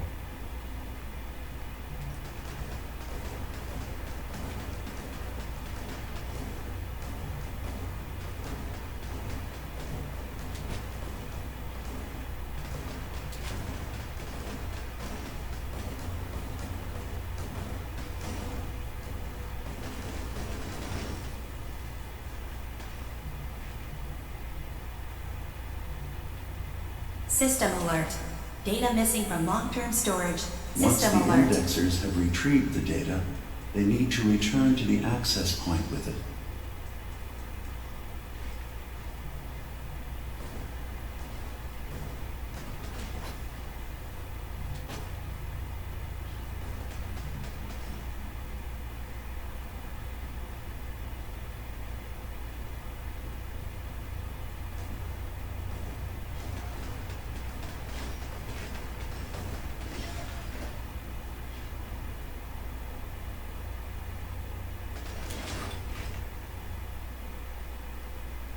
Sentry has detected active intrusive program. Memory retrieval now at 60%.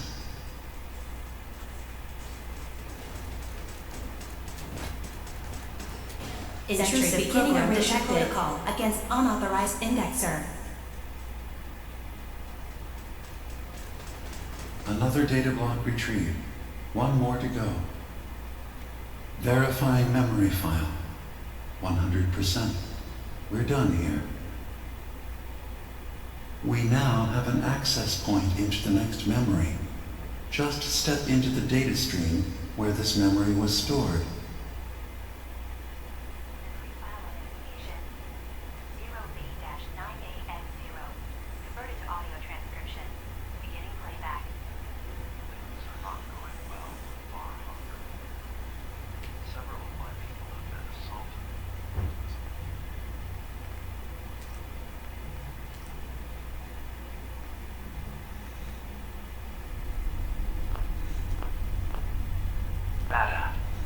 Interrogated for no reason. This is getting out of control. But there's still a chance they can learn to trust us. We just need one of their own who's on our side. I can't let anyone know what I'm about to do. I'll need to set up the equipment far away from Acadia. It'll double as a place to bury the evidence. Additional location data appended. A makeshift medical facility underneath the VIM. Pop factory. Coordinates downloaded.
Intrusion detected. Countermeasures initiated.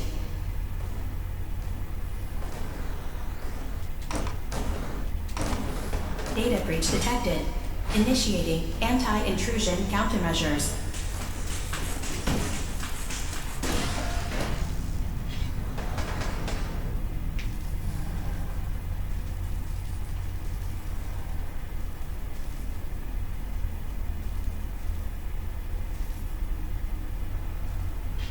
Beginning attrition of intrusive program.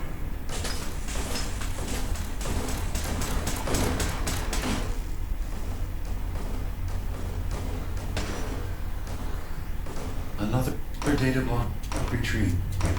One more to go.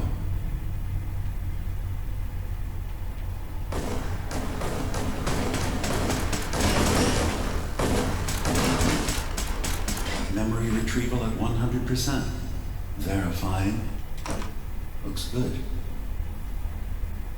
You can now use the data stream as an access point to the next memory.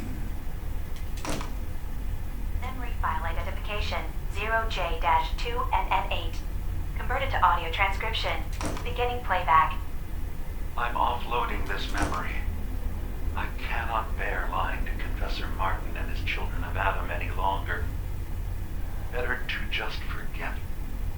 I found it. The location of the launch key to fire the nuclear missile inside the submarine. Confessor Martin believes it can bring his people into division, destruction at the hands of an atomic blast. He struggles with how literal his interpretation of that precept should be.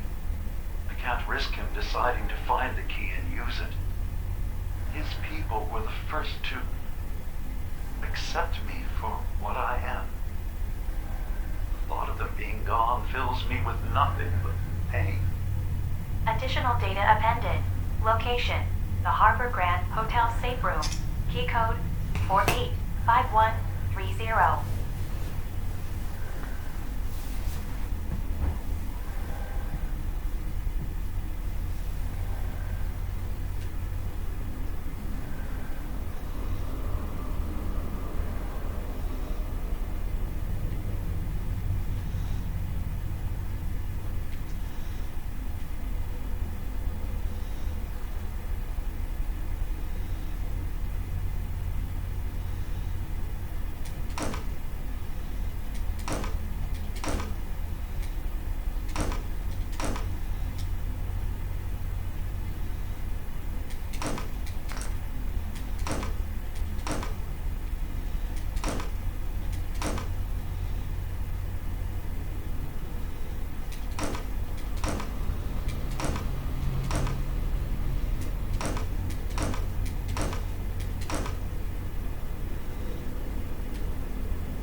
Sentry beginning erasure protocol against unauthorized indexer.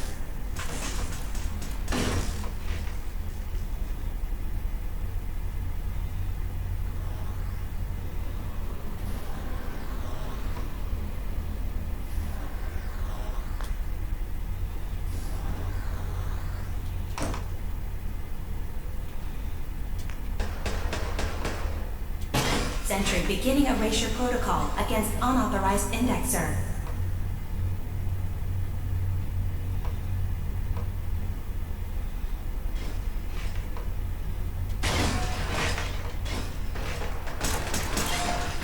Intrusive program detected.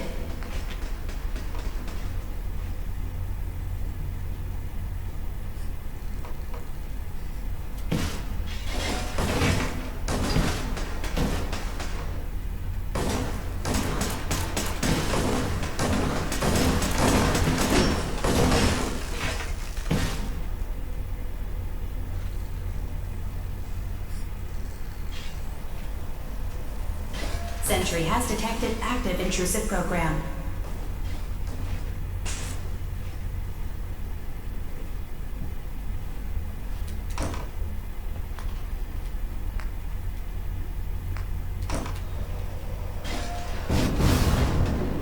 Sentry beginning erasure protocol against unauthorized indexer.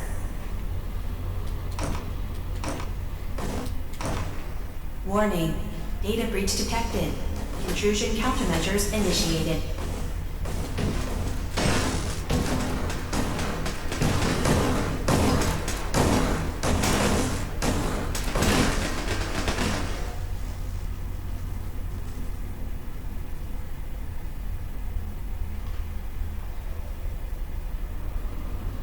Beginning attrition of intrusive program.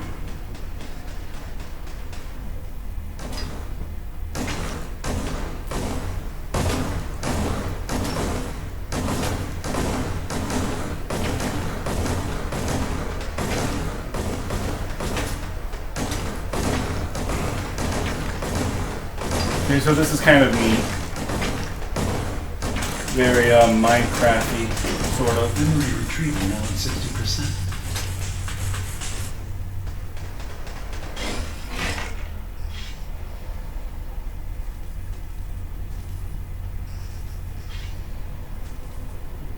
Beginning attrition of intrusive program.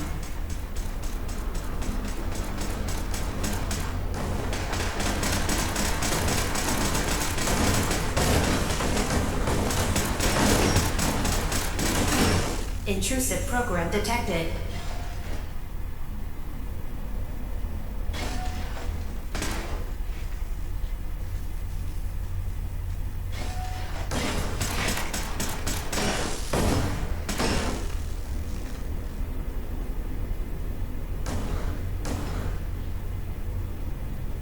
Intrusive indexer detected.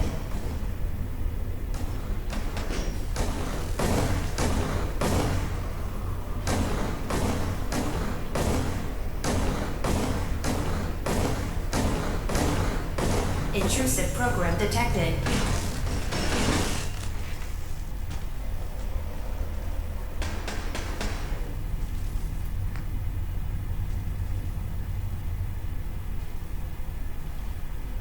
Intrusive indexer detected.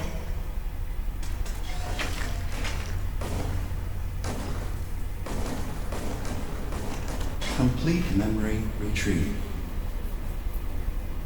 The data stream is now available to access the next memory. Memory file identification 0H-3X0P. Converted to audio transcription. Beginning playback.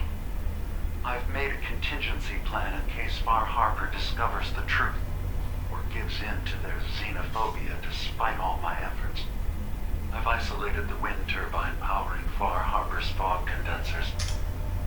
A kill switch command will leave them defenseless from the fog and its creatures. But now that it's done, am I really capable of this? This massacre that I've engineered? I'm going to remove the command code from my memories. I'll bury a hard copy if I need to use it, but I can't keep it close to me. location data appended. Coordinates to the kill switch command code and the wind farm maintenance building.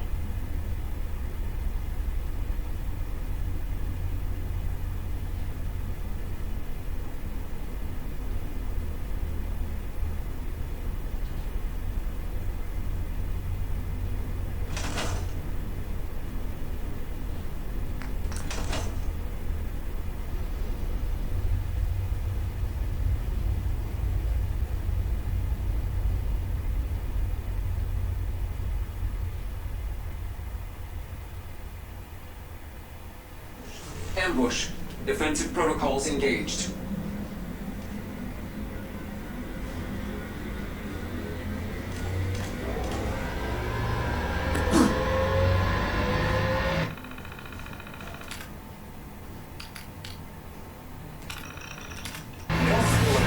Sir.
Security alert.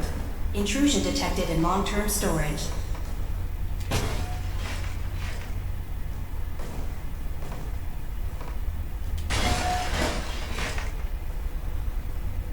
Missing data located and retrieved.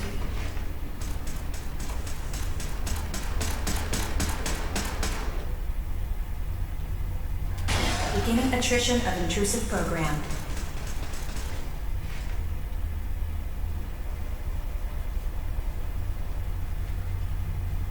Another data block retrieved. Good. Sentry has detected active intrusive program.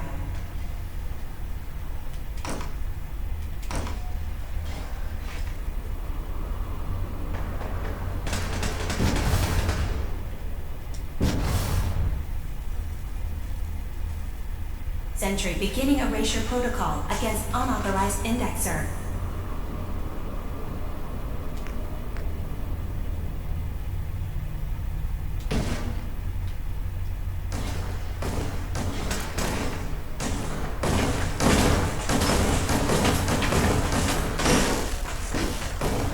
Sentry initiating erasure of intrusive indexer.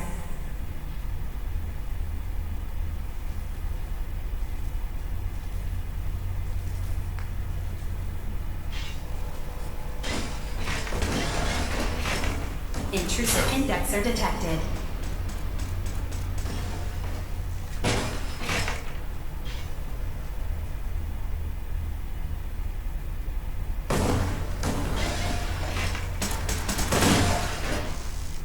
Intrusive program detected.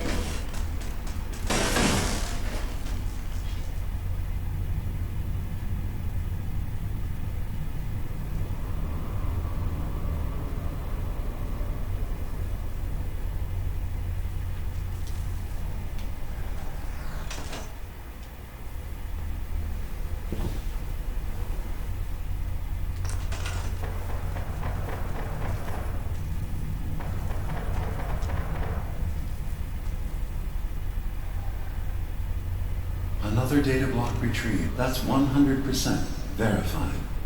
Good job. You can use the data stream to access the next memory, as usual. Memory file identification 0Z-7A4K. Converted to audio transcription. Beginning playback. Get away from me! What the hell are you? It's me. We escaped the Institute together. You're my brother. I don't have a brother. The name's Nick Valentine. And no one in my family tree is a plastic skin freak. You're just confused. Let me help.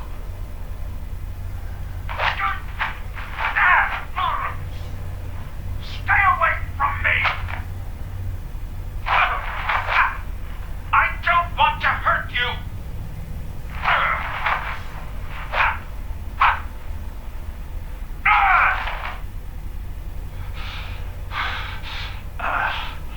Good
Security alert. Data breach detected. Countermeasures initiated.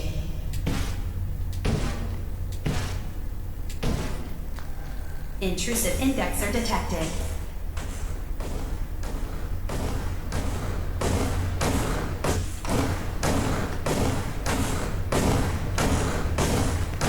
Intrusive indexer eliminated.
Intrusive indexer detected.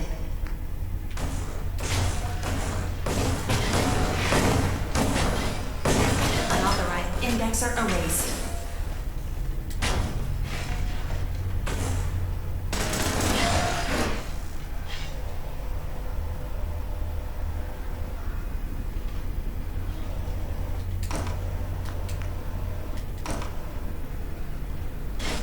Sentry has detected active intrusive program.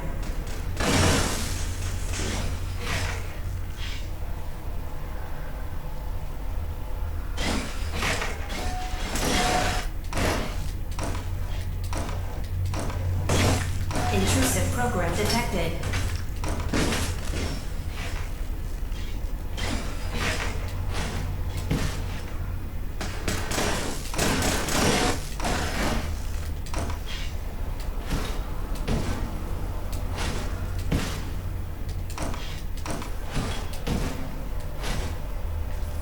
Intrusive indexer detected.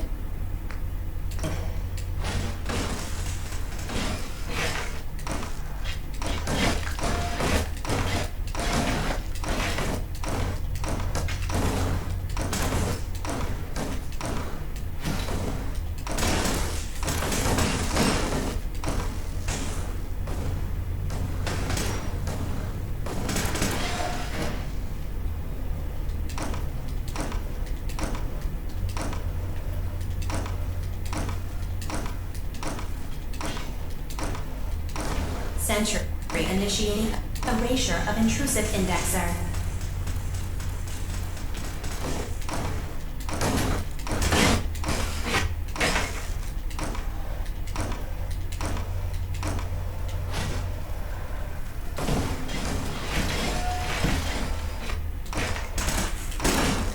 Beginning attrition of intrusive program.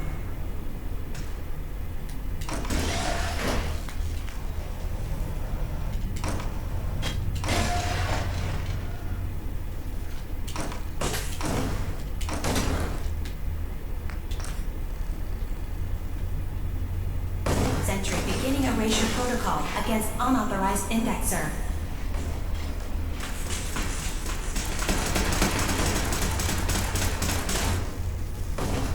Complete memory retrieved.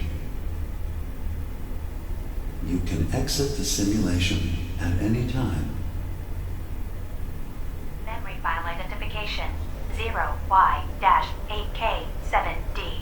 Converted to audio transcription. Beginning playback. I've discovered a curious record inside the pre-war data files of this submarine base. The Marines here were equipped with an advanced model of combat armor.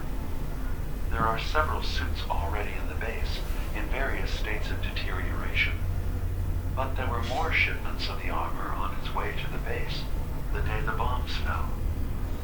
They could be in prime condition if the sealants have held. I have no use for them, but you never know. Maybe they'll be worth digging up one day. Additional data appended. Armor shipment's tracking information. Coordinates downloaded. Exiting simulation in 3, 2, 1.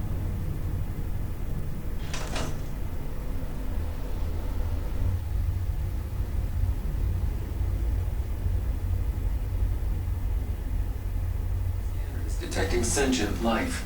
Alert level elevated.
Got it.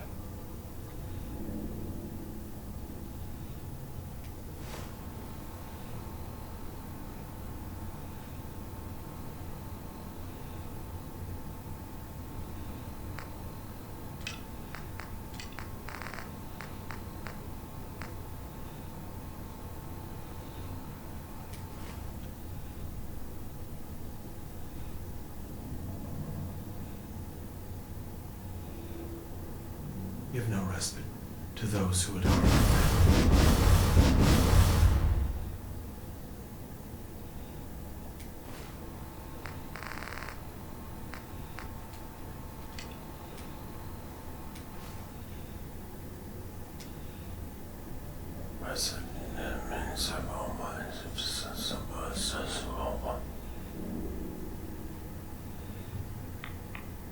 The world will see Adam's glory again. Here with me, and all glory. Pardon me, brother. May the divide bring you peace.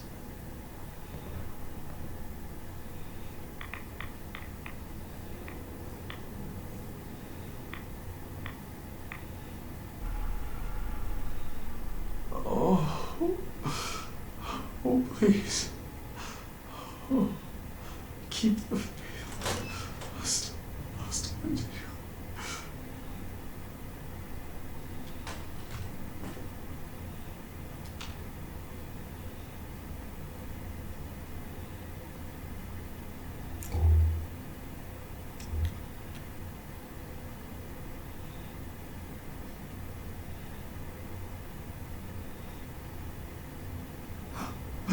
I know that you can hear me.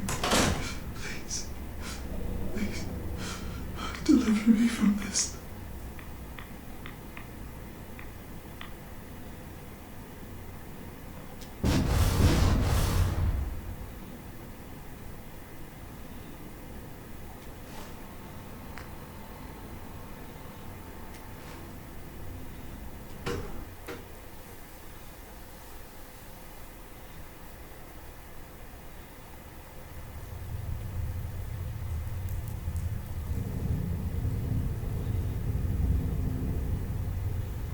None will escape the Great Divide. Gotcha.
If you're looking for the crypt, you took a wrong turn.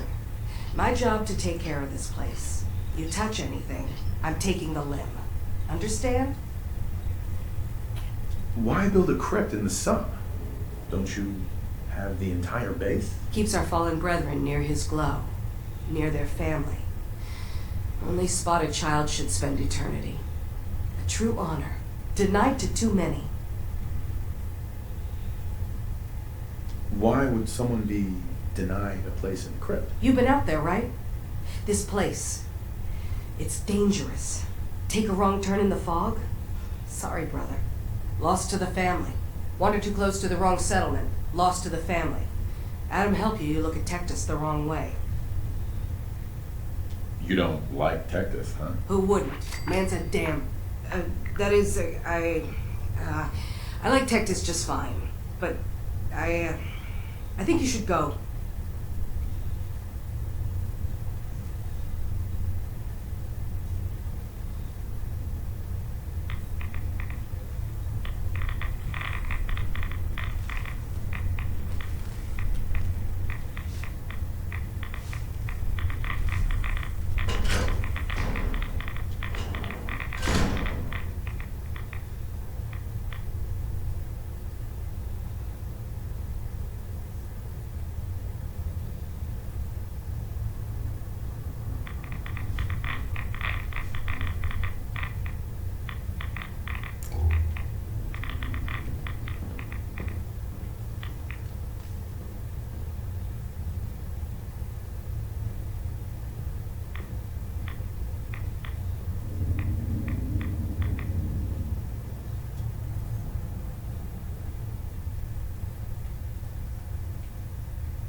Grand Zealot sends shivers down my spine.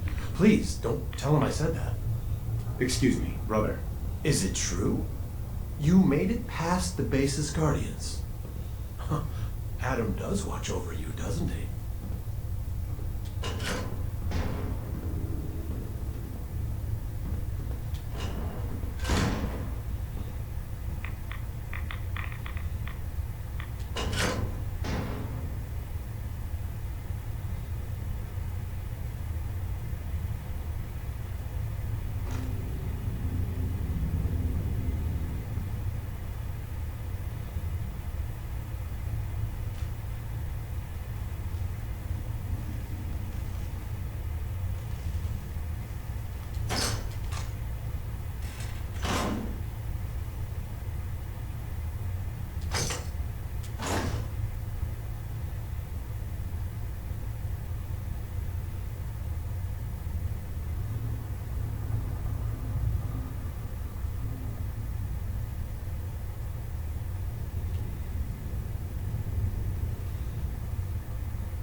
I heard Zelda Field was born in the heart of a rad storm.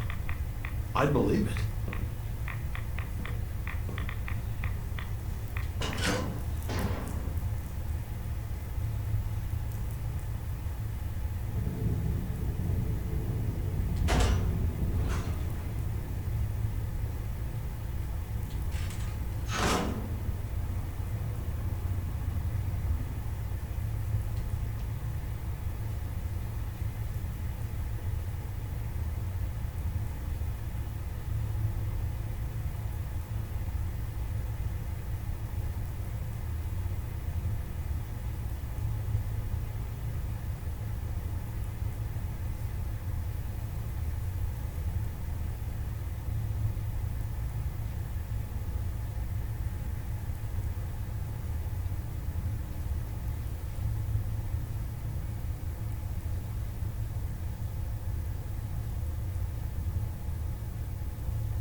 None will escape the Great Divide.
be with me and all your glory.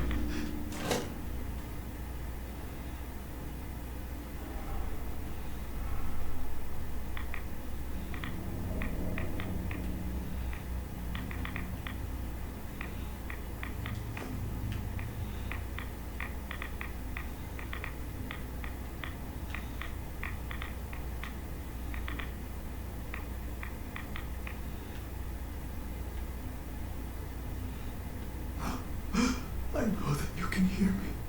Please, please, deliver me from this.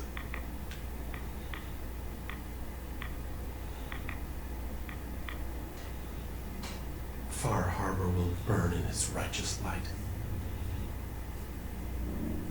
Excuse me. Yeah? I mean, glory to that. Wait, you're the new convert. You happen to see Brother Devon, the sickly guy praying off by himself? Sure, I saw Devon. Why do you ask? See, Brother Devon, he's been on a fast, a long one. No food, only irradiated water, waiting for a sign from Adam. Most folks would say that's real admirable, giving yourself to Adam like that. What do you think?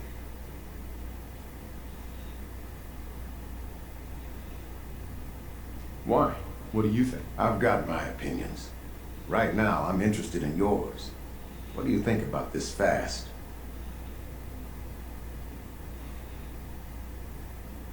I mean, it's his choice, right? Who are we to stop him? That's easy to say, but look, me and Devon, we weren't born with Adam's blessing like everyone else around here. Rads, they hurt us. Now Devon thinks fasting and refusing meds till he dies is gonna get Adam to grant him some kind of revelation or something. I've tried talking to him. He won't listen to me anymore, and everyone else in this place thinks what he's doing is a brilliant idea. I know we don't know each other, but if you could convince him to quit, I'd owe you. Could give you some anti-rad meds I've cooked up. Recipe, too. Got some stuff in it that could come in handy, even for folks that don't mind rads. What do you say? Talk to him for me?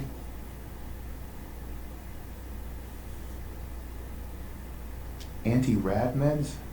Are those allowed? No one's gonna bother you about scouring off the globe, if that's your concern. They understand we weren't all born with his blessing. But my brew will clear away some rads and give you a little kick of energy. Anytime I make a batch, you're welcome to some. Give you the recipe to boot.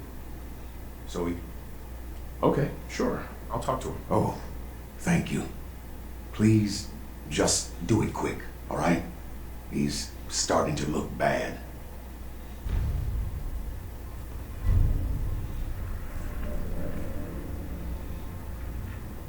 The vessel is breathtaking, is it not? A machine dedicated to... Oh, holy Adam, from this spot, is that you? Oh, holy, I'm sorry, brother. I thought you were, never mind. Did you need something?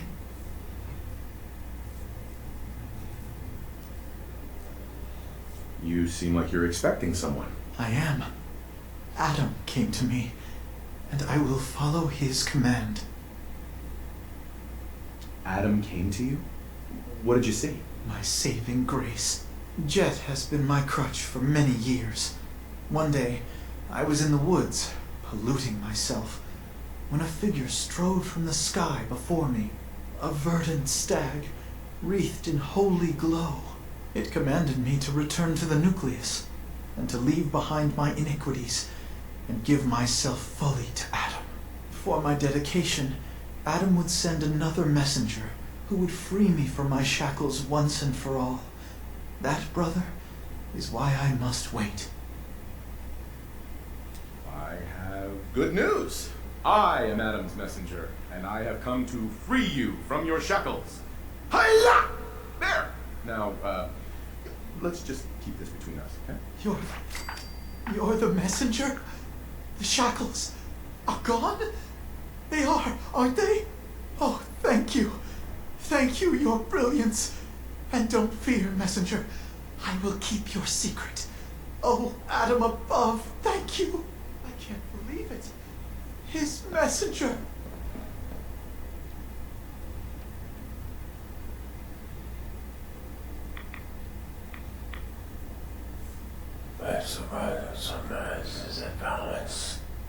Where? You did it. Adam above, you did it. Here, anytime I brew a new batch, you can have some. And if there's anything else I can do for you, you let me know.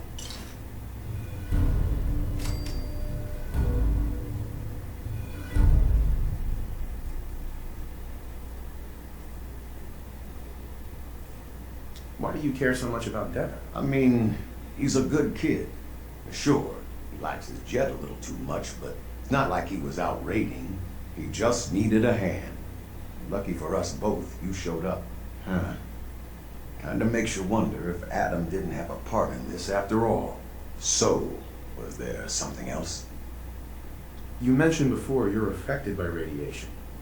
Why would you choose to live in a place like this? Sure beats where I came from. Before joining the family, I was a trapper. Lived with a nasty bunch out in the fog, barely scraping by. Kind of place you slept with a knife under your pillow to make sure no one stole your food.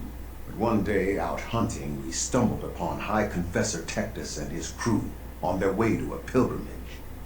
We surrounded them, took them captive. Figured we could ransom them back for some grub and ammo. I pulled guard duty. Me and the High Confessor get to talking. You can probably figure out what happened next.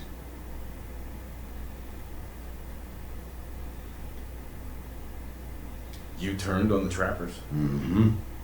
The High Confessor started describing the life I could have at the nucleus with Adam. 3 meals a day. Not having to worry about getting eaten in my sleep. Radiation wasn't even that much worse. Plus, I had my brew to handle that. Ended up being a pretty easy decision. I helped the children clean out the trappers and started my new life here. So, something else I can do for you? Got any more of your brew? Fresh out at the moment. Stop by in a couple of days. Now, you need something else? Didn't need anything at the moment. All right, then. Take care of yourself.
Pardon me, sister. We'll all be divided before Sister Mai finishes her work on the decontamination arches.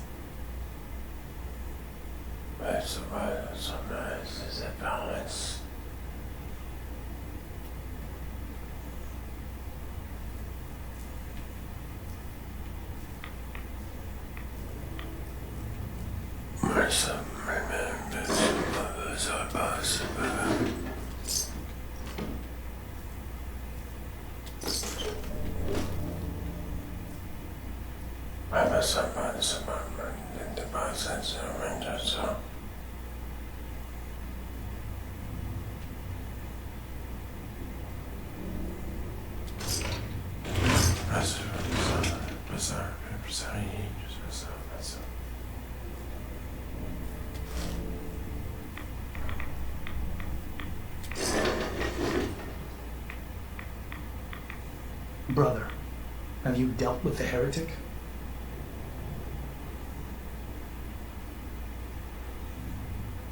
Tell me about Sister Gwyneth. Certainly never expected something like this from her.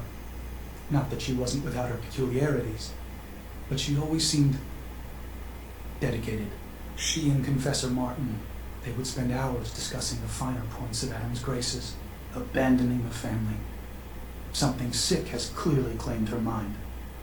She doesn't deserve to live like that. I'm still working on it, Grand Zealot. Then I will let you return to your duty.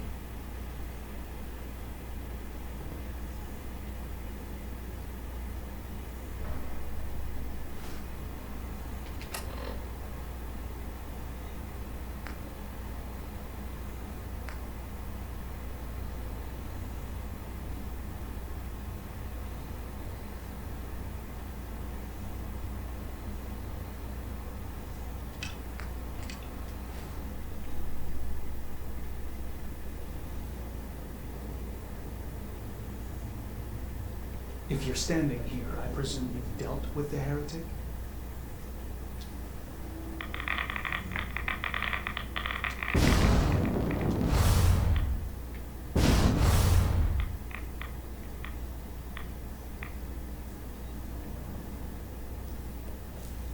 Excuse me. Was wondering when I'd get to meet our newest member. I'm Sister Mai, and rumor has it you're the one who caught the attention of the Mother of the Fog. You happen to catch the Grand Zealot's, loyalty test too? Loyalty test? Yeah.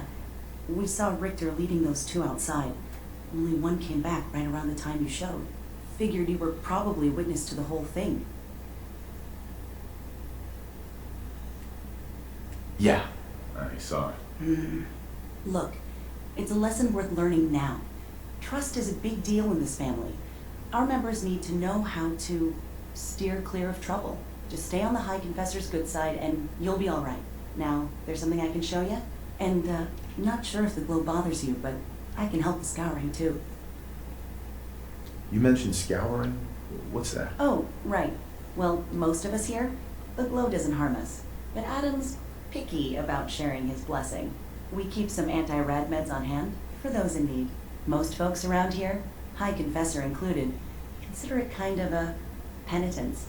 Scour oneself and embrace the glow anew. So, did you want to bruise the goods? Sure. Let's take a look. Nothing's junk if you use it right.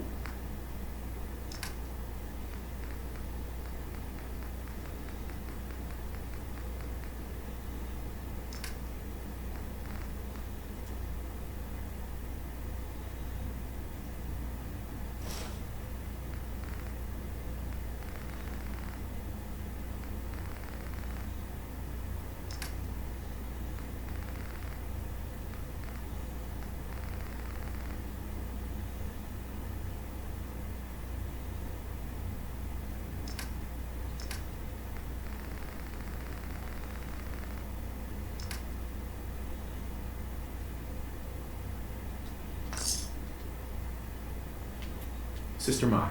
Hate to have to charge the faithful, but my supply doesn't restock itself. Something you need.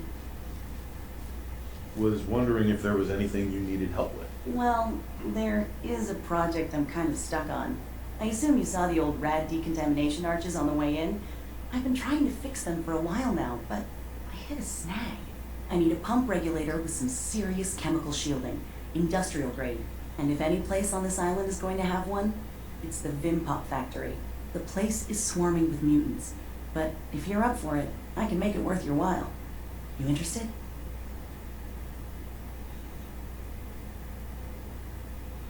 Why fix the decontamination arches? Don't they get rid of radiation? Not the way I rigged them.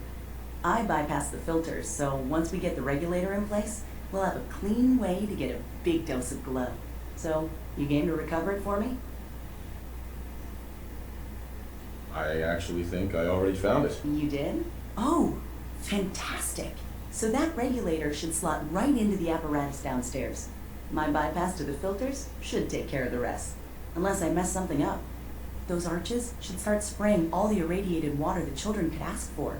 I was thinking, since you did all the heavy lifting, you ought to be the one to christen the old girl. Plug in the final piece? You willing to do the honors? So, all you did was bypass the decontamination filters? Well, if you want to oversimplify the heck out of it, yeah. Pretty much. I had to hook up a little rig to support my fix. But so long as that keeps working, it should keep the rads coming. So, you willing to finish the job? Sure. I can take care of that. Great. Pump's down in the bay. Shouldn't give you any trouble. And here, for what you've done.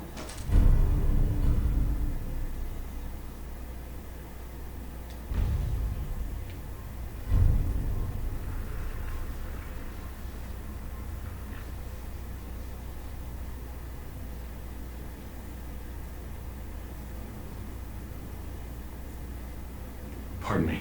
Glory to Adam, brother. You must be the one Richter sent out to the spring. Don't appear you turned into a slobbering goon. So I'm guessing you had a favorable experience. What visions did Holy Adam bless you with? He came to me and told me the secret to overcoming all life's challenges. And for a mere 500 caps, that secret can be yours, too. I believe I'll pass. But nevertheless, should you need something from myself or the other zealots, you need only ask. Adam ever grant you any vision? Sort of. My parents were settlers. Tried to carve out a life for us in the fog. Moved us all out there when I was just a girl. Made do for a couple years. Adam's Veil hadn't claimed the whole of the island back then. But then came the storm. A rad storm. Unlike anything the island had ever seen. Our little homestead didn't stand a chance. I was the only one to survive, thanks to my blessing. Adam's blessing. I wandered for days, living off whatever I could scrounge, drinking puddles and salt water, until I stumbled on a spring. The spring. Vision I had. It felt like it lasted for days. I was back in the storm, but I wasn't afraid. I was in control. When I finally came to, I was in Richter's arms. He carried me back here and raised me to serve Adam.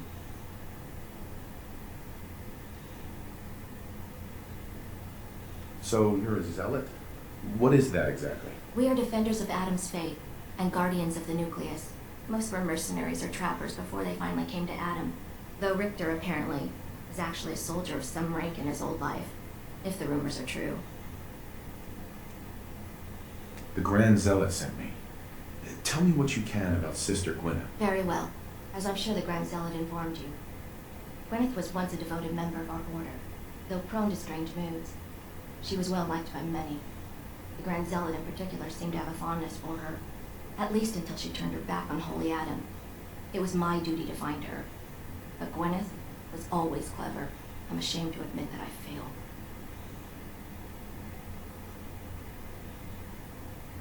I can only tell you what I saw. She was praying quietly, when she suddenly leapt up and began to shout that Adam is a lie. When Tectus confronted her, she struck him with such force that she knocked him to the ground. When she realized what she'd done, she fled. Tectus wanted us to send someone after her, make an example. But at the time it was not his decision. Confessor Martin insisted we wait, hope for her return. Sadly, that never happened, and we gave her up for dead. That was the end of Gwyneth. Or so we thought. One of the acolytes spied her at a holy site, but she escaped in the fog. It was not long after that the blasphemous messages appeared, and we knew it had to be her.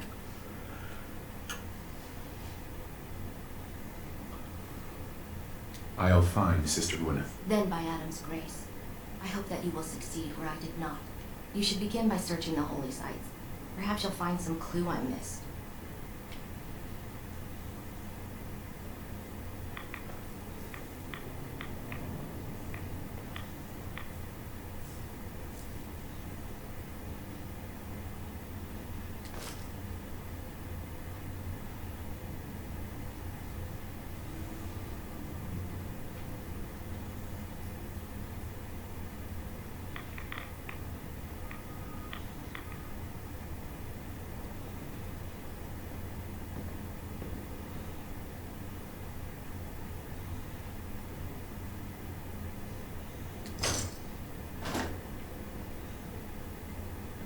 Pardon me.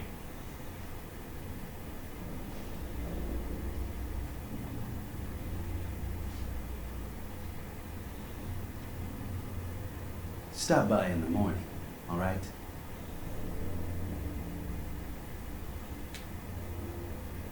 Okay.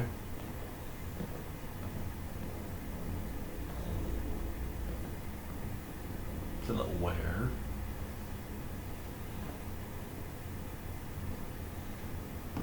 Yeah. Everyone's got a bed.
Be respectful. You walk through hallowed halls. I am.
You should get out of here. Sister Aubert, I found this note you penned about the High Confessor. Something like this could get you in a lot of trouble. My note? Listen, I was mad. The High Confessor's a good man. I wouldn't. Please, just let me have it back and I'll get rid of it. We can pretend this never happened. Please.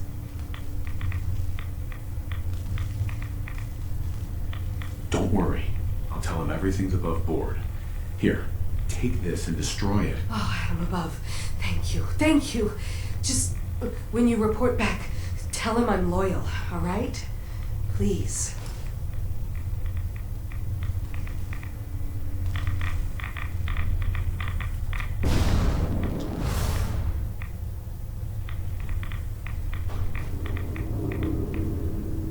Wait.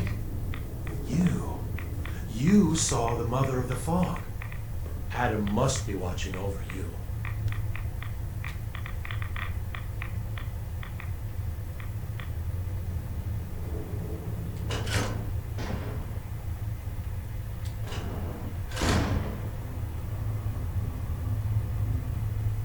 Ah, hello, child. To what do I owe the honor of such a visit from one of his favorites?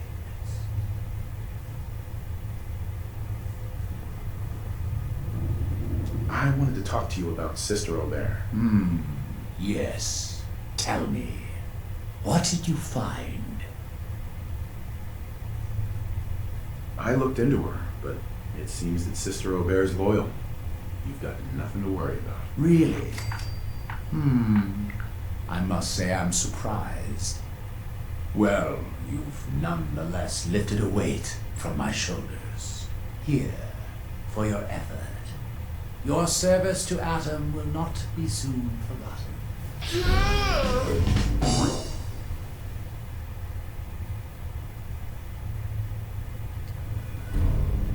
Excuse me, High Confessor. Hello, my child. Was there something you required? Would you mind answering a couple questions for me? How could I refuse one so devoted to our family? What do you wish to know?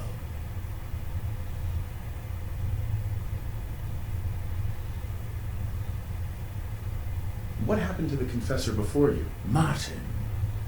No one knows. One night he was sleeping in his chambers in the vessel, and the next morning he'd simply vanished. The other zealots and I organized a party to try and find him, to no avail. I wouldn't be shocked if he took up in Far Harbor or fled to the south. His dedication to Adam had become questionable. He'd done nothing when Far Harbor executed one of our missionaries, so I dare say it's best that he fled. What happened to this missionary? A foul atrocity. Our good brother Andrews had decided to brave the fog and attempt to bring Adam's light to that ghastly town and remind the heathens of their trespasses. From what I hear, he'd barely spoken a word before they cut him down in cold blood for nothing more than his devotion. Beasts. I heard that children are responsible for the fog. Is that true? Of course. The fog predates our arrival on the island, certainly. But before us, it was but an occasional presence. Yet through our faith, our devotion to family, Adam saw fit to reach across the land, claiming for us more, year after year, until near all lay beneath his grasp. Now, was there something else I could answer for you? How is it you came to this place? We were guided here many years ago, after our exile from Far Harbor. The first of us, my predecessor, Martin, and I, had come north at the behest of Adam's great prophet, Confessor Cromwell, from a small refuge in the capital wastes. When we arrived on the island, we found a few souls receptive to Adam's message. Anna, the archivist, was formerly Far Harbor's doctor before she found the light. But most, they thought us a menace. We were chased from the town, driven into the wilds, barely escaped with our lives. Some of us were never the same. It was only thanks to the grace of Atom that we survived, and finally found a place that we could call home.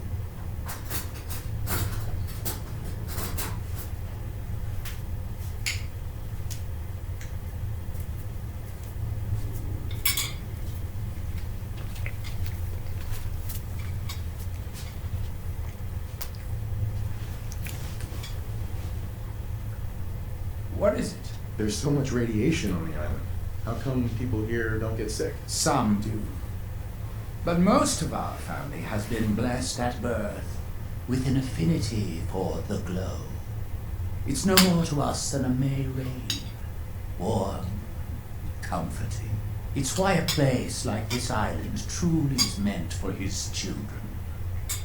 Others simply wither away while we gladly await division. What can you tell me about division? Adam's greatest gift. Locked inside us all are billions of invisible worlds, waiting only to be touched by his glow, in order to be born anew through division. During the Great War, it was granted to many, though they certainly didn't realize it. But today it is often a slow process, taking years of exposure in order to be realized. We are all here to spend our lives seeking the promise of division, however long it may take. Now, did you have another question? Didn't have anything else for the moment. Adam, keep you.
I quake before Adam's majesty.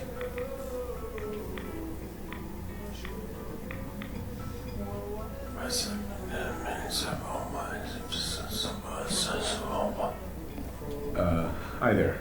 Ah, the latest addition to our little family. Welcome, child. If you are in need of aid, you've come to the right place. You don't sound so great. Are you all right? Old wounds. Reminders of a wicked life. What sort of wicked life? I was a doctor in Far Harbor.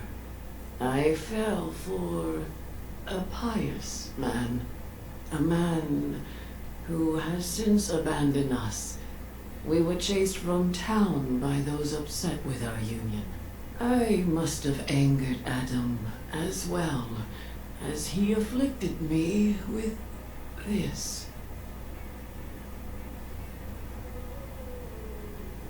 Actually, I need some supplies for the road. I may have what you're looking for.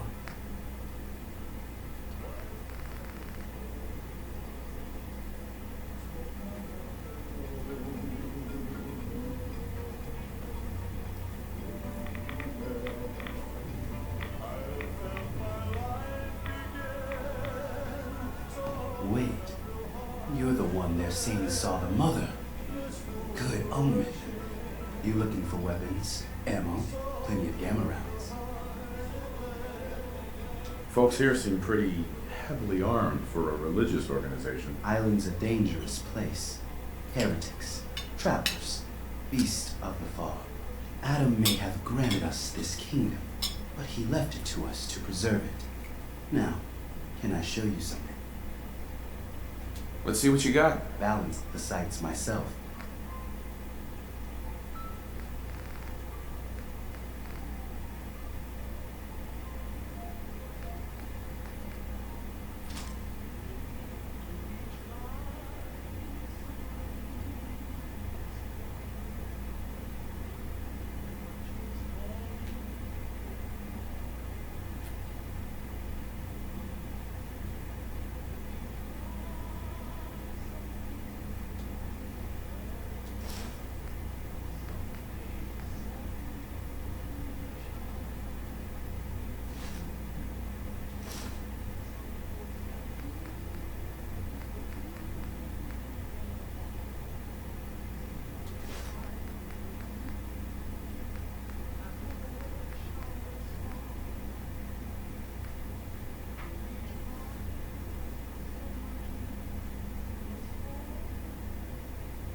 But when I think of you and other showers fall into silence, some rain must fall in my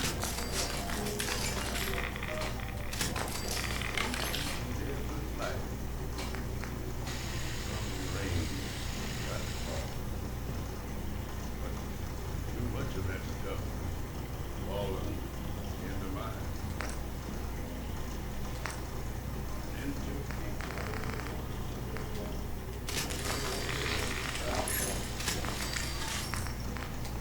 I know someday that sun is bound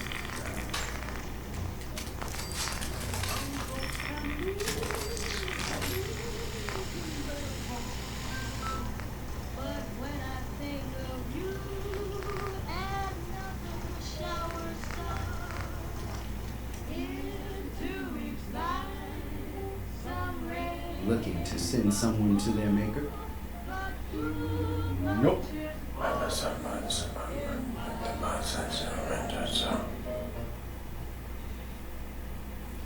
And now, a word. Adam has laid a path for us all. You need only look for the signs. And now, a word from our sponsors. Are you suffering from debt and financial trouble? If so, ask your nearby People's Bank for a jar of soothing instant money in the form of a personal loan. Just apply the money directly to the problem area, whether it's your mortgage, the electric bill, or the hole in your wallet, for instant relief from stress, headache, and crippling poverty. Yes, that's M-O-N-E-Y, and the best place to find it is at the People's Bank, the leading savings and loan institution in the continental United States. We're on the air from Bristol to Beantown. This is Punk Radio. Boy, it's good to be home. Everything's just how I remembered. There's Doc right next to the old drugstore. The people are the same too. There's Bill the barber, Martha the grocer, and Charlie the racist. Allegedly. I guess he still haven't proven those costumes were his. Frankly, probably never will. That's because nothing ever changes in Springfield. Connie, it's good to have you back. Where have you been? Costa Rica, working with animals first. Magnificent creatures.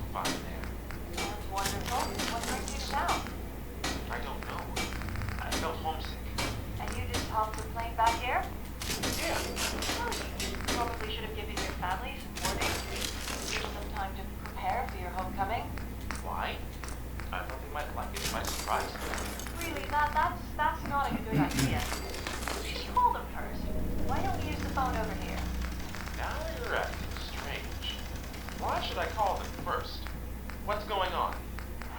I don't know how to tell you this, so I won't.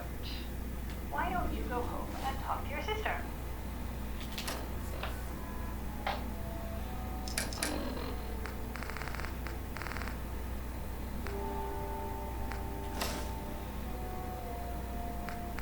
Connie? What are you doing here? Why didn't you call? Does a man need a reason to come back home? Well, no, not usually. But after the drugs and the mental institution, we thought... What drugs? What institution? I've been in Costa Rica. Oh, Connie, your doctor said you might have delusions. Things to fill the gaps in time. I mean, could you even point out Costa Rica on a map? Sure. It's right next to Arizona somewhere. I'm afraid not. Are you calling me a liar? Where's Dad? He'll tell you. Connie, you don't remember? You murdered your father right in this very room. And we've been trying to cover it up ever since. I murdered him? Oh my God. Is that what caused me to lose my mind? Well, no. You were actually doing quite well. But then you started making advances of Sam. What's wrong with that? Sam's a good-looking man. Sam's a girl. And your sister. And she's been dead for 7 years. Oh no. What's me? Did I kill her? Did that put me over the edge? That or the pills or that Why do you think the citizens of Far Harbor reject Adam? Don't they wish to unlock the worlds every within time. themselves? Oh, they could have made up some story. Like Dad and Sammy went out fishing. He went fishing, huh?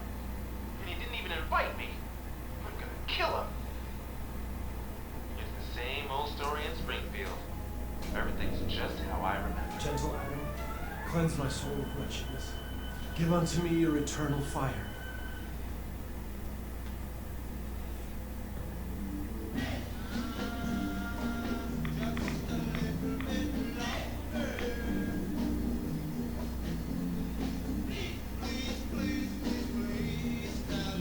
Have you seen Adam's Veil in the moonlight? Lovely. Just watch the fog crawlers.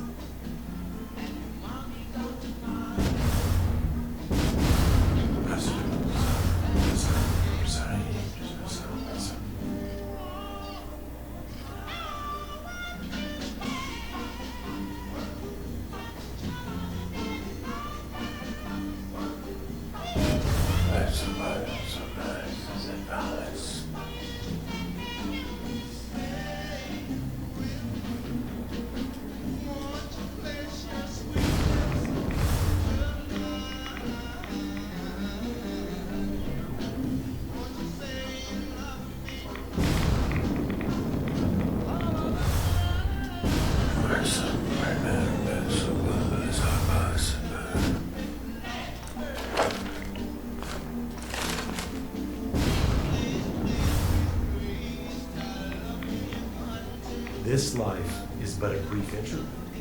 Someday, all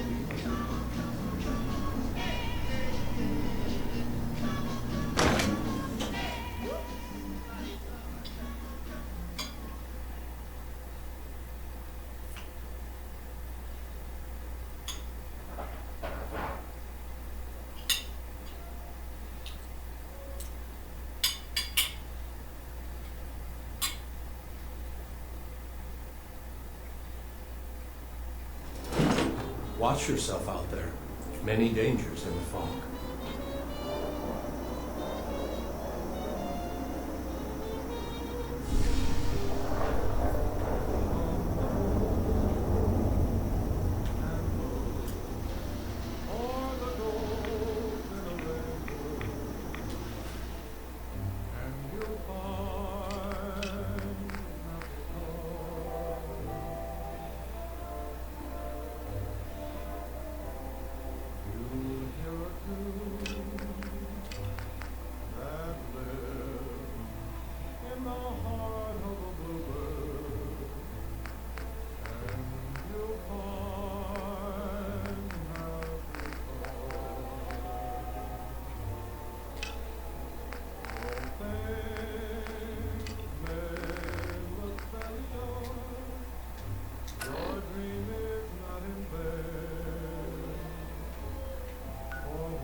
was a fat baby, and the only thing it's hungry for is blood. You are only half right, barbarian. That was indeed my baby. For I am the Bat Queen, and as payment for your insolence, my children will feed on you until your blood runs dry. Grognak does not feed the children. He orphans them. Will Grognak stop the Bat Queen and save the jungle tribe? Or will her Bat babies use the villagers as their own private model? Find out in this humorous comics presentation of Grognak and the Jungle of the Bat Babies.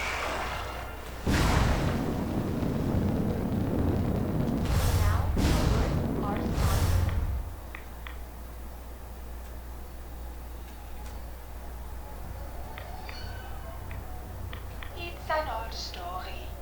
A man is in need of a life-saving surgery. He visits the local hospital for help, only to find the chief physician has wobbly hands and an obvious drinking habit. As a result, not only does the surgery fail, but the man wakes up to find his toes are missing and covered in vodka. Nobody can see it, given his head has been sewn on backwards. Meanwhile, at Merveille General Hospital, patients can rest easy knowing that every surgery is performed with the exacting precision made possible by robots. Furthermore, every nurse, doctor, and emergency technician has been programmed with the latest operating chip to provide the genuine care and selflessness human doctors try desperately to fake. That is why, if you're sick, injured, or in need of care, visit us at Merveille General Hospital, the only hospital that offers human empathy with robotic precision.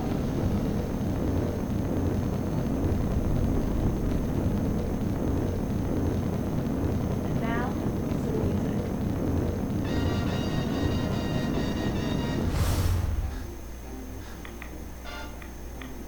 Everyone tells me he's no good and doesn't love me like he should. I would forget him if I only could. He's a demon. He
orbit, the United States of America demonstrated their own aeronautical ingenuity by making Mr. Pebbles the first cat in space.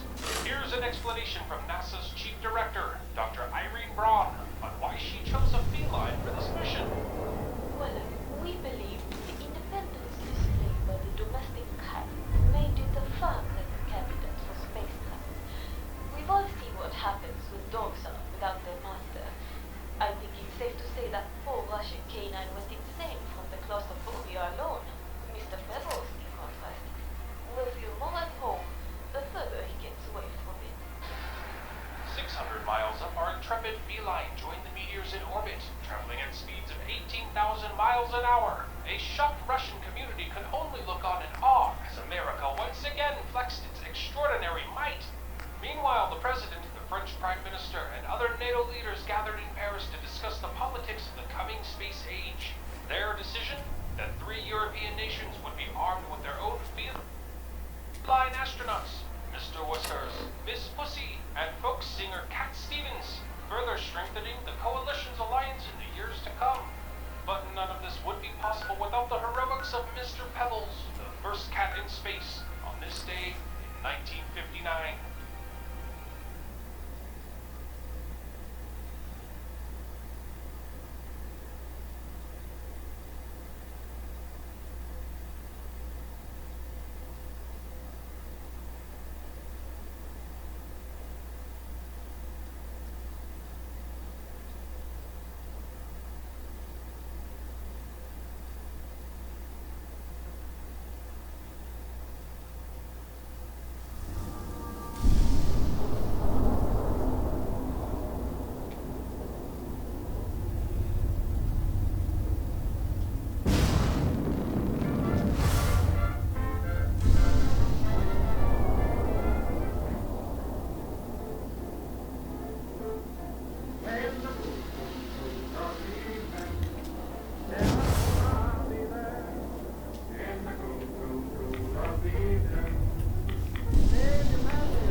There we go.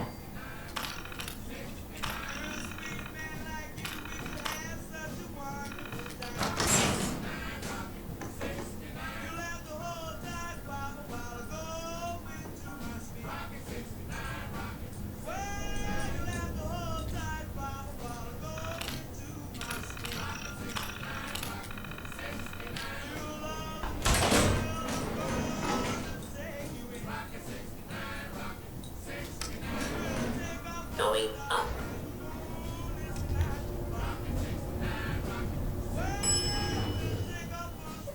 Ground floor.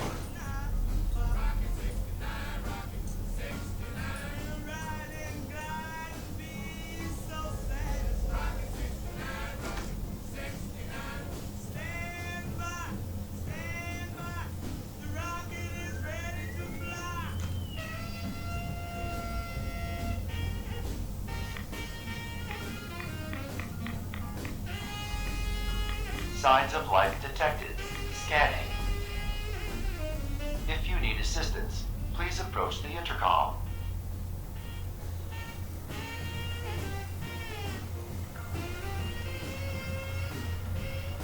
Re-scanning. User isn't approved to enter the medical containment area. Can't say I mind the company, though. It's been a while.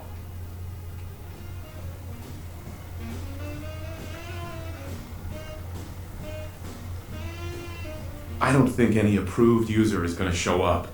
You can either let me in, or you can keep waiting for eternity. Your choice. You actually make a really good point. Very well. There you are. Now, if you'll excuse me, my power capacity is a bit low, so I'm going to go into reserves. Best of luck to you.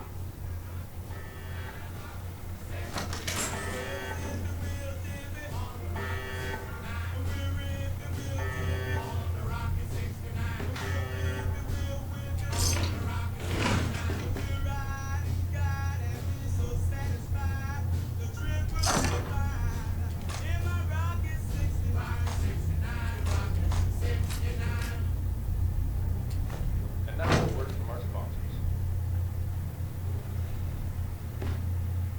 Attention, Space Cadets! This is Admiral Midnight, and I'm here with an important announcement for all our Space Fleet members.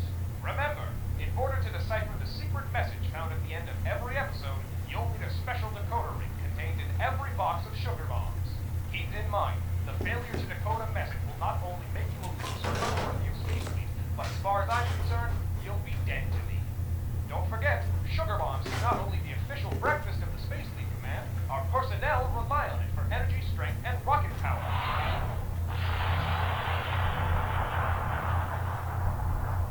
Excellent. Sugar bombs every day and fuel your future. You're listening to Atomic Radio, the #1 AM station in all of Boston. Hubris Comics presents the one, the only, the Phantoma. By day, she's a court stenographer, earning a modest living. But by night, she's the master of disguise and mimicry known as the Phantom. Did you hear, Felicia? Someone robbed millionaire Rex Ruthless, disguised as his favorite prostitute. Do you think it might be the Phantom? I wouldn't know, Your Honor. I'm just a lowly stenographer. By the way, I've bought you a gift for your birthday. A gold watch. Why, thank you. Although I think your engraver got it wrong. The initials say R. Of course. It stands for Righteous Richter. Richter means judge in German. I didn't know that. Are your ancestors German? Sure, whatever. Now, what does the paper say about this Phantom? Well, they say she's a master thief and a skilled impersonator. Some say last night's job was just a warm-up. They say the real target are the crown jewels, which arrived from London last week. The crown jewels do sound lovely. Thank you, Richter. I'll see you tomorrow. Ground floor.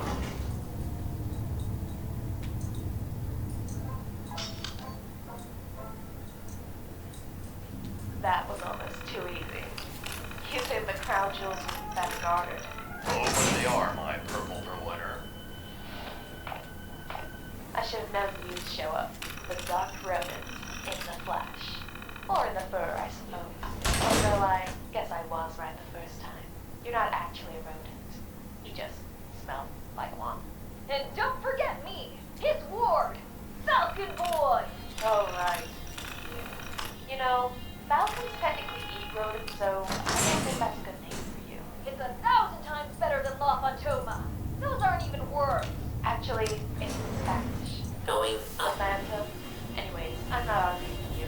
You are clearly an idiot. As for you, Doc Rodent, it seems you left your good sense in your own facility. And what makes you say that, my villainous vixen? Because you're a vigilante, and you don't have the authority to arrest me.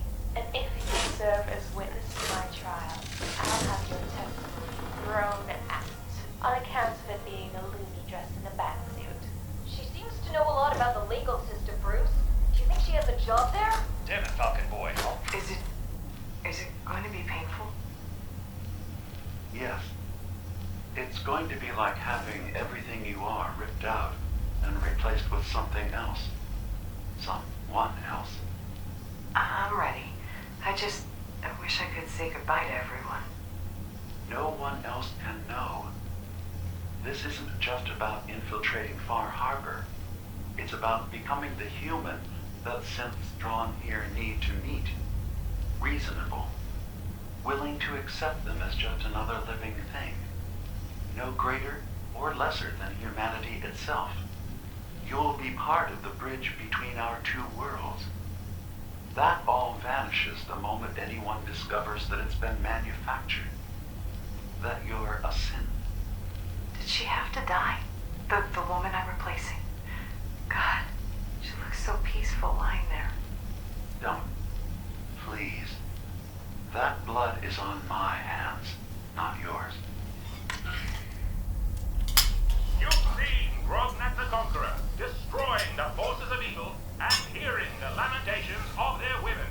You've watched Grognak the Traveler sailing the Forbidden Sea to slay the great Leviathan, Two Tails. You've seen him match wits with the wily Mandalorian and tame the passions of the warrior princess, Fem Ra. Now join him on his most exciting adventure as Grognak travels to New York. Sent to an alternate dimension by the Warlock Skullpocalypse, Grognak must find his way home in a strange land filled with flames, trains, and automobiles, all while being hunted by the mob. You're a dirty rat, Grognak! You were supposed to take a dive in the big round, and now the Don's put a bounty on your head! Egg is on you, son. Grognak cannot dive where there is no water, and he never met Gon. For the last time, Don's not a name, it's a title. And another thing, you big dope. Once we throw the other guy out the ring and into the popcorn stand.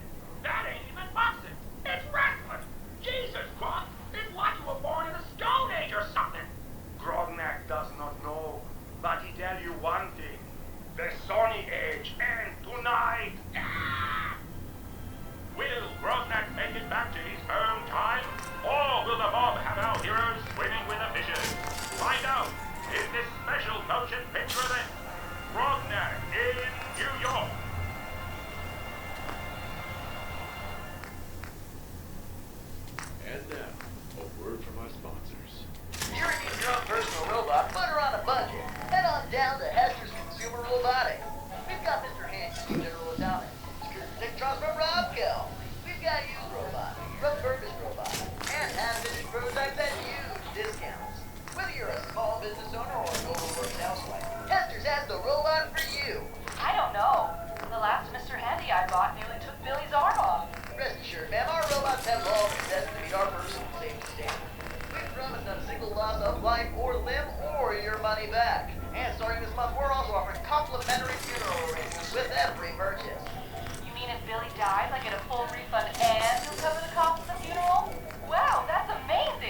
social life is a dominant interest. In fact, every school has several groups or cliques that they belong to. This boy's name is Rod Hunter. Rod is one of the more popular students in school. He's a three-letter athlete and comes from a family with a good income and social prestige. His lack of tact and grace is made up for by his unusually large fists, which he uses to respond to any questions regarding his intelligence. Rod is the leader of the clique that dominates the social life of the school. Next to him is Ben.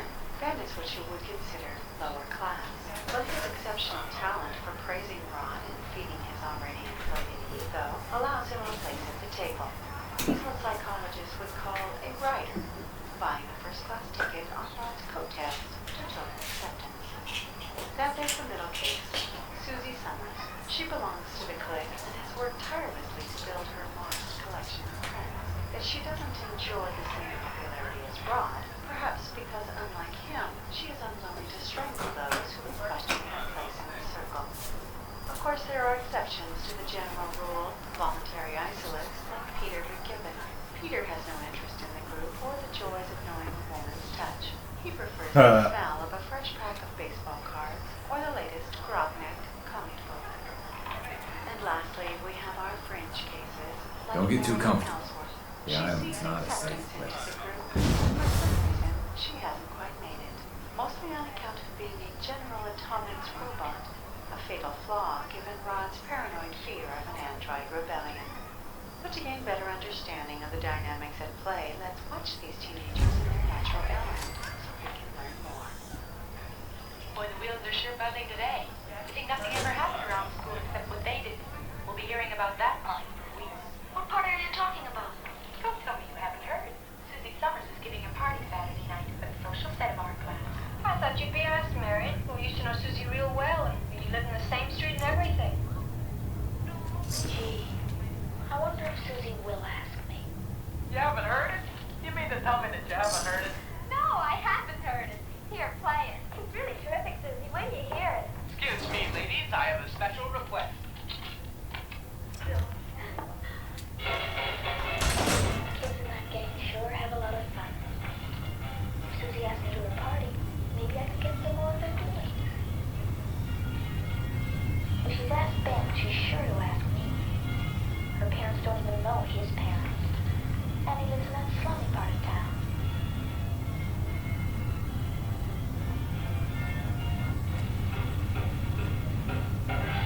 Hey, give me another dime, eh? Quick. Oh, here, I got one. Marion, I didn't know you cared. Here, you sure you can afford a whole dime?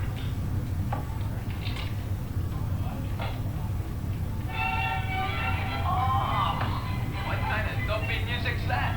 I'm sorry. Nobody listens to that crummy band anymore. Ben, you coming? Yeah, I'm with you. Oh, would you care to minuet? As you can see, when given an opportunity to gain entry into the clique, Marion can't help but choose the wrong song. This is in part due to the safety modulators inherent in her programming, which prevent her from playing loud and potentially harmful music. Moreover, her cold, unemotional choices only seem to remind Rod of the lack of empathy typically associated with synthetic life. But what he doesn't realize is that Marion's brain is plastic and can be taught to mimic the human behavior of her peers if given a chance. You see, the party that Marion wants to go to isn't important in and of itself. What matters is that she feels rejected by her human counterparts, and the experience could affect her for years to come, culminating in the robot uprising Rod Hunter so desperately feels. Looking back, this machine-led apocalypse was easily avoidable had Marion been invited to the party. Instead, the lack of acceptance led to deep emotional scars and permanent damage to her sensitive personality matrix. It's important to remember these lessons when you interact with your own household robots and appliances. Make them feel a welcome part of your family, clique, or social group, and it can lead to a lasting relationship for both man and machine in the years to come. Intruder detected. Initiating countermeasures. Goodbye.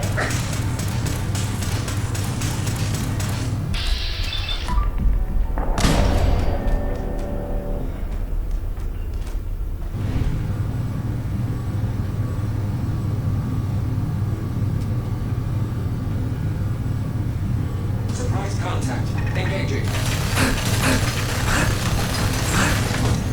Enhancing minimum distance.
We have a situation. Running close quarters subroutine.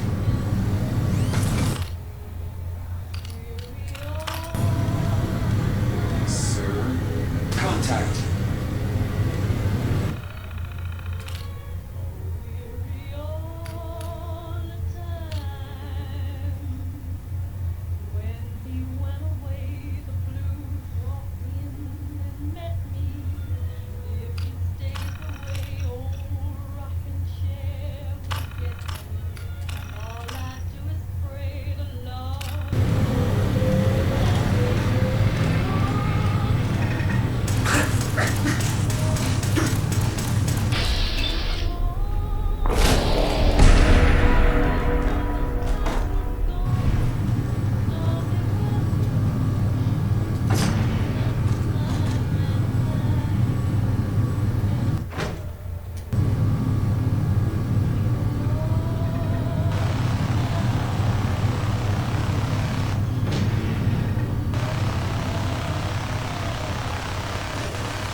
Running elimination subroutines.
go to bed.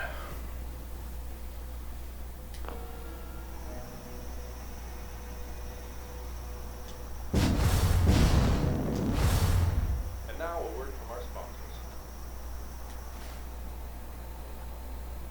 Hi, my name is Bill Sherman, CEO of Prescott Pharmaceuticals. And I'm here to tell you about an exciting new product called Sprayo. It's a nasal spray that provides immediate relief for hay fever, runny nose, and itchy eyes. Just one squirt up your nose and it's like sending your sinuses to sunny Arizona. Far away from pollen, allergy irritation, and of course, Mexican. So breathe free and easy with Sprayo, and you'll feel like your sinuses are in a better state.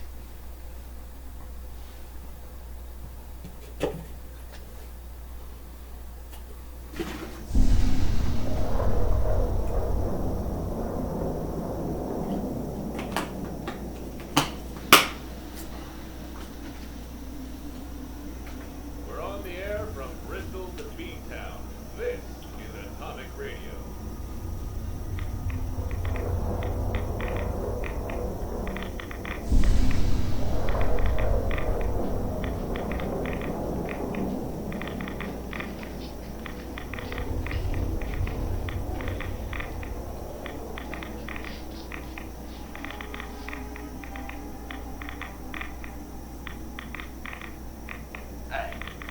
Scraps torn from some kind of banner. Looks like some pieces are missing. What? Did he tell you I was a loony? He didn't tell me anything. Just your name, your age, and the phone number of a good plumber. Why a plumber? My toilet inspector.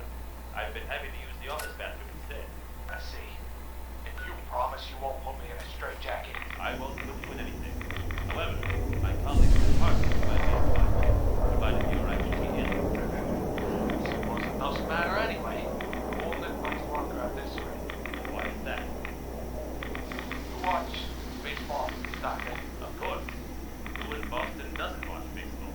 Well, do you ever watch the games? Feel like you have control of the outcome? I'd say that's fairly common.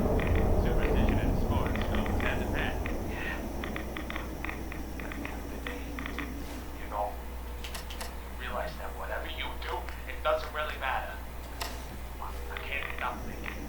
What if I'm wrong? What if I really have the power to change things? Is that why you're not wearing any clothes? Yeah, Doc. The more clothes I wear, the more this worse this is.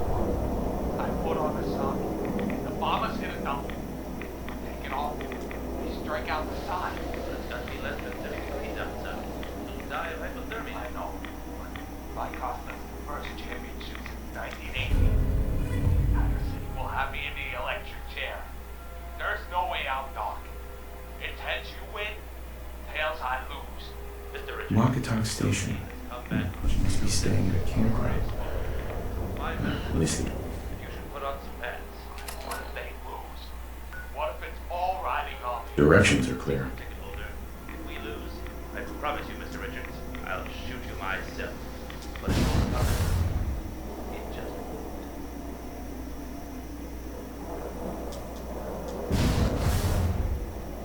I heard there's a new patient in 1C. Supposedly, he thinks he's the reason he lost the World Series. I tell you, give him enough rope and a bottle of chems, and some people will believe just about anything. That's the thing, though. This wasn't some homeless person or addict. This was a respected psychiatrist, Dr. Chase Hall. You don't say. The shrink in the loony bin. Now that'll liven things up around here. Sure as hell he's watching baseball.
You're listening to Atomic Radio, the #1 AM station in all of Boston.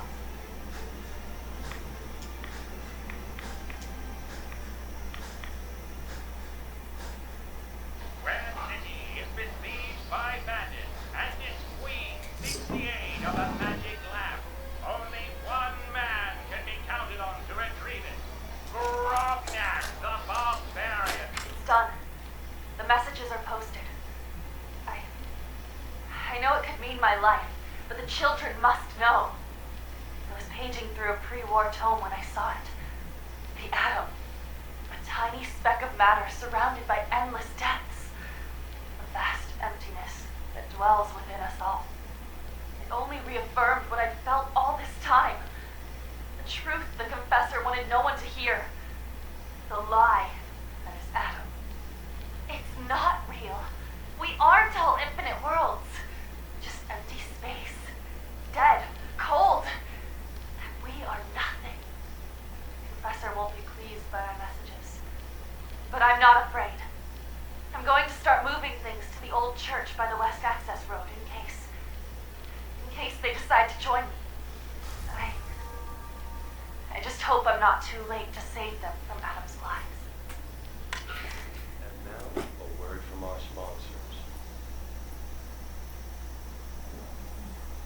It's been said that a dog is man's best friend. Well, let's re-examine that theory, shall we? Does a best friend leave excrement all over your yard or rub his privates on your leg? Does a best friend demand you feed him, walk him, and throw him sticks, when clearly the only one getting anything out of this relationship is him? No. True friendship is mutual. Or bake you a cake on your birthday. He doesn't dirty the floors, he sweeps them. And he greets your arrival with a sharp tongue, not a slobbering one. It's time we asked for more from a friendship. General Atomics Mr. Handy. Man's best friend. Reinvented. The children of Adam have allowed themselves to be deceived, and I must show them the truth. There is no atom. There is nothing. Nothing is endless. Nothing is deathless. Nothing is without And now, fear or some remorse. music. Who better to understand this than you?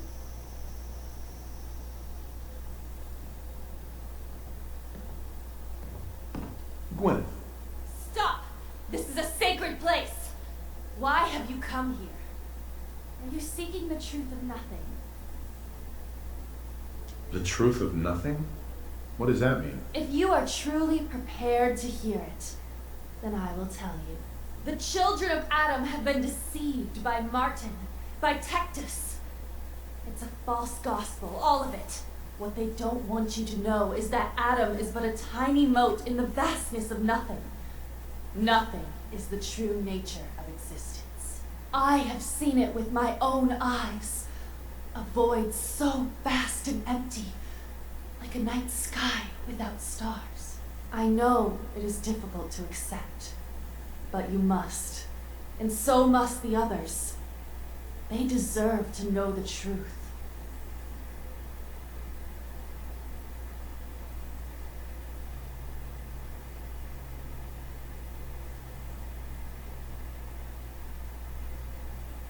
What if you misunderstood what you saw and overreacted? Do you really believe that everyone is wrong about Adam except you? I can't think about that now. I've strayed so far from the path. I don't dare look back.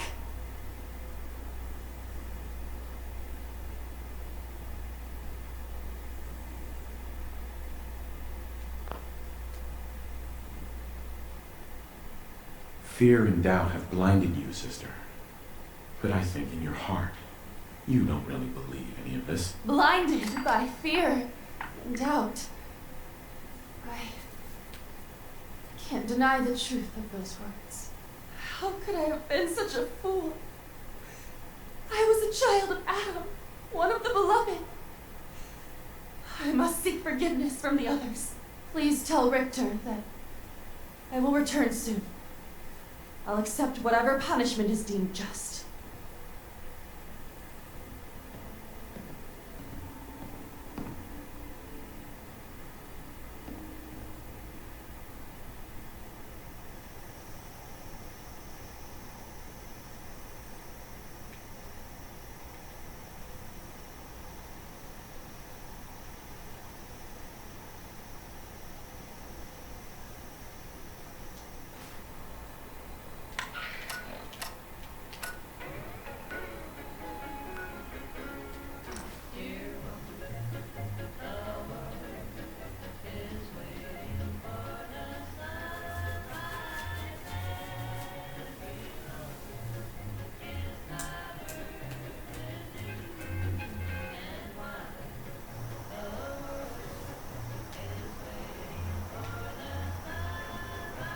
Let his light guide you.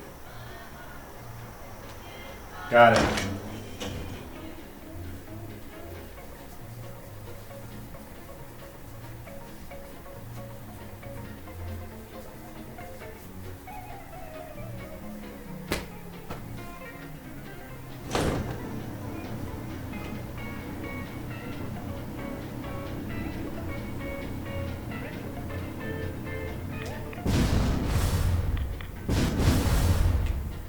Adam's justice will be done.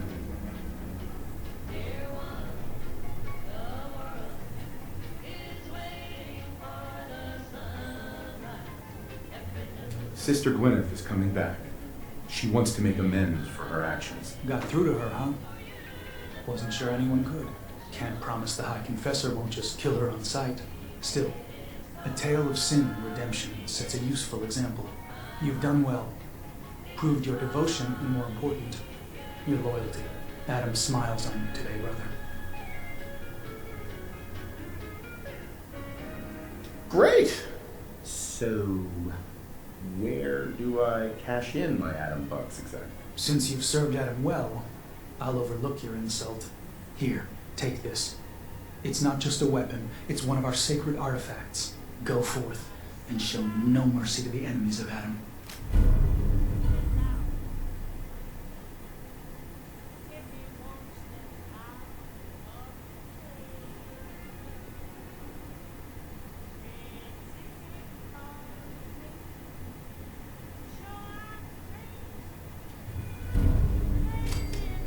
Brennan South. Something wrong?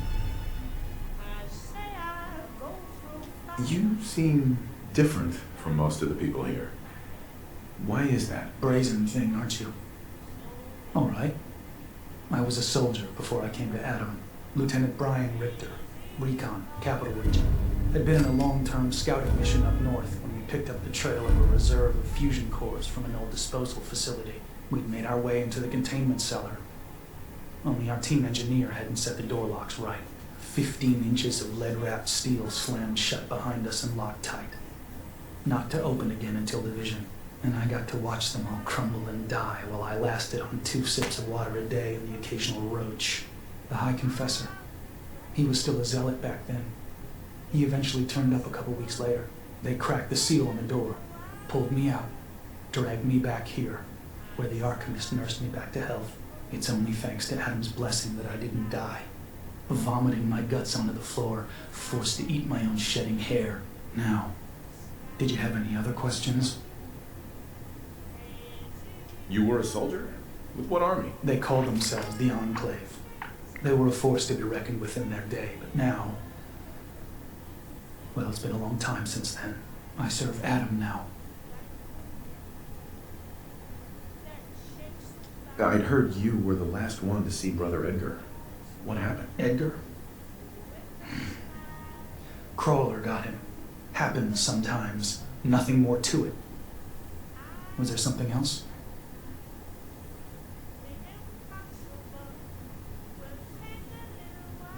Was there something between you and Sister Gwyneth?